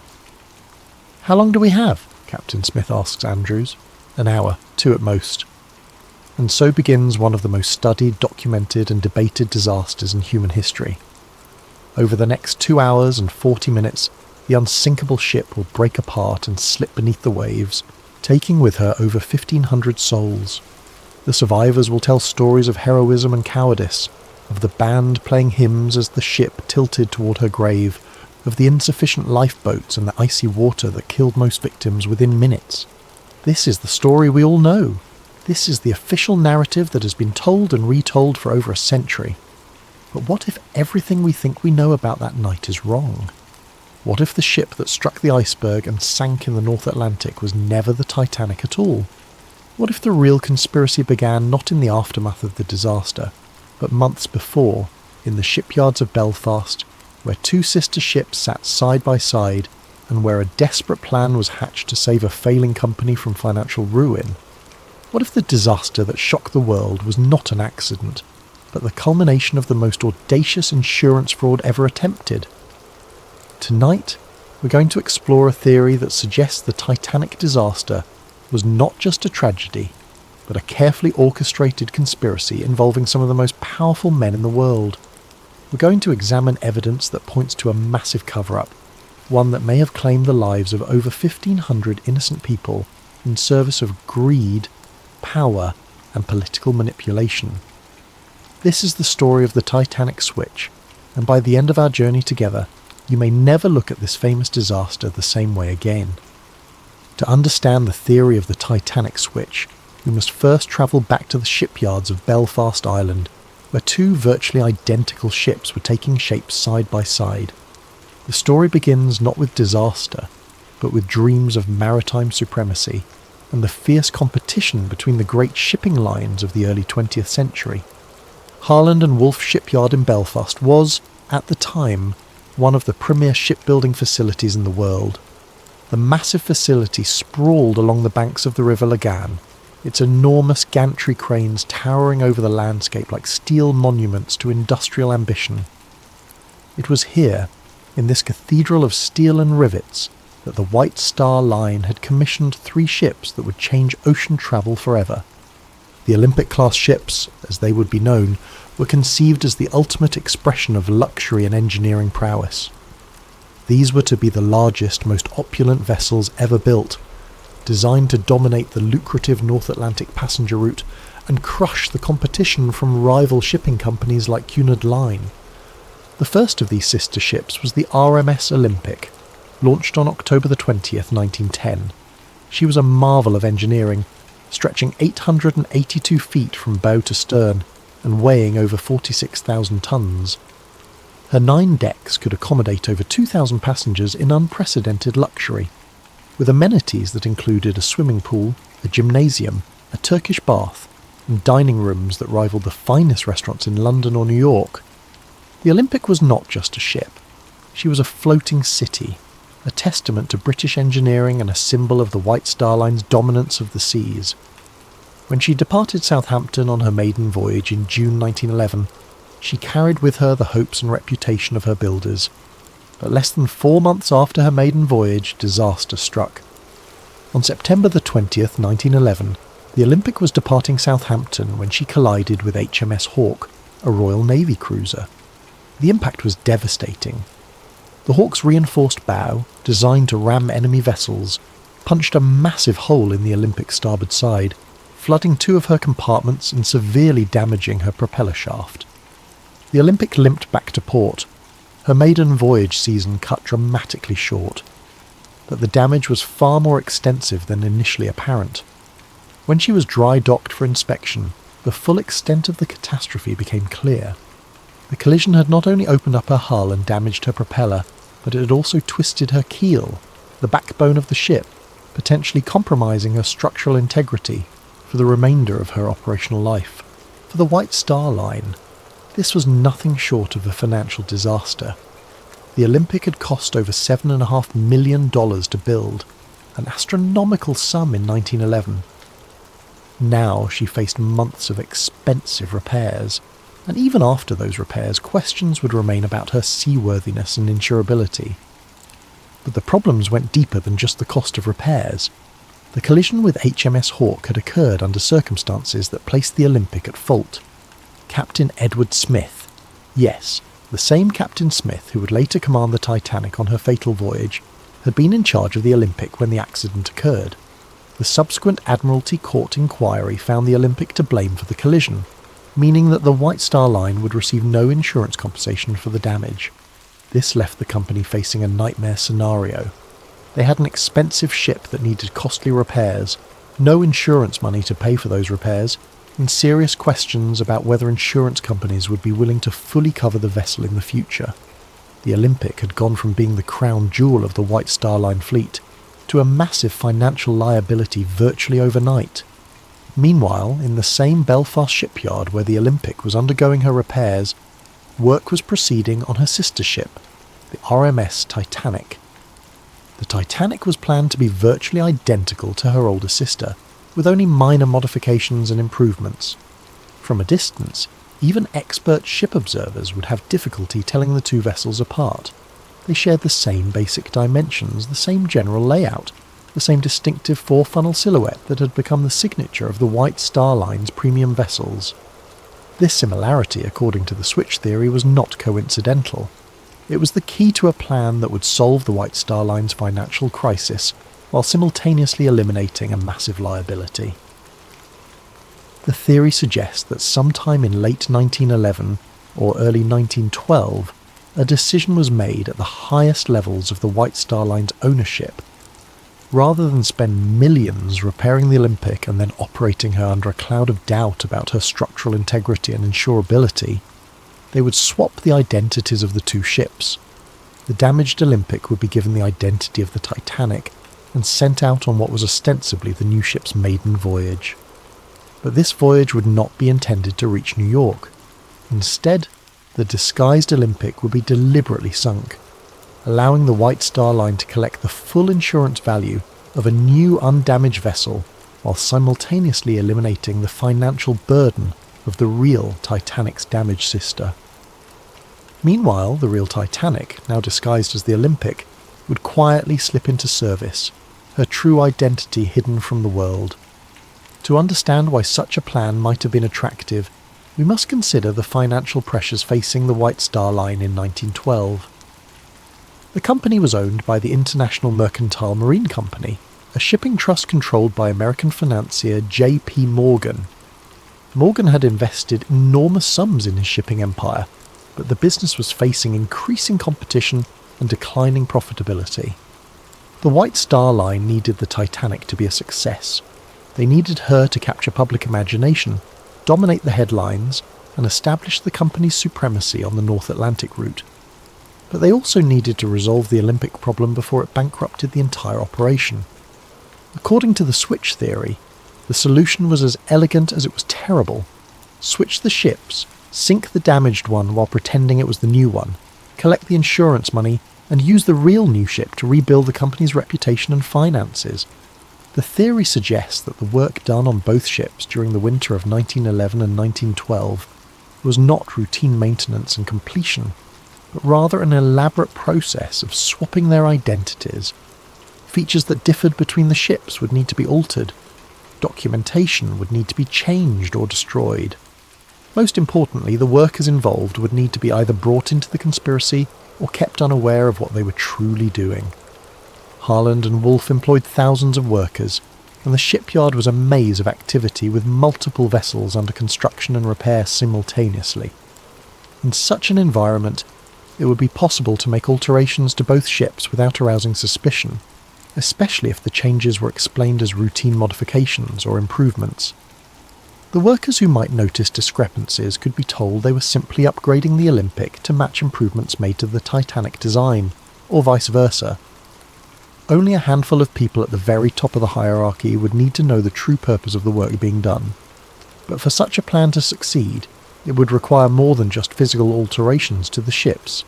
It would require careful planning of the disaster itself, ensuring that the right people were aboard and the right people were not, and that the sinking would occur in circumstances that would prevent too close an examination of the evidence. The switch theory suggests that every detail of the Titanic's maiden voyage was planned not to showcase a magnificent new ship, but to destroy an old damaged one while making it appear to be an accident. The passenger list, the route, the timing, even the crew assignments, all of these, according to the theory, were carefully orchestrated to serve the conspiracy. As we'll see, the evidence for this incredible claim goes far beyond simple speculation. There are photographs that seem to show differences between the ship that left Belfast and the ship that left Southampton. There are testimony from shipyard workers who noticed unusual modifications being made. There are suspicious cancellations by wealthy passengers who had every reason to want to be aboard the maiden voyage of the most famous ship ever built. Most tellingly, there are the financial motivations of the men who controlled the White Star Line. Men who stood to lose millions if the Olympic problem was not resolved, and who stood to gain millions if a carefully planned disaster could eliminate their problems while simultaneously collecting insurance payments. But before we examine that evidence, we need to understand exactly who these men were and just how much money was at stake in 1912. We need to understand the insurance motive that may have driven over 1,500 people to their deaths in the icy waters of the North Atlantic. Money. In the end, according to the switch theory, that's what the Titanic disaster was really about. Not the romance of the sea, not the hubris of calling a ship unsinkable, not even the class divisions that the disaster seemed to highlight. It was about money, enormous amounts of money that stood to be lost or gained depending on the fate of two ships and the decisions of a few powerful men.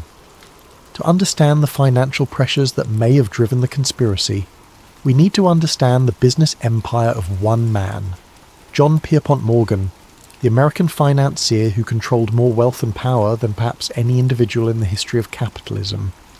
J.P. Morgan was not just wealthy, he was a force of nature in the world of early 20th century finance. His banking house, J.P. Morgan and Company, had financed railroads, steel companies, and industrial empires. he had personally intervened to prevent financial panics, earning him the nickname America's Bank. When the federal government needed money, they came to J.P. Morgan. When major corporations needed capital, they came to J.P. Morgan. By 1912, he controlled assets worth billions in today's currency. But Morgan's empire was not limited to American shores. In 1902, he had founded the International Mercantile Marine Company, a shipping trust designed to dominate transatlantic passenger and cargo traffic. The IM acquired control of numerous shipping lines, including the prestigious White Star Line, Morgan's crown jewel in maritime transportation. The White Star Line was the perfect fit for Morgan's vision. Founded in 1845, it had built its reputation on providing luxury service to affluent passengers crossing between Europe and America. The company's ships were known for their elegance, comfort and safety record. When Morgan acquired control, he saw an opportunity to create the ultimate expression of luxury travel while generating enormous profits. This vision led directly to the commissioning of the Olympic-class ships. Morgan intended these vessels to be more than just transportation. They would be floating advertisements for the supremacy of his shipping empire.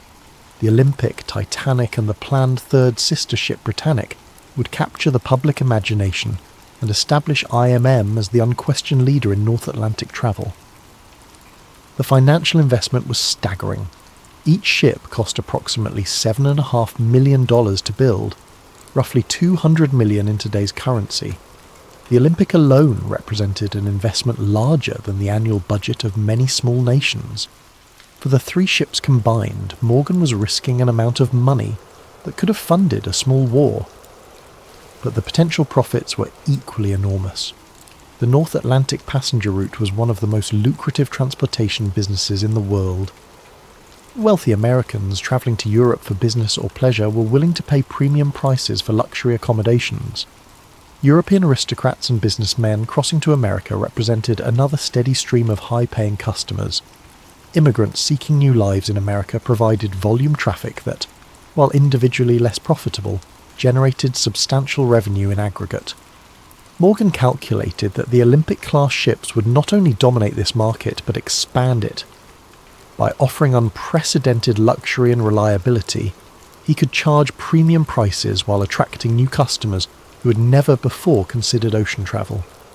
The ships would pay for themselves within a few years and then generate enormous profits for decades to come. This was the dream. The reality, as we've seen, was somewhat different.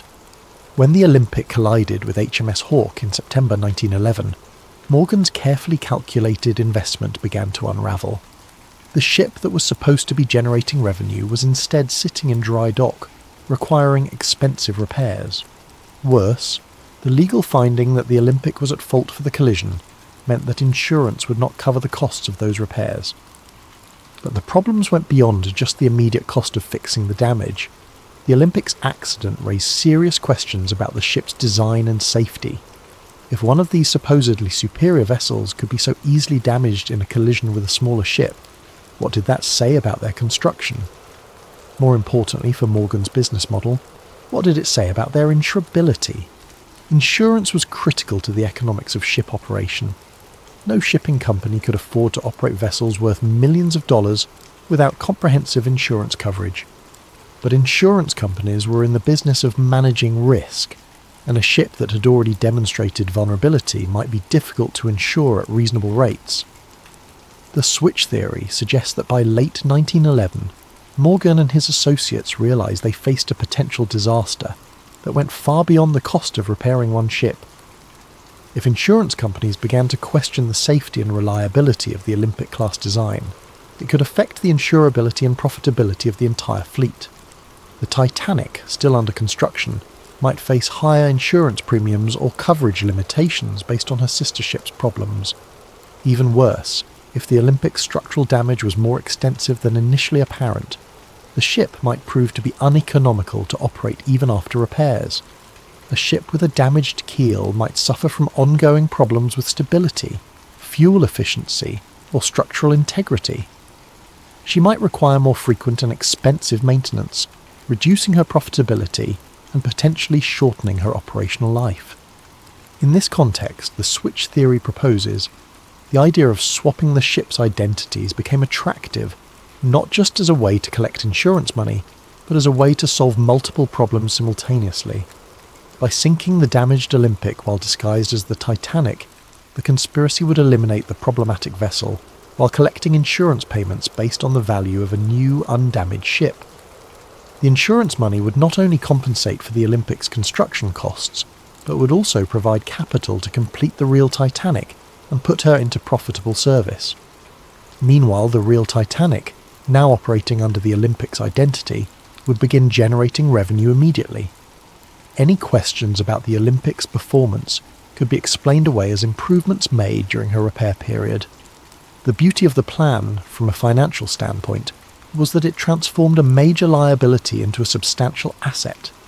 Instead of losing money on repairs and operating a damaged ship of questionable profitability, the conspiracy would collect full insurance value for a total loss, while simultaneously putting an undamaged vessel into service. But for such a plan to work, the insurance aspects would need to be carefully managed. The Titanic was insured for £650,000, approximately $75 million in today's currency. This was a substantial amount, but it was less than the ship's actual construction cost, partly because insurance values were typically set below replacement cost to discourage fraudulent claims. However, the insurance money would still represent a significant recovery of Morgan's investment. Combined with the revenues that the real Titanic could generate while operating as the Olympic, the financial benefits of the switch could potentially exceed the total cost of both ships. The theory also suggests that the conspiracy would have additional financial benefits beyond the immediate insurance recovery. By eliminating the Olympic's problems, Morgan could proceed with his plans for the third sister ship, Britannic, without the cloud of questions about the class's design and safety. The successful maiden voyage of the Titanic would generate publicity and confidence that would benefit the entire White Star Line fleet. But perhaps most intriguingly, the switch theory proposes that the financial motive may have extended beyond simple insurance fraud.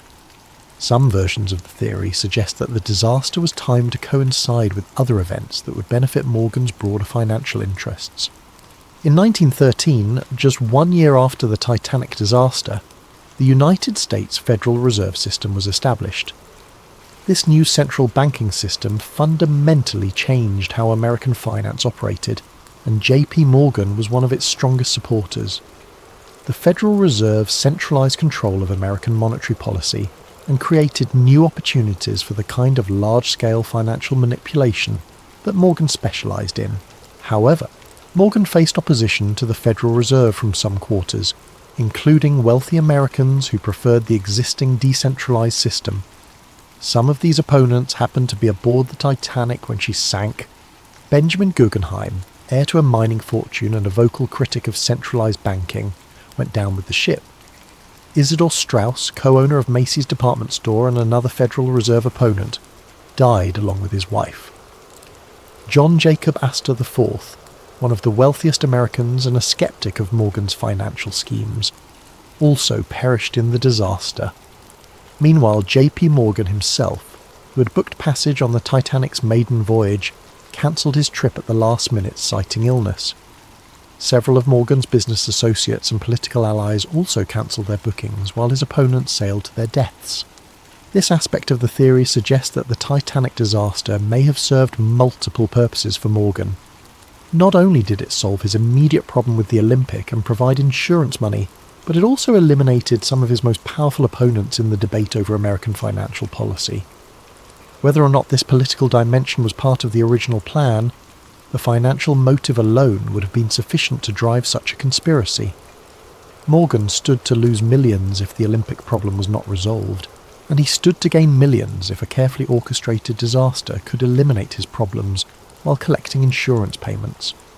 The amounts of money involved were so large that they could influence the decisions of governments and the fate of thousands of people.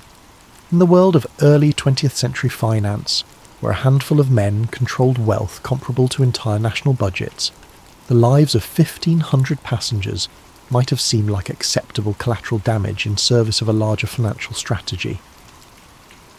But money and motive alone do not prove a conspiracy. For the switch theory to be credible, there must be physical evidence that the ships were actually swapped. There must be documentation, photographs, and testimony that support the claim that the vessel that sank was not the Titanic but her damaged sister. As we'll see in the next chapter, proponents of the switch theory claim that such evidence exists, hidden in plain sight in photographs, construction records, and the testimony of those who were present when the conspiracy was allegedly carried out. The human eye, they say, can be deceived. Photographs, however, do not lie. They capture reality with mechanical precision, preserving details that witnesses might forget or misremember. For proponents of the switch theory, photographic evidence forms the backbone of their case that the ship which sank on April 15th, 1912, was not the Titanic, but her sister ship, the Olympic. To understand this evidence, we must first appreciate just how similar the Olympic and Titanic actually were. Both ships were built from virtually identical blueprints, with the same overall dimensions, the same basic layout, and the same distinctive four-funnel profile. From a distance, even maritime experts would have difficulty distinguishing between them. However, they were not absolutely identical. The Titanic incorporated several design improvements based on experience gained from the Olympic's early service. More importantly, she included modifications specifically requested by passengers and crew who had sailed on the Olympic and identified areas for improvement. These differences, while minor, were distinctive enough that they could be identified by careful observers. And according to switch theory proponents, photographs of the ship that left Southampton on April 10, 1912, show features that match the Olympic rather than the Titanic. The most frequently cited difference involves the porthole arrangements on a deck, the ship's uppermost passenger deck. The original Titanic plans showed 16 portholes along the forward section of this deck. The Olympic, however, had been built with only 15 portholes in the same area. When the Olympic was being repaired after her collision with HMS Hawke, the damaged area included part of this porthole arrangement. Photographs taken of the Olympic during her repair period show workmen modifying the porthole configuration in this section. Switch theory proponents claim that these modifications were made to match the Titanic's 16 porthole design, as part of the process of disguising the Olympic as her sister ship. However, photographs of the ship that departed Southampton on the Titanic's supposed maiden voyage show only 15 portholes in the critical area, matching the Olympic's original configuration, rather than the Titanic's planned design. This discrepancy might seem minor, but it's precisely the kind of detail that would be difficult to alter quickly and completely. Changing porthole arrangements required cutting through the ship's steel hull and then reinforcing and refinishing the area. It was exactly the sort of modification that might be overlooked in a hasty effort to swap the ship's identities. Another frequently cited difference involves the arrangement of the ship's lifeboats. The Olympic and Titanic were built with slightly different davit systems, mechanical devices used to lower lifeboats into the water. The Titanic was designed with a newer, more efficient davit arrangement that allowed for quicker deployment of the boats. Photographs of the ship at Southampton show what appear to be the older style davits consistent with the Olympic's original configuration. Switch theory proponents argue that the newer davits planned for the Titanic were never installed because the ship that sailed was actually the disguised Olympic. This detail takes on additional significance when considered alongside survivor testimony about the difficulty experienced in launching lifeboats during the disaster.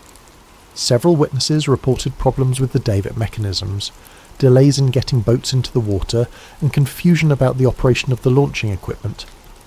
If the ship was actually the Olympic with her older davit systems, such problems might explain some of the difficulties experienced during the evacuation. More controversial is evidence related to the ship's propeller systems.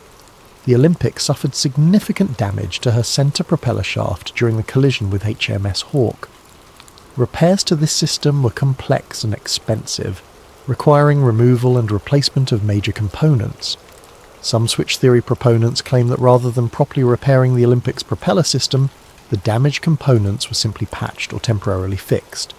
They argue that the ship that sailed from Southampton had a compromised propulsion system that would have affected her handling and manoeuvrability. This claim is supported, they suggest, by testimony from passengers who noted that the ship seemed to vibrate unusually during the voyage, and by reports that the ship was not achieving her expected speed. If the Titanic was actually the Olympic with a damaged propeller system, these performance issues would be explained.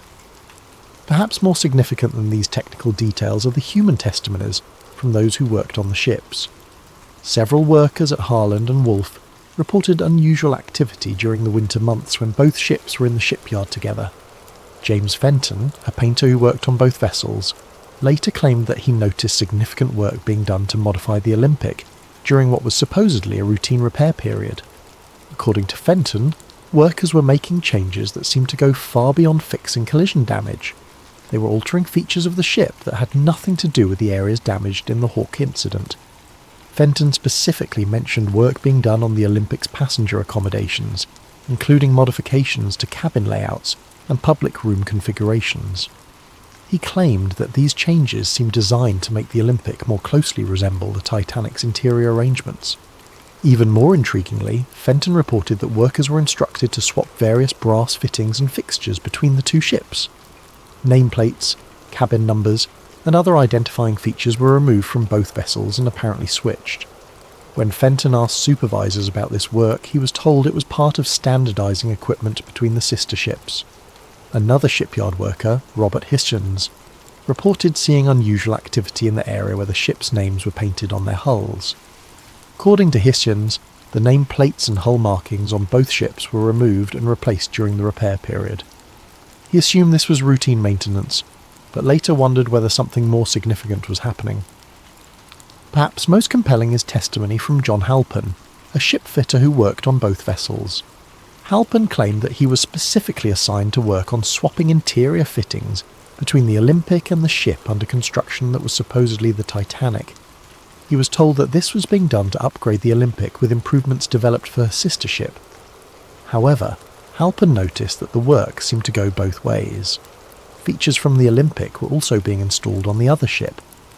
When he questioned this, supervisors told him that they were standardising the designs to make maintenance and operation more efficient.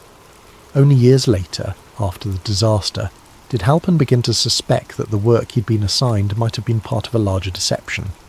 He realised that the extensive swapping of components between the ships could have been part of a process of switching their identities entirely.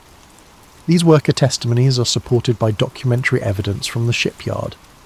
Harland and Wolff's work records from the winter of 1911 to 1912 show extensive modifications being made to both ships.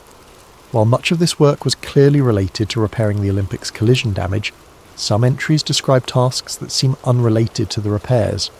For example, records show work being done on both ships' passenger cabin configurations, dining room layouts, and recreational facilities. This work is described in vague terms that make it difficult to determine exactly what was being done, but the volume of interior modification seems excessive for routine maintenance or repair work. More suspicious are gaps in the documentation.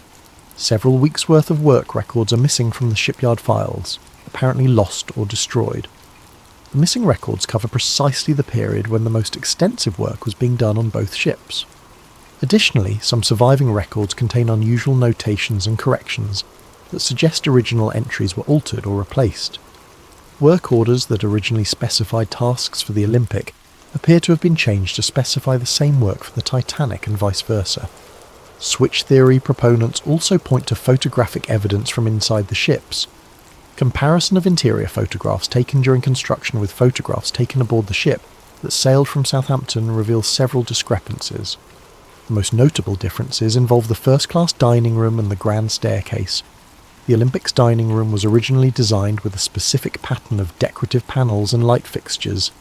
The Titanic was planned to have an improved version of the same space, with subtle but distinctive differences in the decorative scheme. Photographs taken aboard the ship at Southampton show decorative features that match the Olympic's original design, rather than the improvements planned for the Titanic. Similarly, details of the grand staircase appear to match the Olympic's configuration, rather than the Titanic's planned modifications. These interior discrepancies are particularly significant because they would be difficult to fake or alter after the disaster. Unlike exterior features that might be changed by salvage operations or natural deterioration, interior photographs taken before the voyage provide a permanent record of the ship's actual configuration. However, the most dramatic physical evidence cited by switch theory proponents involves the ship's construction numbers. Every vessel built by Harland and Wolff was assigned a unique yard number that was stamped or engraved on various components throughout the ship. These numbers served as permanent identification that could not be easily altered or forged. The Olympic was assigned yard number 301. The Titanic was assigned yard number 3909. According to the theory, components with the Olympic's number should have been found on the wreck if it was actually the Titanic that sank. When the Titanic wreck was discovered in 1985, some of the recovered artifacts did indeed show construction numbers. However, examining these numbers has proven difficult due to the condition of the wreck and the limited access to recovered materials. Some switch theory proponents claim that construction numbers found on wreck components match the Olympic rather than the Titanic, but this claim is disputed by maritime historians and wreck researchers. The numbers are often partially obscured or damaged, making definitive identification difficult. More recently, some researchers have used advanced imaging techniques to examine construction details on the wreck itself. These studies have identified several features that appear to match the Olympic's configuration rather than the Titanic's planned design. For example, the propeller arrangement on the wreck appears to show evidence of the repair work done to the Olympic's damaged propulsion system. The centre propeller, which should have been a 3-blade design on the Titanic, appears to be a 4-blade configuration that matches repairs made to the Olympic. Similarly, hull plates in areas that should have been newly constructed for the Titanic show evidence of previous damage and repair that would be consistent with the Olympic's collision damage. However, these findings are highly technical and disputed by many experts. The condition of the wreck after more than a century on the ocean floor makes definitive identification of small details extremely difficult. Corrosion, collapse, and damage from the sinking itself have obscured many of the features that might provide conclusive evidence. The physical evidence for the switch theory remains controversial and disputed. While proponents point to numerous discrepancies between the ship that sailed and the ship that was supposed to sail, skeptics argue that these differences can be explained by changes made during construction, errors in documentation, or misinterpretation of photographic evidence.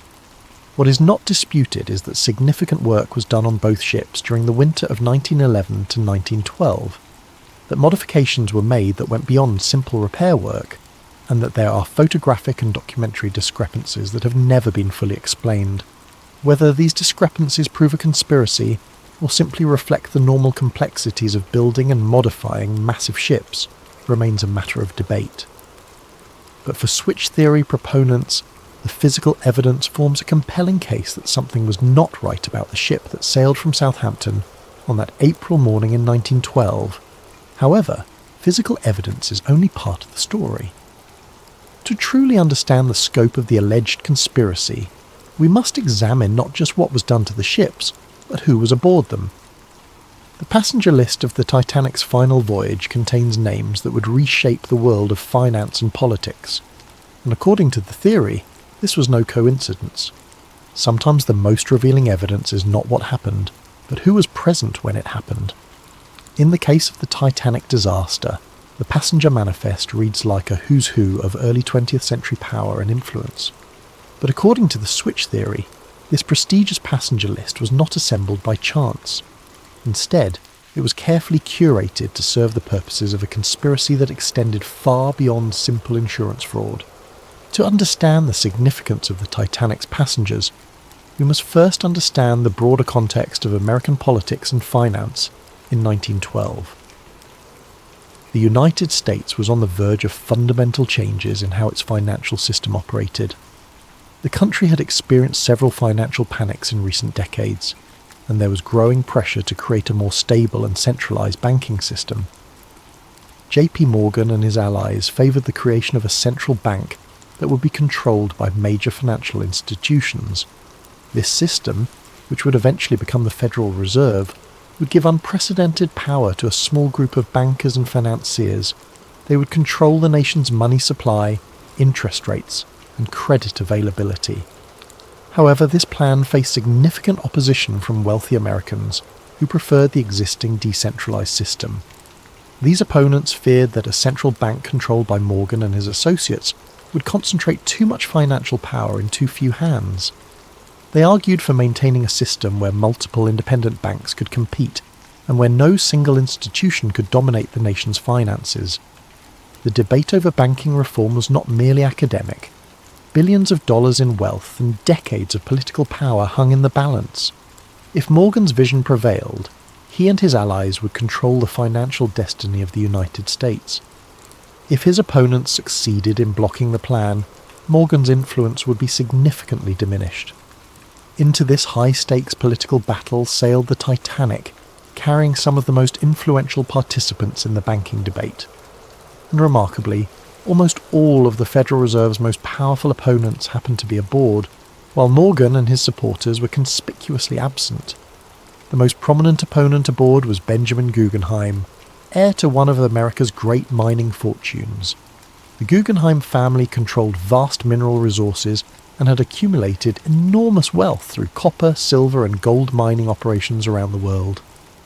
Benjamin was not just wealthy but politically influential, serving on the boards of multiple corporations and maintaining extensive connections in Washington. Guggenheim had been a vocal critic of Morgan's banking proposals. He argued that a centralized system would stifle competition and innovation in American finance. He favored maintaining the existing system of independent banks and opposed giving any single institution the power to control the nation's money supply.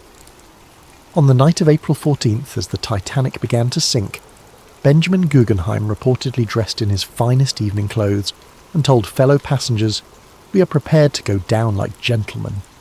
His body was never recovered. Also aboard was Isidor Straus, co-owner of Macy's department store and another influential voice in American business. Straus had built his retail empire through careful management and conservative financial practices. He distrusted the kind of financial manipulation that Morgan specialized in and opposed the creation of a central bank that would facilitate such practices. Straus was particularly concerned about the impact of centralized banking on smaller businesses. He argued that a Morgan-controlled central bank would favor large corporations at the expense of independent merchants and entrepreneurs. His opposition to the Federal Reserve Plan was well known in political circles. When the Titanic began to sink, Isidore and his wife Ida were offered places in a lifeboat. According to witnesses, Ada refused to leave her husband, saying, "We have lived together for 40 years. Where you go, I go." They were last seen sitting together on deck chairs as the ship tilted toward her final plunge. Neither body was ever found. Perhaps most significant was the presence of John Jacob Astor IV, one of the wealthiest Americans and a man whose financial influence rivaled Morgan's own. Astor had inherited a vast real estate empire and had expanded it into hotels, railroads, and other investments.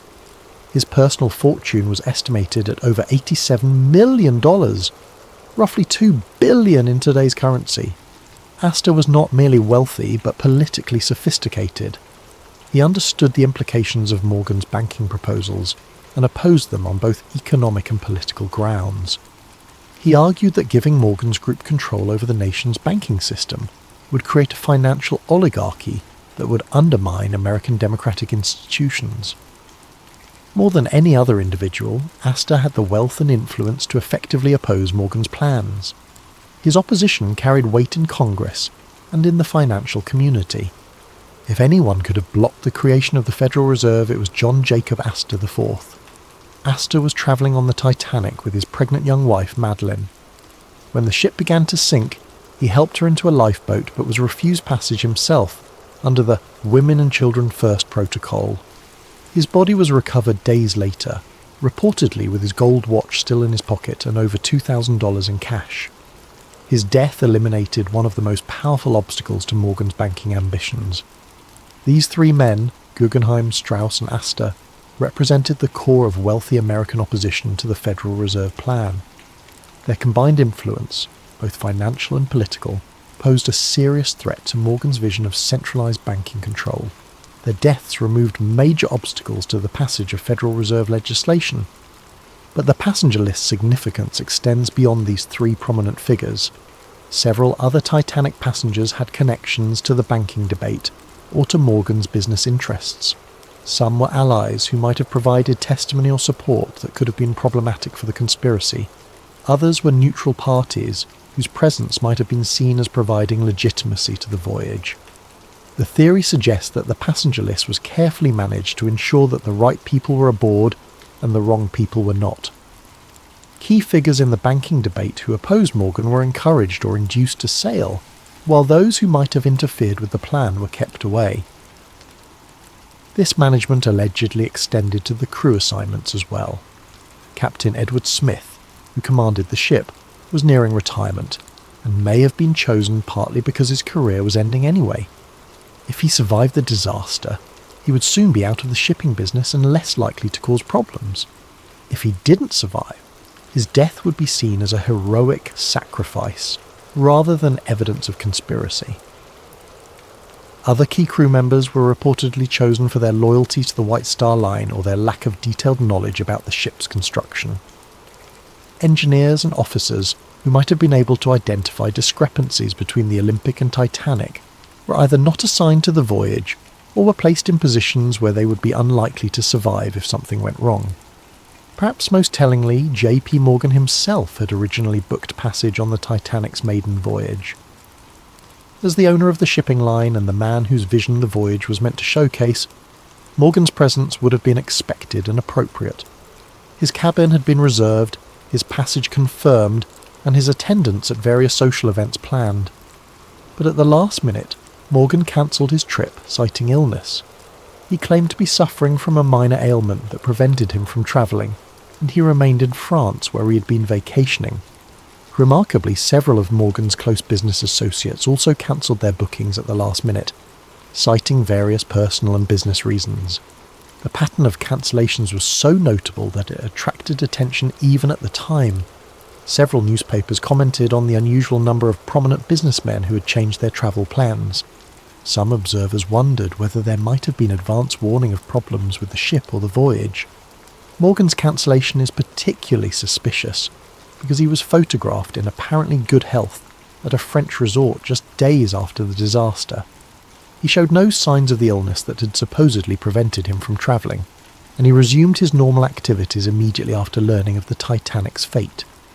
Even more suspicious were the cancellations by Morgan's business partners. Henry Clay Frick, the steel magnate and longtime Morgan ally, had booked passage but cancelled, citing his wife's health. George Washington Vanderbilt II, another Morgan associate, also cancelled his booking at the last minute. Milton Hershey, the chocolate manufacturer who had business relationships with Morgan's interests, similarly changed his travel plans. The pattern suggests that Morgan and his inner circle knew something that the general passengers did not. Whether they had advanced knowledge of the planned disaster or simply knew that the ship was not safe due to the identity switch, they took steps to avoid being aboard when the conspiracy was carried out. Meanwhile, Morgan's opponents in the banking debate sailed to their deaths, apparently unaware of the danger they faced. The convenient elimination of the Federal Reserve's most powerful critics cleared the way for the legislation that Morgan had been promoting. Indeed, the Federal Reserve Act was passed by Congress in December 1913, less than 2 years after the Titanic disaster. The legislation created the central banking system that Morgan had long advocated, giving him and his associates unprecedented control over American finance. The deaths of Astor, Guggenheim, and Strauss had removed the most influential voices that might have prevented this outcome. Some versions of the switch theory go even further, suggesting that the passenger list was managed not just to eliminate political opponents, but also to provide witnesses who would support the official story of the disaster. Certain passengers and crew members who survived the sinking provided testimony that reinforced the narrative of an accidental collision with an iceberg. These survivors described the impact, the flooding, and the sinking in ways that supported the insurance claims and deflected suspicion from the possibility of sabotage or deliberate destruction. Their accounts helped establish the official version of events that has persisted for over a century. However, other survivors provided testimony that was less helpful to the official narrative. Some reported hearing explosions before the ship began to sink, suggesting possible sabotage. Others described unusual behaviour by crew members or problems with the ship's equipment that might have indicated advanced planning of the disaster. These problematic testimonies were reportedly suppressed or discredited during the official investigations. Survivors who told inconvenient stories found their credibility questioned, or their testimony excluded from the final reports. The investigation focused on technical questions about ship design and safety procedures rather than examining the possibility of deliberate destruction. The passenger list evidence is compelling but circumstantial. The coincidence of having so many Federal Reserve opponents aboard while Morgan and his allies stayed away is remarkable, but it could be explained by factors other than conspiracy. The timing of the banking legislation might have been influenced by the victims' deaths, but correlation does not necessarily prove causation. However, when combined with the physical evidence and the financial motives, the passenger list adds another layer to the case for the switch theory. The pattern of who was aboard and who wasn't suggests a level of planning and coordination that goes beyond simple insurance fraud. If the theory is correct, the Titanic disaster was not just about swapping damaged ships or collecting insurance money. It was about reshaping the American financial system and eliminating opposition to a plan that would concentrate enormous power in the hands of a few men. But such an ambitious conspiracy would require more than just manipulating passenger lists and switching ships. It would require control over the disaster itself, ensuring that the sinking occurred under circumstances that would support the official story while achieving the conspiracy's goals. As we'll see in the next chapter, proponents of the switch theory believe that every aspect of the sinking was carefully planned and executed. The final act of any great conspiracy must be the most carefully orchestrated. If the switch theory is correct, then the night of April 14th to 15th, 1912, represented not a tragic accident, but the culmination of months of planning designed to create the appearance of disaster while achieving very specific goals. Every detail of how the ship encountered the iceberg, how she sank, and how the rescue efforts unfolded would need to serve the larger purpose of the conspiracy. To understand how the sinking might have been deliberately orchestrated, we must first examine the unusual circumstances that made the disaster possible. The night of April 14th was characterised by conditions that maritime experts describe as extraordinarily rare and dangerous. The sea was unusually calm, so still that there were no waves breaking against icebergs to make them visible from a distance. The night was moonless, creating darkness so complete that lookouts had virtually no natural illumination to aid their watch. Most unusually, the atmosphere was clear and cold, creating temperature inversion conditions that could cause unusual optical effects, making distant objects appear closer or farther than they actually were. These conditions, while natural, were so unusual that many experienced sailors reported they had never encountered anything like them. Captain Smith himself, with 4 decades of experience on the North Atlantic, had never commanded a ship through such treacherous natural circumstances. But according to the switch theory, these conditions were not just unfortunate coincidences.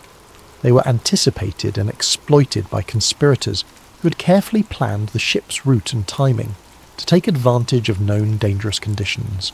The theory suggests that the ship's course was deliberately set to take her through areas where icebergs were known to be present. Radio warnings about ice had been received throughout the day, but many of these warnings were reportedly not passed to the bridge crew, or were ignored by officers who should have taken precautionary measures. The ship Californian, which belonged to the same parent company as the Titanic, had stopped for the night in the ice field, her captain declaring conditions too dangerous for navigation. Yet the Titanic continued at nearly full speed through the same waters, despite multiple warnings about the presence of ice. Switch theory proponents argue that this dangerous navigation was not the result of overconfidence or poor judgment, but rather deliberate policy designed to ensure that an accident would occur. The ship needed to encounter an iceberg in order to provide a plausible explanation for her sinking, and her officers were instructed to maintain course and speed despite the obvious dangers. The collision itself occurred under circumstances that some witnesses found suspicious. Frederick Fleet, the lookout who first spotted the iceberg, reported that the berg appeared suddenly out of the darkness, giving him only seconds to sound the alarm. However, other witnesses reported seeing the iceberg minutes before the collision, suggesting that it should have been visible to trained lookouts much earlier. Some survivors reported that the ship seemed to turn toward the iceberg, rather than away from it in the final moments before impact. While this could be explained by the physics of large ship manoeuvring, it raises questions about whether the collision was truly accidental or was deliberately engineered to ensure maximum damage. More suspicious were reports of explosions aboard the ship shortly after the collision. Multiple witnesses, including passengers and crew members, reported hearing loud bangs and feeling vibrations that seemed separate from the impact with the iceberg. These explosions were officially attributed to boilers bursting as cold water flooded the engine rooms, but some witnesses believed they occurred too soon after the collision to be explained by flooding alone. The switch theory suggests that these explosions may have been caused by deliberately placed charges designed to ensure that the ship would sink quickly and completely. If the collision with the iceberg was not sufficient to guarantee the ship's destruction, additional sabotage might have been necessary to achieve the conspiracy's goals. The pattern of flooding also struck some observers as unusual. While the official investigation concluded that the iceberg had opened 5 compartments to the sea, causing fatal flooding, some witnesses reported that water seemed to be entering the ship from multiple locations, not just the area of the supposed iceberg damage. Crew members working in areas far from the collision reported rapid flooding that seemed inconsistent with damage caused by scraping along an iceberg. Some suggested that the ship's hull might have been weakened in advance, either through the supposed identity switch or through deliberate sabotage, making her more vulnerable to catastrophic damage. The behaviour of some crew members during the disaster also raised questions.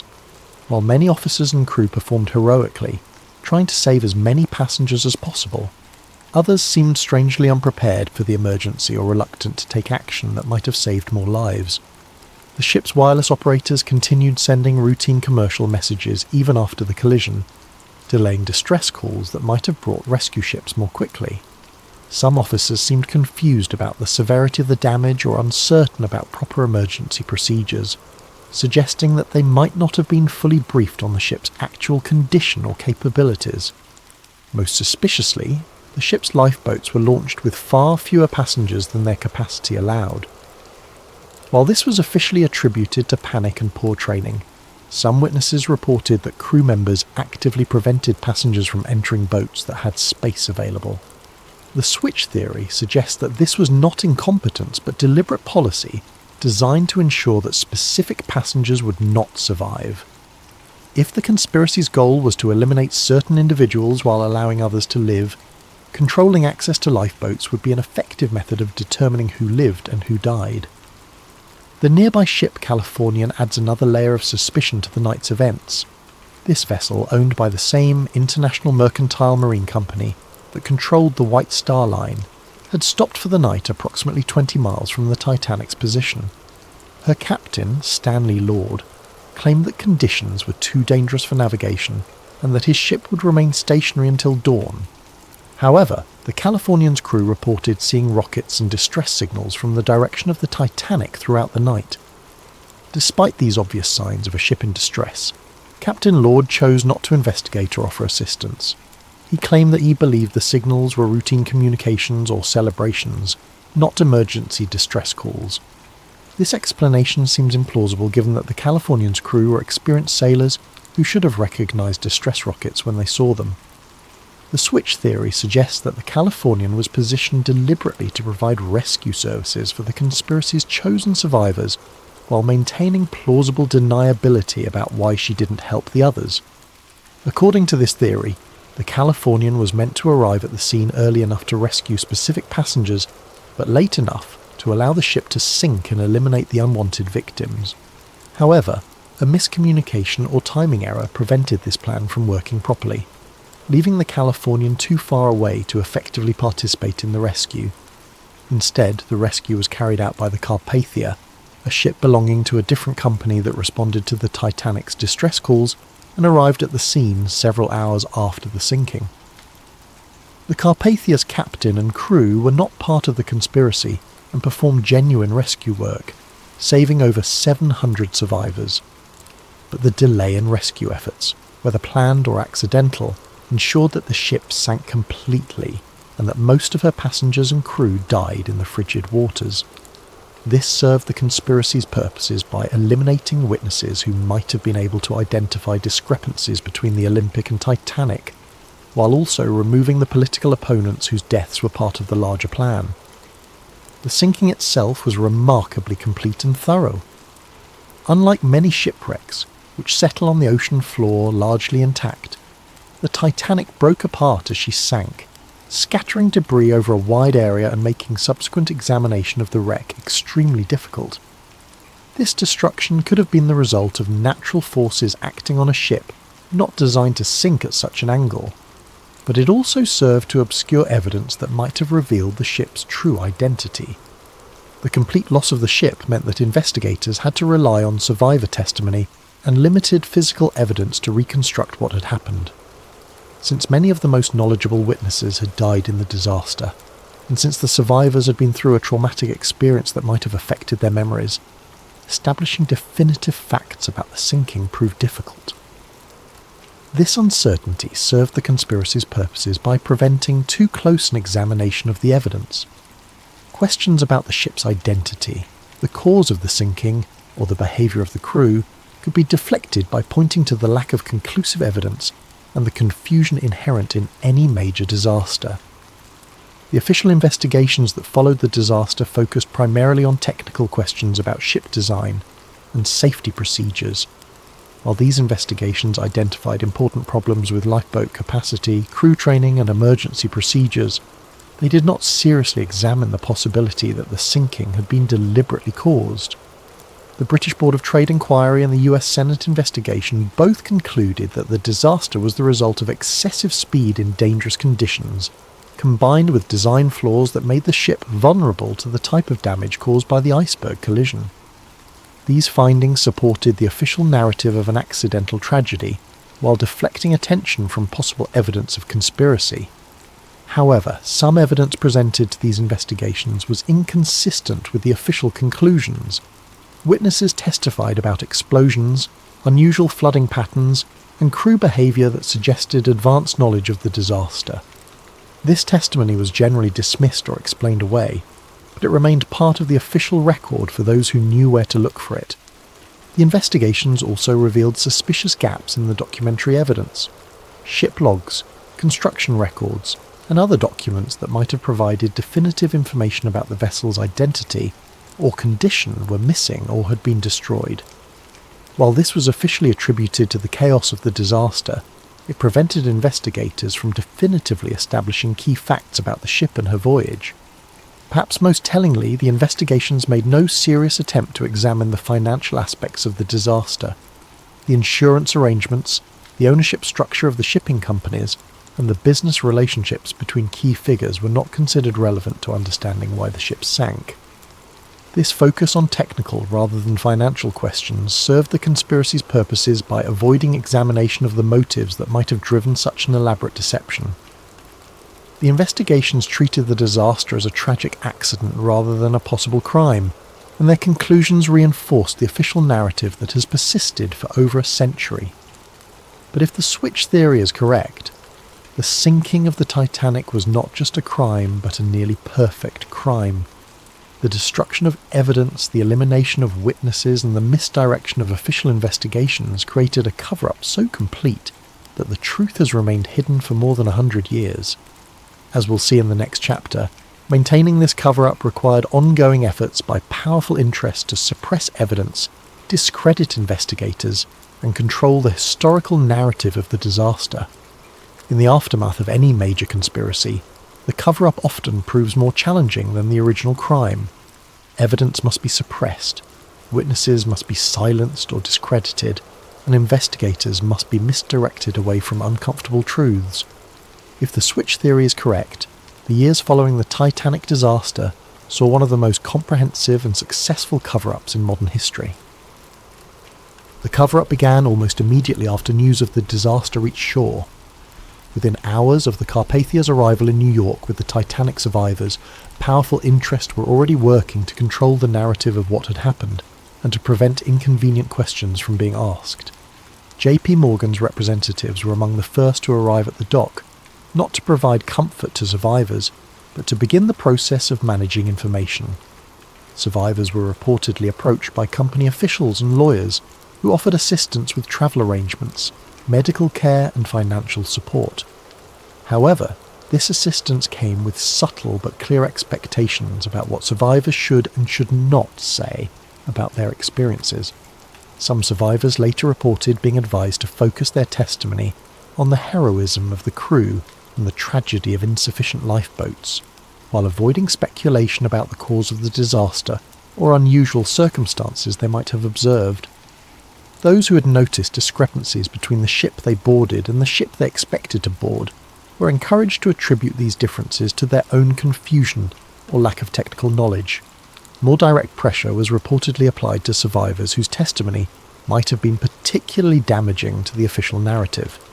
Crew members who had worked on both the Olympic and Titanic and might have been able to identify which ship actually sank were offered generous severance packages and assistance finding new employment, with the understanding that their maritime careers would be over if they spoke publicly about their experiences. The most dangerous witnesses were those who had observed the supposed identity switch taking place in the Belfast shipyard. These workers faced more serious consequences if they chose to speak out. Some reported being visited by company representatives who made it clear that their employment, their safety and the welfare of their families depended on their discretion. James Fenton, the painter who had noticed unusual modifications being made to the Olympic, later claimed that he was approached by men who warned him that discussing his observations would be considered a breach of his employment contract and potentially a criminal violation of trade secrets laws. He was told that speaking to journalists or investigators could result in prosecution and imprisonment. Other shipyard workers reported similar intimidation. Some were offered money to relocate to distant cities where they would be less likely to encounter investigators or journalists. Others were simply fired from their jobs and found that their names had been blacklisted throughout the shipbuilding industry, making it impossible for them to find similar work. The most comprehensive aspect of the cover-up involved the systematic destruction or alteration of documentary evidence. Harland and Wolff shipyard records that might have revealed the true extent of work done on both ships were reportedly destroyed in a series of accidental fires and floods that occurred in the months following the disaster. Work orders, progress reports, and material requisitions that could have definitively established which ship was which were among the documents lost in these convenient accidents. The missing records covered precisely the time period when the alleged identity switch would have taken place, eliminating the most direct evidence of the conspiracy. More subtly, surviving documents were reportedly altered to remove inconvenient details or to create confusion about the timeline of work done on both ships. Serial numbers were changed, dates were altered, and work descriptions were modified to obscure the true nature of the modifications that had been made. The British Board of Trade investigation, which was the primary official inquiry into the disaster, showed unusual patterns in how it gathered and evaluated evidence. The investigation focused almost exclusively on technical questions about ship design and safety procedures, while avoiding examination of financial motives or business relationships that might have suggested conspiracy. Key witnesses who might have provided inconvenient testimony were not called to testify, or their testimony was limited to narrow technical questions that avoided broader issues about the ship's identity or the circumstances of the voyage. The investigation's final report contained numerous conclusions that were not fully supported by the evidence presented, suggesting that the outcomes had been predetermined. Even more suspicious was the speed with which the investigation was concluded and its findings accepted by government authorities. For a disaster of such magnitude and complexity, the investigation was remarkably brief and superficial. Important questions were left unanswered, and significant discrepancies in witness testimony were ignored or explained away without adequate investigation. The US Senate investigation, led by Senator William Alden Smith, initially appeared more thorough and independent. Senator Smith was known for his skepticism of large corporations and his willingness to challenge powerful interests. His investigation called numerous witnesses and examined many aspects of the disaster that the British inquiry had ignored. However, as the investigation proceeded, it became apparent that Senator Smith was facing pressure from influential sources to limit the scope of his inquiry. Key witnesses were suddenly unavailable, or changed their testimony between preliminary interviews and formal hearings. Documentary evidence that had been promised to the investigation failed to materialise or was found to be incomplete. Most tellingly, the investigation avoided examining the financial aspects of the disaster. Despite the enormous insurance claims involved and the clear financial benefits that accrued to certain parties, the investigation treated these as irrelevant side issues rather than potential motives for conspiracy. The final report of the Senate investigation contained strong criticisms of White Star Line safety procedures and British maritime regulations, but it concluded that the disaster was fundamentally accidental. Like the British inquiry, it avoided any suggestion that the sinking might have been deliberately caused, or that there might have been financial motives behind the tragedy. In the years following the official investigations, efforts to independently examine the disaster faced systematic obstruction. Journalists who attempted to investigate discrepancies in the official story found their sources drying up and their access to information restricted. Maritime historians who raised questions about the disaster's circumstances found their work discredited or their employment threatened. Perhaps most remarkably, several independent investigators who had begun to uncover evidence supporting the switch theory died under suspicious circumstances. Some died in apparent accidents, others from sudden illnesses, and still others simply disappeared while pursuing their research. Robert Hitchens, the shipyard worker who had observed unusual activity around the ship's nameplates, died in a fall from scaffolding while working on another project less than a year after the disaster. The accident occurred despite Hitchens' reputation as an experienced and safety-conscious worker who had never before been injured on the job. John Halpern, the ship fitter who had worked on swapping components between the Olympic and Titanic, died of a sudden heart attack despite being relatively young and having no history of heart problems. His death occurred just days before he was scheduled to be interviewed by an American journalist who was investigating discrepancies in the official story. Several other shipyard workers who had knowledge of the construction process died in various accidents or from sudden illnesses in the years immediately following the disaster. While these deaths could be coincidental, the pattern suggests a systematic effort to eliminate witnesses who might have provided inconvenient testimony. The cover-up also extended to controlling the physical evidence from the disaster. When bodies were recovered from the ocean, they were processed through facilities controlled by White Star Line representatives.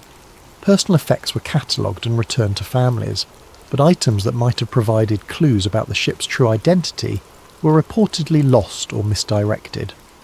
More significantly, efforts were made to prevent independent examination of the wreck site. In the early decades after the disaster, technology did not exist to reach the wreck on the ocean floor, but White Star Line and its successors took steps to ensure that when such technology became available, access to the wreck would be controlled. Legal claims were filed asserting ownership rights over the wreck and its contents.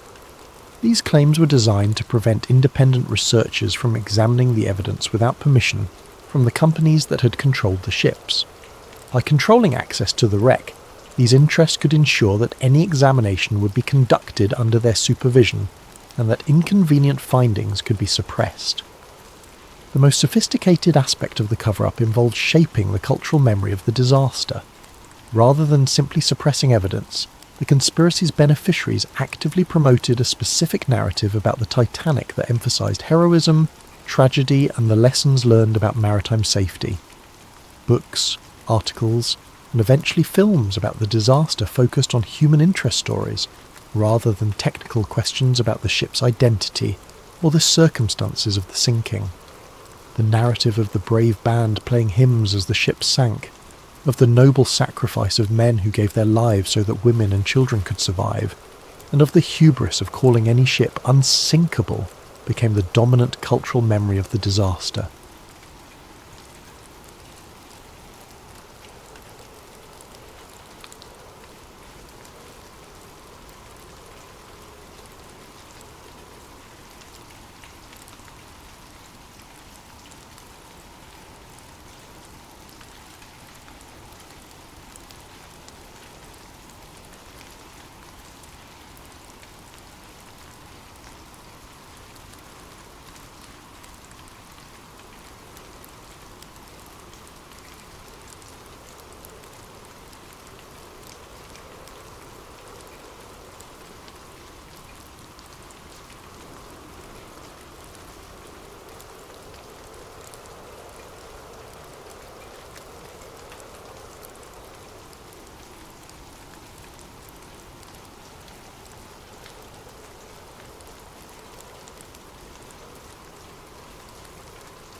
What if everything you thought you knew about the pyramids was wrong?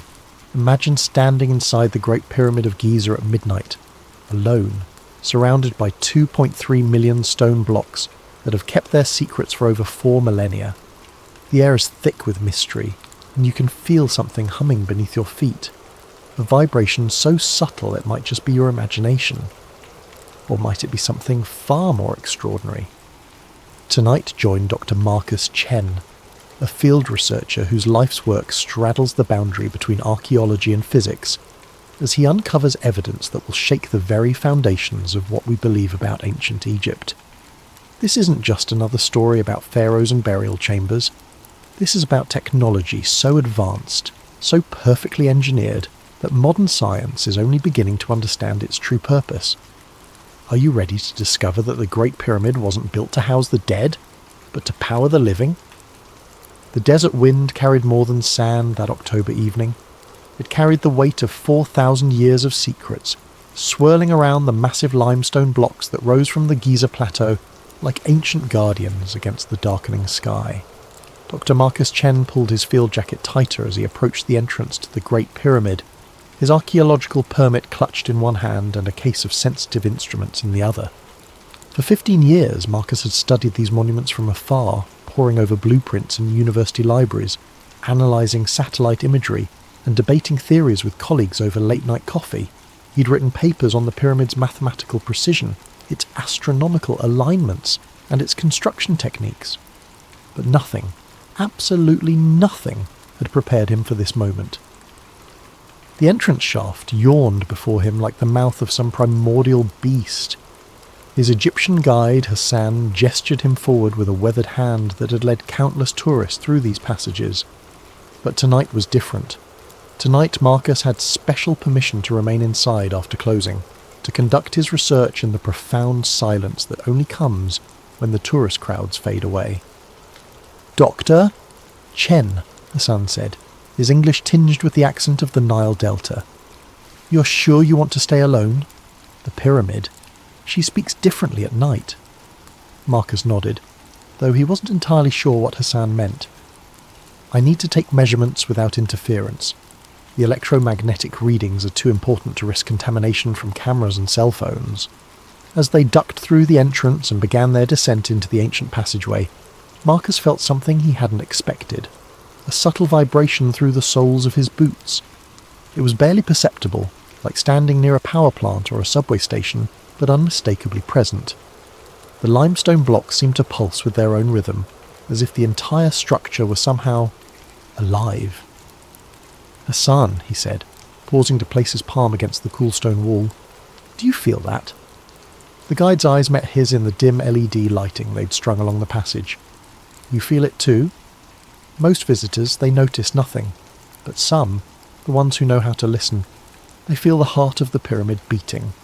Marcus's scientific mind immediately began cataloguing possible explanations: seismic activity from Cairo traffic, thermal expansion and contraction of the limestone, perhaps underground water movement. But as they climbed deeper into the structure, following the grand gallery toward the king's chamber, the sensation only grew stronger. The textbooks had described every measurement, every angle, every architectural feature, but they had failed to capture this, the sense that he was walking through the corridors of a machine rather than a tomb. The walls weren't just precisely cut, they were purposeful, functional, as if each block had been positioned not just to support weight, but to channel something else entirely. By the time Hassan left him alone in the king's chamber with his instruments, and a promise to return at dawn, Marcus was beginning to suspect that everything he thought he knew about the Great Pyramid was about to change. The silence in the king's chamber was absolute. Not the gentle quiet of a library or the muffled stillness of a snow-covered landscape, but the profound absence of sound that only exists deep within solid rock far from the surface world. Marcus set his equipment case on the granite floor and began unpacking his instruments, but his eyes kept returning to the walls around him. For a structure supposedly built as the eternal resting place of Pharaoh Khufu, the king's chamber was remarkably empty. No hieroglyphs adorned the walls, no colourful depictions of the pharaoh's journey to the afterlife. No ornate decorations celebrating his divine status, just smooth, precisely fitted granite blocks that formed a perfect rectangular space. Marcus had visited dozens of legitimate Egyptian tombs, from the elaborate burial chambers in the Valley of the Kings to smaller mastabas scattered throughout the desert. Every single one had been filled with artwork, inscriptions and symbolic elements designed to guide and protect the deceased in the afterlife. The Egyptians were obsessive about decorating their tombs. It was perhaps their most distinctive cultural trait. So why was the most important tomb in Egypt completely bare? He pulled out his digital calipers and began measuring the chamber's dimensions, cross-referencing them with his notes. 10.47 metres long, 5.24 metres wide, 5.84 metres high. But as he worked, something else caught his attention: the acoustics. "Hello?" he called out softly, and the word came back to him transformed. Not a simple echo, but something more complex, a resonance that seemed to build upon itself, creating harmonics that his voice alone couldn't produce. He clapped his hands sharply and the sound reverberated through the chamber in waves, each echo slightly different from the last. Marcus had studied acoustical engineering as part of his physics background, and he knew what he was hearing. The chamber was tuned. The proportions, the materials, even the placement in the pyramid weren't arbitrary. They had been calculated to create specific resonant frequencies. He set up his sound meter and began a systematic test, clapping at different spots around the chamber and recording the acoustic response. The data was remarkable. The chamber was resonating at approximately 110 Hz, a frequency that research had shown could induce altered states of consciousness in humans. Ancient peoples around the world had built structures with similar acoustic properties. Newgrange in Ireland, the Hippogæum in Malta, certain chambers at Stonehenge. But there was something more. As Marcus moved his sound meter around the room, he noticed that the acoustic properties weren't uniform. The northeast corner produced different harmonics than the southwest. The centre of the chamber created the strongest resonance, while areas near the walls seemed to dampen certain frequencies while amplifying others. It was as if the entire chamber had been designed as a three-dimensional instrument, capable of producing complex acoustic patterns that modern sound engineers would struggle to replicate. This wasn't the work of ancient stonemasons building a burial vault. This was the product of sophisticated understanding of wave mechanics and acoustic engineering. Marcus sat cross-legged in the centre of the chamber and closed his eyes, letting the subtle vibrations he'd felt earlier wash over him. The sensation was stronger here, a low-frequency pulse that seemed to emanate from the very stones themselves. It reminded him of standing next to a massive pipe organ, feeling the bass notes resonating in his chest cavity. But there were no pipes here, no mechanical system that could produce such vibrations, unless... He opened his eyes and looked up at the ceiling, with its 9 massive granite beams supporting thousands of tons of limestone above. Each beam weighed between 25 and 80 tons, and had been quarried from Aswan 500 miles to the south. The precision with which they'd been placed was extraordinary. The gaps between them were uniform to within millimetres. What if those gaps weren't just structural? What if they were intentional spacing, designed to create specific resonant frequencies when subjected to external forces? The entire chamber could be functioning as a resonating cavity, with the granite beams acting as tuning elements. Marcus pulled out his electromagnetic field detector and switched it on. Immediately the device began registering low-level EM activity. Not strong, but definitely present and distinctly non-random. The readings were strongest near the walls and seemed to pulse in rhythm with the vibrations he could feel through the floor. No pharaoh had ever been found in this chamber. No evidence of burial had ever been discovered. No grave goods, no mummy. No indication that this space had ever served its supposed purpose as a tomb. But it was definitely serving some purpose. The question was, what? The next morning, Hassan returned to find Marcus still awake, surrounded by printouts from his instruments and covered in limestone dust. The researcher had spent the night exploring every accessible passage in the pyramid, and his findings were beginning to form a picture that contradicted everything in the archaeological textbooks. "Dr. Chen, you look like you've seen the jinn," Hassan said, offering him a thermos of strong coffee. "What did the pyramid tell you?" Marcus accepted the coffee gratefully and gestured toward his scattered notes. "Hassan, I need to see the subterranean chamber, the one most tourists never visit." Hassan's expression grew serious. "That chamber, she is dangerous. Very old, very deep. The air is not good there." "I have proper equipment," Marcus insisted, "and I think what's down there might be the key to understanding what this place really is." An hour later, they were descending through a narrow shaft that led to the lowest accessible level of the pyramid. The subterranean chamber lay more than 30 metres beneath the base of the structure, carved directly from the bedrock. As they went deeper, the temperature dropped and the air grew thick with moisture. The passage opened into a rough-hewn chamber unlike anything else in the pyramid. Where the king's chamber was precisely cut granite, this space looked unfinished, almost crude. But Marcus wasn't interested in the chamber itself, he was focused on the walls. "Hassan, bring the light closer." The LED beam revealed what Marcus had hoped to find: unmistakable signs of water erosion. The limestone walls bore the smooth, flowing patterns that only come from sustained contact with moving water. Not the random pitting of desert sandstorms or the crystalline deposits of occasional flooding, but the systematic erosion of deliberate water flow. Marcus ran his fingers along the channels carved into the rock. This wasn't occasional flooding. Water flowed through here regularly, probably for centuries. Hassan nodded. "My grandfather, he told stories. Before the dam, before the modern irrigation, the Nile would flood every year. Sometimes the water would find ways underground, through cracks and caves. Maybe it came here." But Marcus was thinking about more than just flood patterns. He pulled out a geological map of the area and spread it on his portable table. The Giza Plateau sat on a limestone shelf that extended deep underground, honeycombed with natural caves and passages. The Nile, just a few kilometres away, had carved its path through this same limestone over millions of years. "Hassan, what if the annual flooding wasn't accidental? What if this chamber was designed to flood?" He pointed to the roughly carved passages that branched off from the main chamber, disappearing into darkness. These could be intake channels. When the Nile floods, water would flow through underground passages and fill this chamber, then rise up through the pyramid's internal structure. Marcus began sketching a diagram, his excitement growing. "Look at this. Water enters here, rises through the Grand Gallery, which is angled like a spillway, and reaches the king's chamber. But that chamber isn't at the top of the pyramid. There are shafts leading up from it." Hassan studied the drawing. "You think the pyramid was some kind of water machine? Not just water. Think about what happens when you force pressurized water through granite." Hassan looked puzzled, so Marcus elaborated. "Granite contains quartz crystals. When you subject quartz to mechanical pressure, like water flowing under pressure, it generates electricity. It's called the piezoelectric effect. We use it in modern electronics."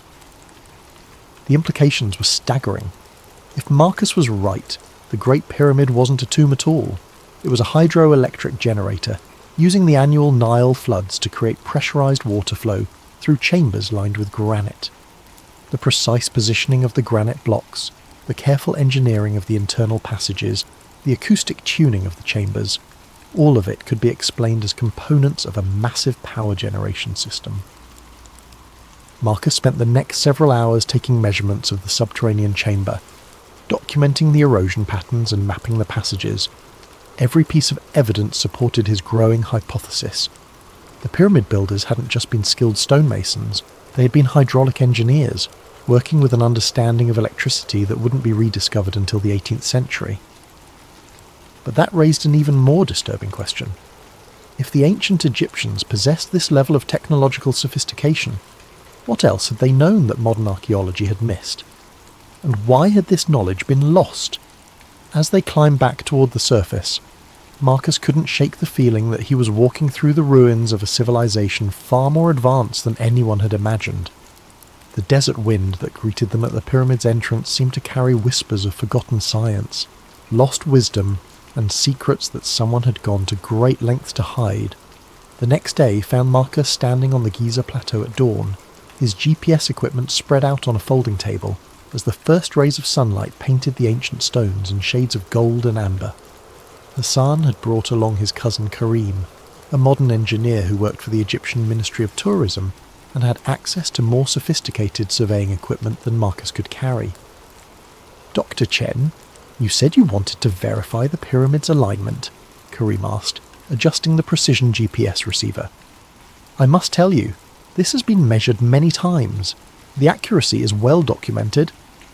Marcus nodded, checking his own instruments. "I'm not questioning the accuracy. I'm trying to understand why that accuracy was necessary." The numbers were indeed remarkable. As the GPS data streamed in and the surveying laser painted its invisible lines across the desert, the measurements confirmed what archaeologists had known for decades. The Great Pyramid was aligned to true north, with an accuracy of just 3 arc minutes, less than 1/20th of a degree. In modern terms, that was more precise than the magnetic compasses available to 19th century explorers. But Marcus was looking at more than just cardinal directions. He had brought along a magnetometer, an instrument that could detect variations in the Earth's magnetic field. As he moved the device around the pyramid's base, the readings told a fascinating story. "Karim, look at this." Marcus showed him the magnetometer display. "The pyramid isn't just aligned to true north. It's positioned at a point where the Earth's magnetic field shows unusual characteristics. The Giza Plateau sat at a convergence point of several magnetic anomalies. Underground iron ore deposits created localized field variations, while the limestone bedrock contained enough ferrous minerals to influence compass readings. But more significantly, the pyramid's position corresponded to a point where the Earth's natural electromagnetic currents were particularly strong. Marcus had studied similar phenomena at other ancient sites.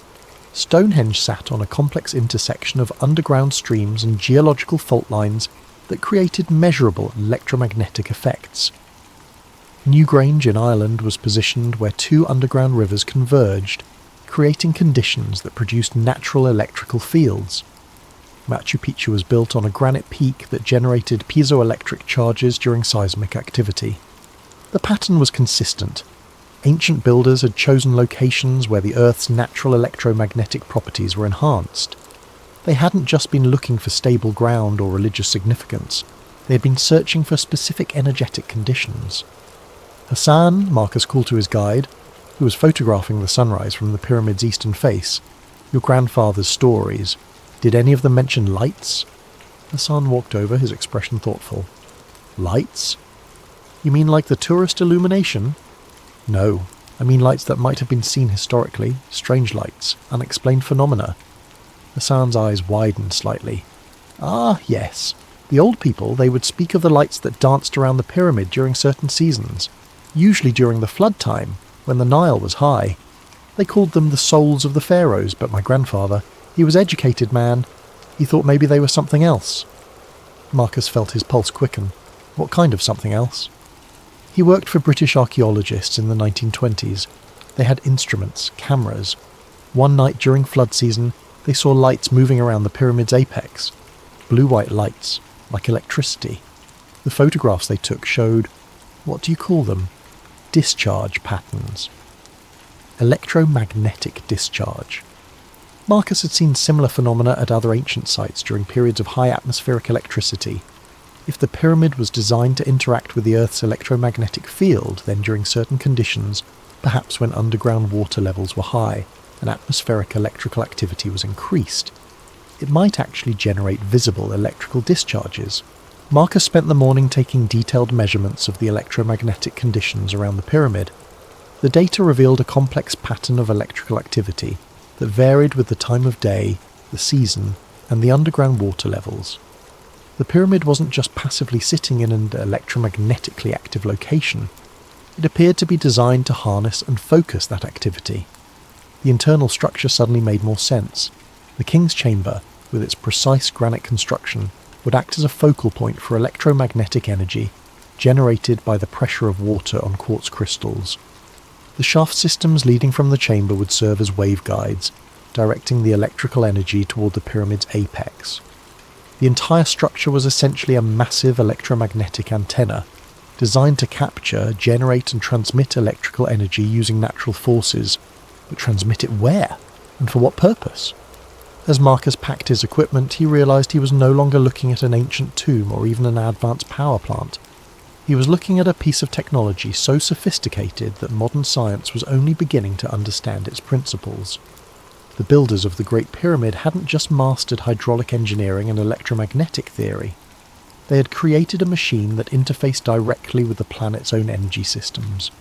The question that haunted him as they walked back to the nearby village was this: if such advanced technology had existed over 4,000 years ago, what had happened to the civilization that created it? Dr. Amara Soliman met Marcus at a coffee shop in central Cairo, away from the tourist crowds and government oversight that surrounded the Giza Plateau. As one of Egypt's leading thermal imaging specialists, she'd been involved in some of the most significant recent discoveries at the pyramids, including the 2015 detection of mysterious voids within the Great Pyramid structure. "Dr. Chen," she said, sliding a tablet across the small table between them, "what you're asking to see, these images are not for public distribution. The Ministry of Tourism and Antiquities has been very careful about how this information is released." Marcus studied the thermal imaging data on the screen. The pyramid appeared as a three-dimensional wireframe, with different colours indicating temperature variations within the stone. But there, clearly visible in the computer-enhanced images, were several dark voids, empty spaces within the solid limestone structure where no chambers were supposed to exist. "How many voids have you detected?" Marcus asked. "At least 4 significant ones," Dr. Soliman replied, her voice dropping to almost a whisper. 2 above the king's chamber, 1 behind the queen's chamber, and 1 near the base that appears to connect to the subterranean areas. But there's something else. She switched to a different set of images, these taken with ground-penetrating radar and electromagnetic sensors. These voids aren't natural. They show clear geometric patterns, right angles, precisely measured dimensions. Someone built these spaces intentionally, then sealed them so completely that they've remained hidden for over 4,000 years. Marcus felt a chill that had nothing to do with the air conditioning. "Have there been any attempts to access them?" Dr. Solomon's expression grew troubled. "That's where things become political." In 2017, an international team proposed using micro-robotics to explore one of the smaller voids. They had the technology, the funding and preliminary approval from the Archaeological Committee. Then suddenly the project was cancelled. No explanation, no appeal process, just stopped. She leaned closer, her voice barely audible above the coffee shop's ambient noise. "Dr. Chen, I've worked on heritage preservation projects throughout Egypt for 15 years. I've seen government bureaucracy, funding problems, international disputes over archaeological sites. This was different. This was suppression." Marcus thought about his own experience getting research permission. The process had taken 8 months and required letters of recommendation from 3 different universities, a detailed research proposal, and a substantial fee. But even with all that paperwork, his access was limited to already known chambers during specific time windows. "What do you think is in the sealed chambers?" he asked. Dr. Solomon switched to another set of images, these showing electromagnetic anomalies within the hidden voids. These readings suggest metallic objects, not just small artifacts, large structures with geometric patterns. If I had to guess based on the electromagnetic signatures, I'd say we're looking at copper or bronze constructions, possibly in the form of coils or geometric frameworks. Marcus's mind raced. Copper coils would be consistent with his power plant hypothesis. They could serve as electromagnetic conductors or even primitive electrical components. Bronze geometric frameworks might function as focusing elements for electromagnetic energy. "There's something else, Doctor," Solomon continued, bringing up a final image. "This thermal scan was taken during different seasons over a 3-year period. Look at how the temperature signatures in the voids change.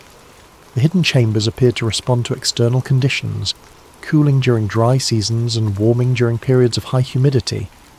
More intriguingly, the temperature variations showed patterns that corresponded to the Nile's traditional flood cycle, even though the river had been controlled by dams for decades.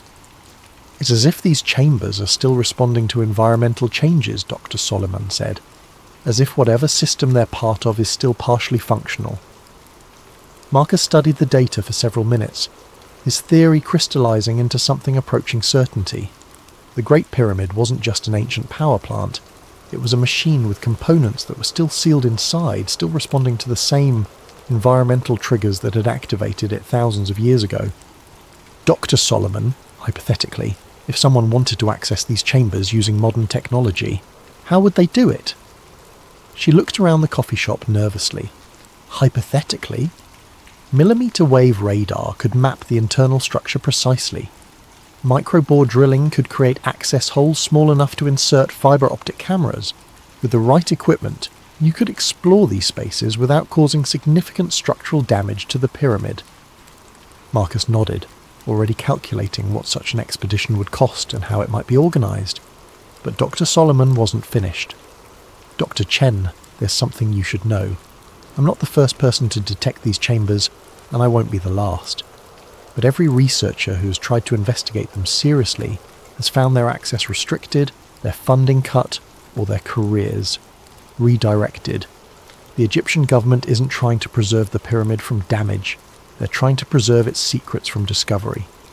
As Marcus walked back through Cairo's bustling streets, he realised he was no longer conducting academic research. He was investigating a cover-up that had been maintained for decades, possibly longer. The question was no longer what the pyramid had been designed to do. It was why someone was so determined to prevent modern science from finding out. That night, Marcus returned to the pyramid alone. Hassan had arranged for him to have extended access, though the guide had seemed reluctant to leave him there as darkness settled over the Giza plateau. Dr. Chen, the pyramid. She's different at night. You be careful, yes? Some knowledge, it comes with price. Now, sitting in absolute darkness in the king's chamber with his instruments powered down and his cell phone turned off, Marcus could feel what Hassan had meant. The vibrations he'd noticed on his first day weren't stronger at night. They were clearer, unmasked by the electromagnetic interference of modern technology and the subtle vibrations of daytime activity. The feeling was unmistakable now, a low-frequency pulse that seemed to emanate from the very stones around him. It reminded him of sitting in a car with a powerful subwoofer, feeling the bass notes resonating in his chest. Except this sensation seemed to penetrate deeper, affecting not just his body but his consciousness itself.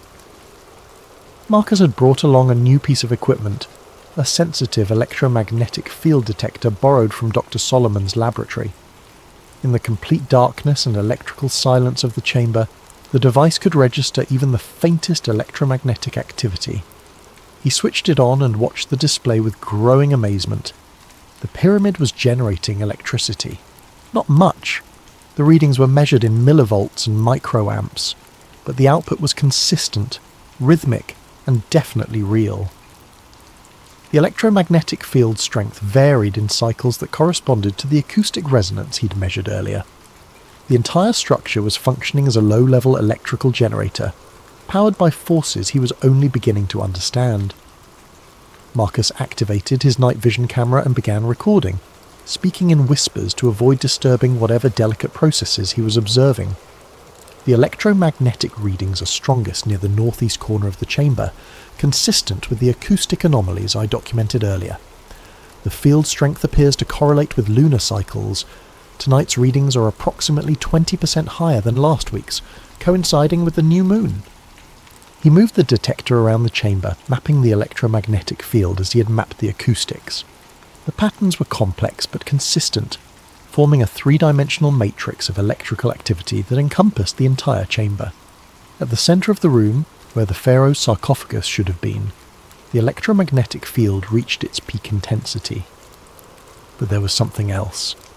As Marcus sat in the centre of the chamber, surrounded by the electrical field generated by 4,000 years of precisely engineered stone, he began to experience something unexpected, altered consciousness.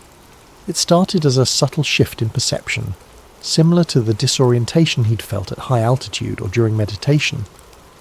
But as he remained motionless in the electromagnetic field, the sensation deepened. His thoughts became clearer, more focused, while his awareness of the chamber around him expanded. He could sense the massive weight of the pyramid above him, the underground chambers below, even the subtle movements of air through the shaft systems. Marcus realised that the 110 Hz acoustic resonance he'd measured wasn't accidental. It was the exact frequency that research had shown could induce theta brainwave states associated with deep meditation, enhanced creativity, and altered consciousness. Combined with the electromagnetic field, the King's Chamber functioned as a consciousness-altering device. But why? What purpose would ancient builders have had for creating a machine that could systematically alter human consciousness? As Marcus sat in the pyramid's electromagnetic embrace, understanding dawned on him like sunrise over the desert. The pyramid wasn't just a power plant, it was a communication device. The electrical energy it generated wasn't meant to power lights or machinery, it was designed to amplify and transmit human consciousness itself. The ancient Egyptians had built the ultimate meditation chamber, a place where human awareness could be enhanced, expanded, and potentially transmitted across vast distances. The precision engineering, the electromagnetic properties, the acoustic tuning, all of it served to create conditions where consciousness could transcend the normal limitations of the human brain. Marcus thought about the ancient Egyptian concepts of Ka and Ba, aspects of the human soul that could travel beyond the physical body. What if these weren't just religious beliefs, but actual descriptions of consciousness, projection experiences facilitated by the pyramid's technology? The implications were staggering. If ancient Egyptians had mastered consciousness projection, they could have explored distant lands without physical travel, communicated across vast distances without messengers, and perhaps even preserved knowledge in ways that transcended physical destruction. The pyramid might have been their internet, their telecommunications network, their method of backing up human consciousness itself. Marcus's instruments continued recording as his awareness expanded further. He could sense other presences in the chamber, not supernatural entities, but echoes of the thousands of people who had experienced altered states in this space over the millennia. The pyramid had been accumulating consciousness, storing it in some form that science didn't yet understand. As the hours passed, Marcus began to comprehend the magnitude of what he'd discovered. The Great Pyramid wasn't just an ancient monument, it was a machine for expanding human potential, built by a civilization that understood the relationship between consciousness, electromagnetic energy, and the fundamental structure of reality itself. But why had this knowledge been lost, and why were modern authorities so determined to prevent its rediscovery? As dawn approached and the electromagnetic readings began to fluctuate with the rising sun, Marcus made a decision that would change the course of his research, and possibly his life. He wasn't going to publish his findings in academic journals where they could be dismissed or suppressed. He was going to find a way to demonstrate the pyramid's true capabilities to the world. The Age of Secrets was about to end. 3 weeks after his night in the King's Chamber, Marcus found himself in a secure conference room at Cairo University, surrounded by researchers who had responded to his carefully worded communications. Dr. Solomon sat across from him, along with Dr. James Morrison, a British archaeoacoustic specialist, Dr. Elena Kozlov, a Russian electromagnetic researcher, and surprisingly, Dr. Sarah Running Bear, a Lakota physicist who studied indigenous sacred sites in North America. "What you're suggesting, Doctor?" "Chen," Dr. Morrison said, reviewing Marcus's data on his tablet, "goes beyond revolutionary. You're proposing that ancient civilizations possess technology that we're only beginning to understand." Marcus nodded, pulling up a global map on the room's display screen. Red dots marked locations across every continent. It's not just a proposal anymore. Thanks to Dr. Running Bear's research, we've identified 47 sites worldwide that show identical electromagnetic signatures to the Great Pyramid. Dr. Running Bear leaned forward, her voice carrying the weight of generational knowledge. "My people have always known that certain places were different. We called them places where the earth speaks. The acoustic properties, the electromagnetic anomalies, the consciousness-altering effects, they're all documented in our oral traditions." She pointed to several dots in North America. Serpent Mound in Ohio, the Medicine Wheels of Wyoming, certain kivas in the southwest. They all show the same engineering principles. Positioning at electromagnetic convergence points, internal geometries designed for acoustic resonance, materials chosen for their piezoelectric properties. Dr. Kozlov, who had been quietly analysing electromagnetic data, looked up with excitement. "I've been comparing the frequency patterns from these sites. They're not random, they form a harmonic sequence. Each site resonates at frequencies that complement the others, as if they were designed to work together as a single system." Marcus felt his pulse quicken. A single system spanning the entire globe. More than that, Dr. Kozlov continued, pulling up a complex waveform analysis. If all these sites were activated simultaneously, the combined electromagnetic output would create a standing wave pattern around the Earth.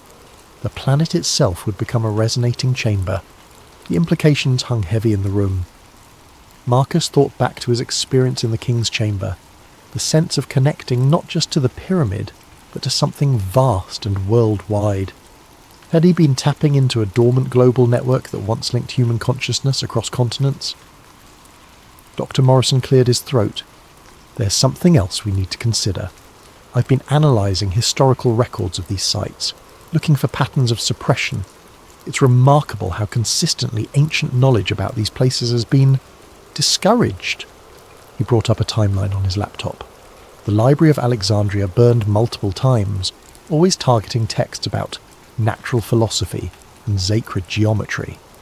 The Spanish conquistadors systematically destroyed Mayan and Aztec codices that contained astronomical and architectural knowledge. The British Empire consistently relocated indigenous populations away from sites that showed electromagnetic anomalies. Dr. Running Bear's expression darkened. "My ancestors were forced from sacred sites across North America. The official reason was always agricultural development or mineral rights, but they consistently targeted places where consciousness-altering experiences were known to occur." Marcus felt a chill of recognition. The same pattern of suppression he'd encountered with the pyramid's hidden chambers was part of a much larger historical trend. Someone, or some group, had been systematically working for centuries to prevent humanity from rediscovering its technological and spiritual heritage. "The question is," Dr. Solomon said quietly, "what would happen if we reactivated this network?" Dr. Solomon's question haunted Marcus for days. The theoretical implications of reactivating an ancient global consciousness network were staggering, but the practical challenges seemed insurmountable. Most of the sites were under government control, protected by restricted access, or surrounded by modern development that would interfere with their electromagnetic properties. But Marcus couldn't let go of what he'd experienced in the King's Chamber. The sense of expanded awareness, of connection to something vast and ancient, had fundamentally changed his understanding of human potential. If that experience could be replicated and shared, it might represent the next stage of human evolution. The answer came from an unexpected source. Hassan appeared at Marcus's hotel room door early one morning, carrying a worn leather satchel and wearing an expression of nervous determination. "Doctor, Chen, my family, we have been guardians longer than we have been guides. My great-grandfather, before the British came, before the tourists, he was keeper of the old knowledge." Hassan opened the satchel to reveal documents that made Marcus's breath catch. Hand-drawn maps showing underground passages throughout the Giza Plateau.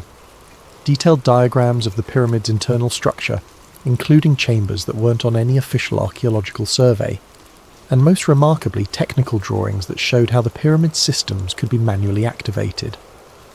"The old knowledge, it was never lost completely," Hassan continued. "Hidden, yes. Dangerous to speak of, yes. But preserved by families like mine, waiting for someone who could understand its importance." The drawings revealed that the pyramid's consciousness-amplifying effects weren't automatic. They required specific activation procedures.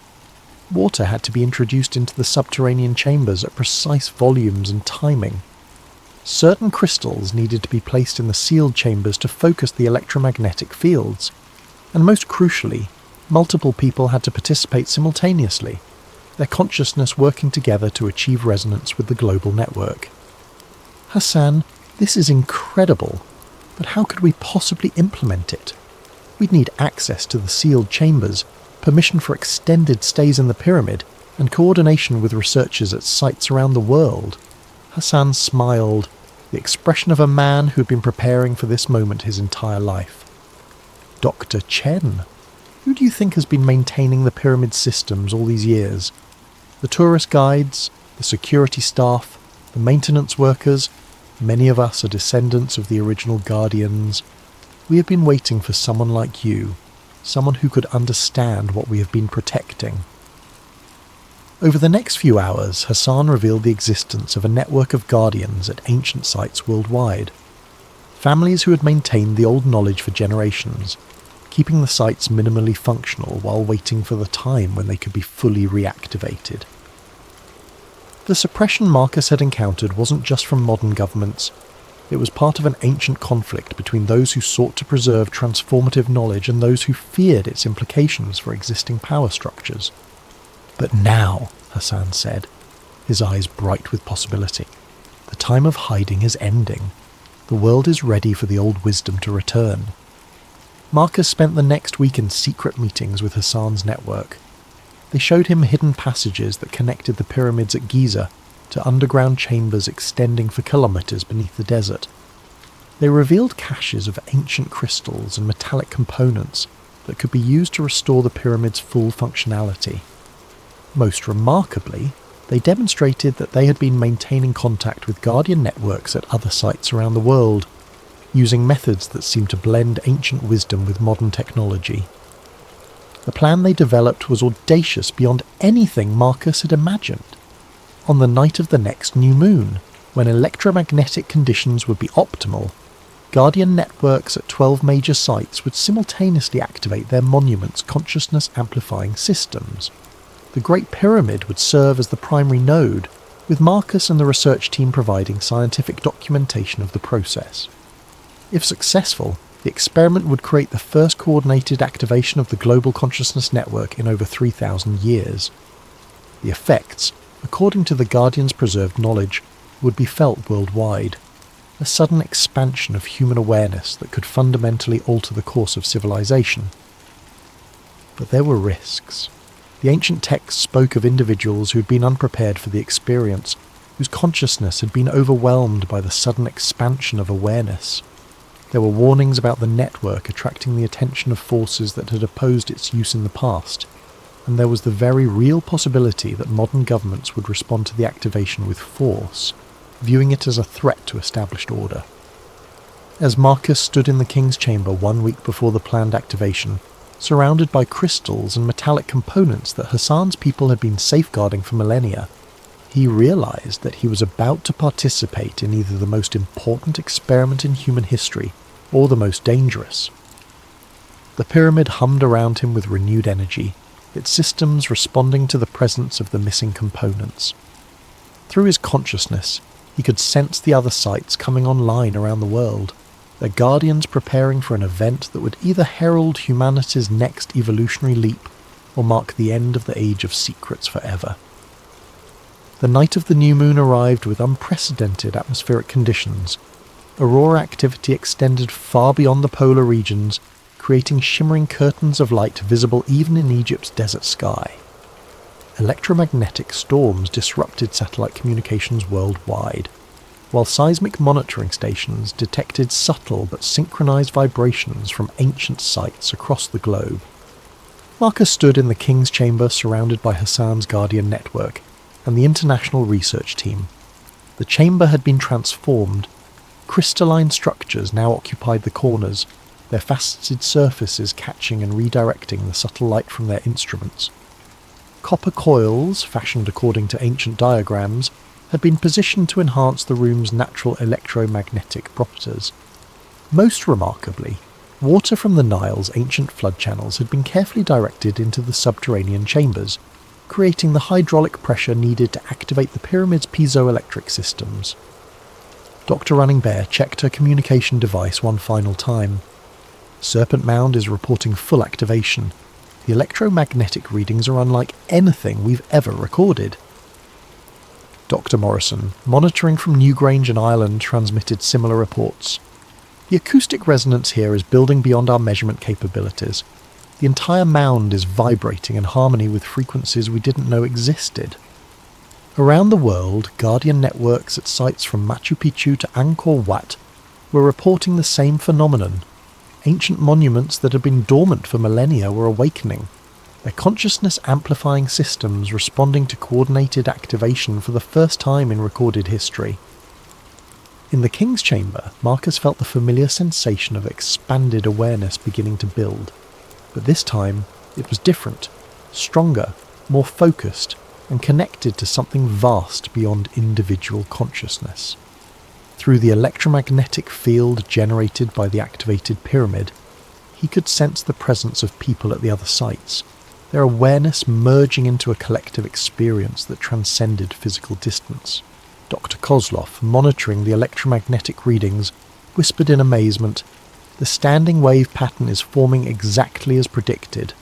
The Earth's electromagnetic field is reorganizing itself around these sites." But the experience went beyond scientific measurement.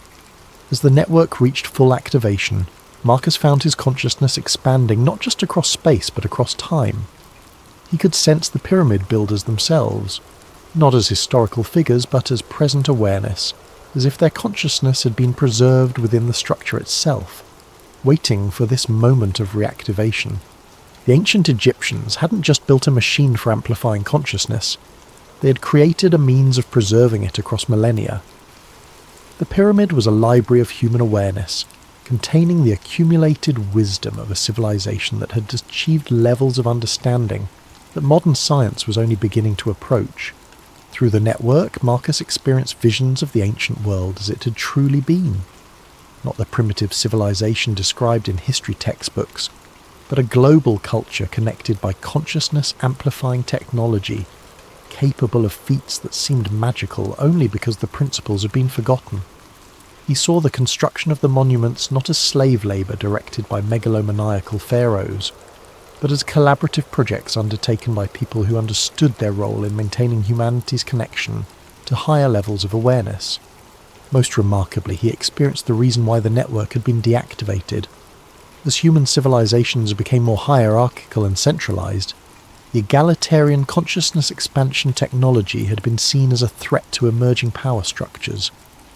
Rulers who depended on controlling information and limiting awareness had systematically dismantled the network, replacing consciousness-expanding wisdom traditions with belief systems that emphasized obedience and separation. The suppression hadn't been accidental. It had been deliberate, coordinated across cultures and centuries by those who understood that widespread access to expanded consciousness would make traditional forms of dominance impossible to maintain. But the network had been designed with safeguards. The consciousness of its builders had been preserved within the structures themselves, waiting for a time when humanity would be ready to reclaim its heritage. That time, Marcus realized, was now. As the activation reached its peak, effects began manifesting around the world. Dr. Running Bear reported that people living near the activated sites were spontaneously experiencing expanded states of consciousness. Emergency services were receiving calls about strange lights and telepathic experiences. Social media was flooded with reports of sudden insights, creative breakthroughs, and experiences of connection that transcended normal human limitations. But there was resistance as well. Military aircraft were scrambling towards several of the activated sites. Government communications were buzzing with references to unauthorized experiments and potential security threats. The same forces that had suppressed the ancient knowledge were mobilizing to contain its return. Hassan, who had been monitoring communications with Guardian networks worldwide, turned to Marcus with urgent concern. "Doctor, Chen, we have perhaps 30 minutes before official intervention begins. The network is fully activated, but maintaining it will require ongoing commitment from people around the world." Marcus understood. The ancient network hadn't been maintained by technology alone. It had required conscious participation from people who understood its importance. The reactivation was just the beginning. For the consciousness-expanding effects to continue, individuals at sites around the world would need to take responsibility for maintaining the system, despite inevitable opposition from established power structures. As sirens began wailing in the distance and the first military helicopters appeared on the horizon, Marcus made his final recordings. The scientific data would be crucial for documenting what had occurred, but the real proof would be the ongoing transformation of human consciousness that the network had initiated. The age of secrets was truly ending. But as Marcus and his team prepared to face the consequences of their world-changing experiment, he realized that the real work was just beginning. 6 months after the global awakening, as the media had dubbed it, Marcus sat in a small cafe in Prague, one of dozens of cities where consciousness research centres had spontaneously emerged. Around the world, people who had experienced the network activation had begun gathering, sharing their experiences and developing new applications for expanded awareness. The official response had been predictable. Governments had classified the event as a coordinated hoax involving atmospheric anomalies and mass suggestion. The Guardian networks had been disbanded, the sites placed under increased security, and several researchers had found their careers and funding mysteriously terminated. But the consciousness genie was out of the bottle. Dr. Running Bear, now leading a consortium of indigenous researchers, had documented over 10,000 cases of enhanced psychic abilities manifesting in people who had been near activated sites. Dr. Kozlov was working with a network of physicists who had detected fundamental changes in quantum field behaviour around former network locations. Even Dr. Morrison, despite losing his university position, continued documenting the ongoing acoustic anomalies at ancient sites worldwide. Most remarkably, people were spontaneously rediscovering consciousness expansion techniques that had been lost for millennia. Meditation practices, acoustic healing methods, and electromagnetic sensitivity training were emerging independently in communities around the globe, as if the network activation had reawakened dormant human capabilities. Hassan had become something of a folk hero in Egypt, his family's guardianship role finally acknowledged by people who had experienced the pyramid's true power. Though official access remained restricted, underground tours of the pyramid's hidden systems had become a pilgrimage for those seeking direct experience of expanded consciousness. Marcus himself had changed profoundly. The night in the activated King's Chamber had left him with permanent access to expanded awareness states. He could sense the electromagnetic fields of other people, communicate telepathically with others who had experienced the network, and access information through methods that conventional science couldn't explain. But perhaps the most significant change was happening at a societal level.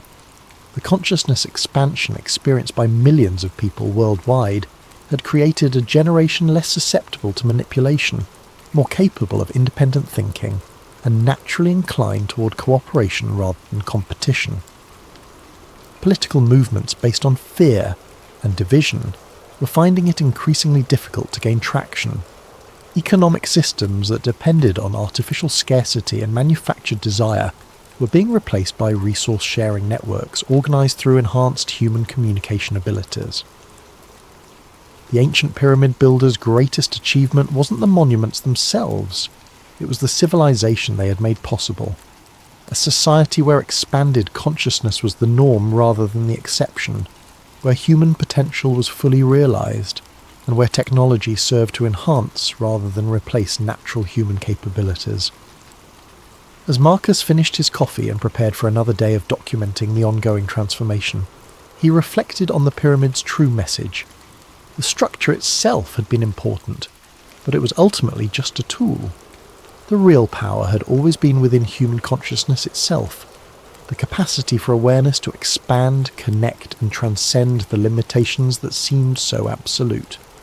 The pyramids had been built not to house the dead, but to awaken the living, and after 4,000 years of slumber, humanity was finally ready to reclaim its birthright.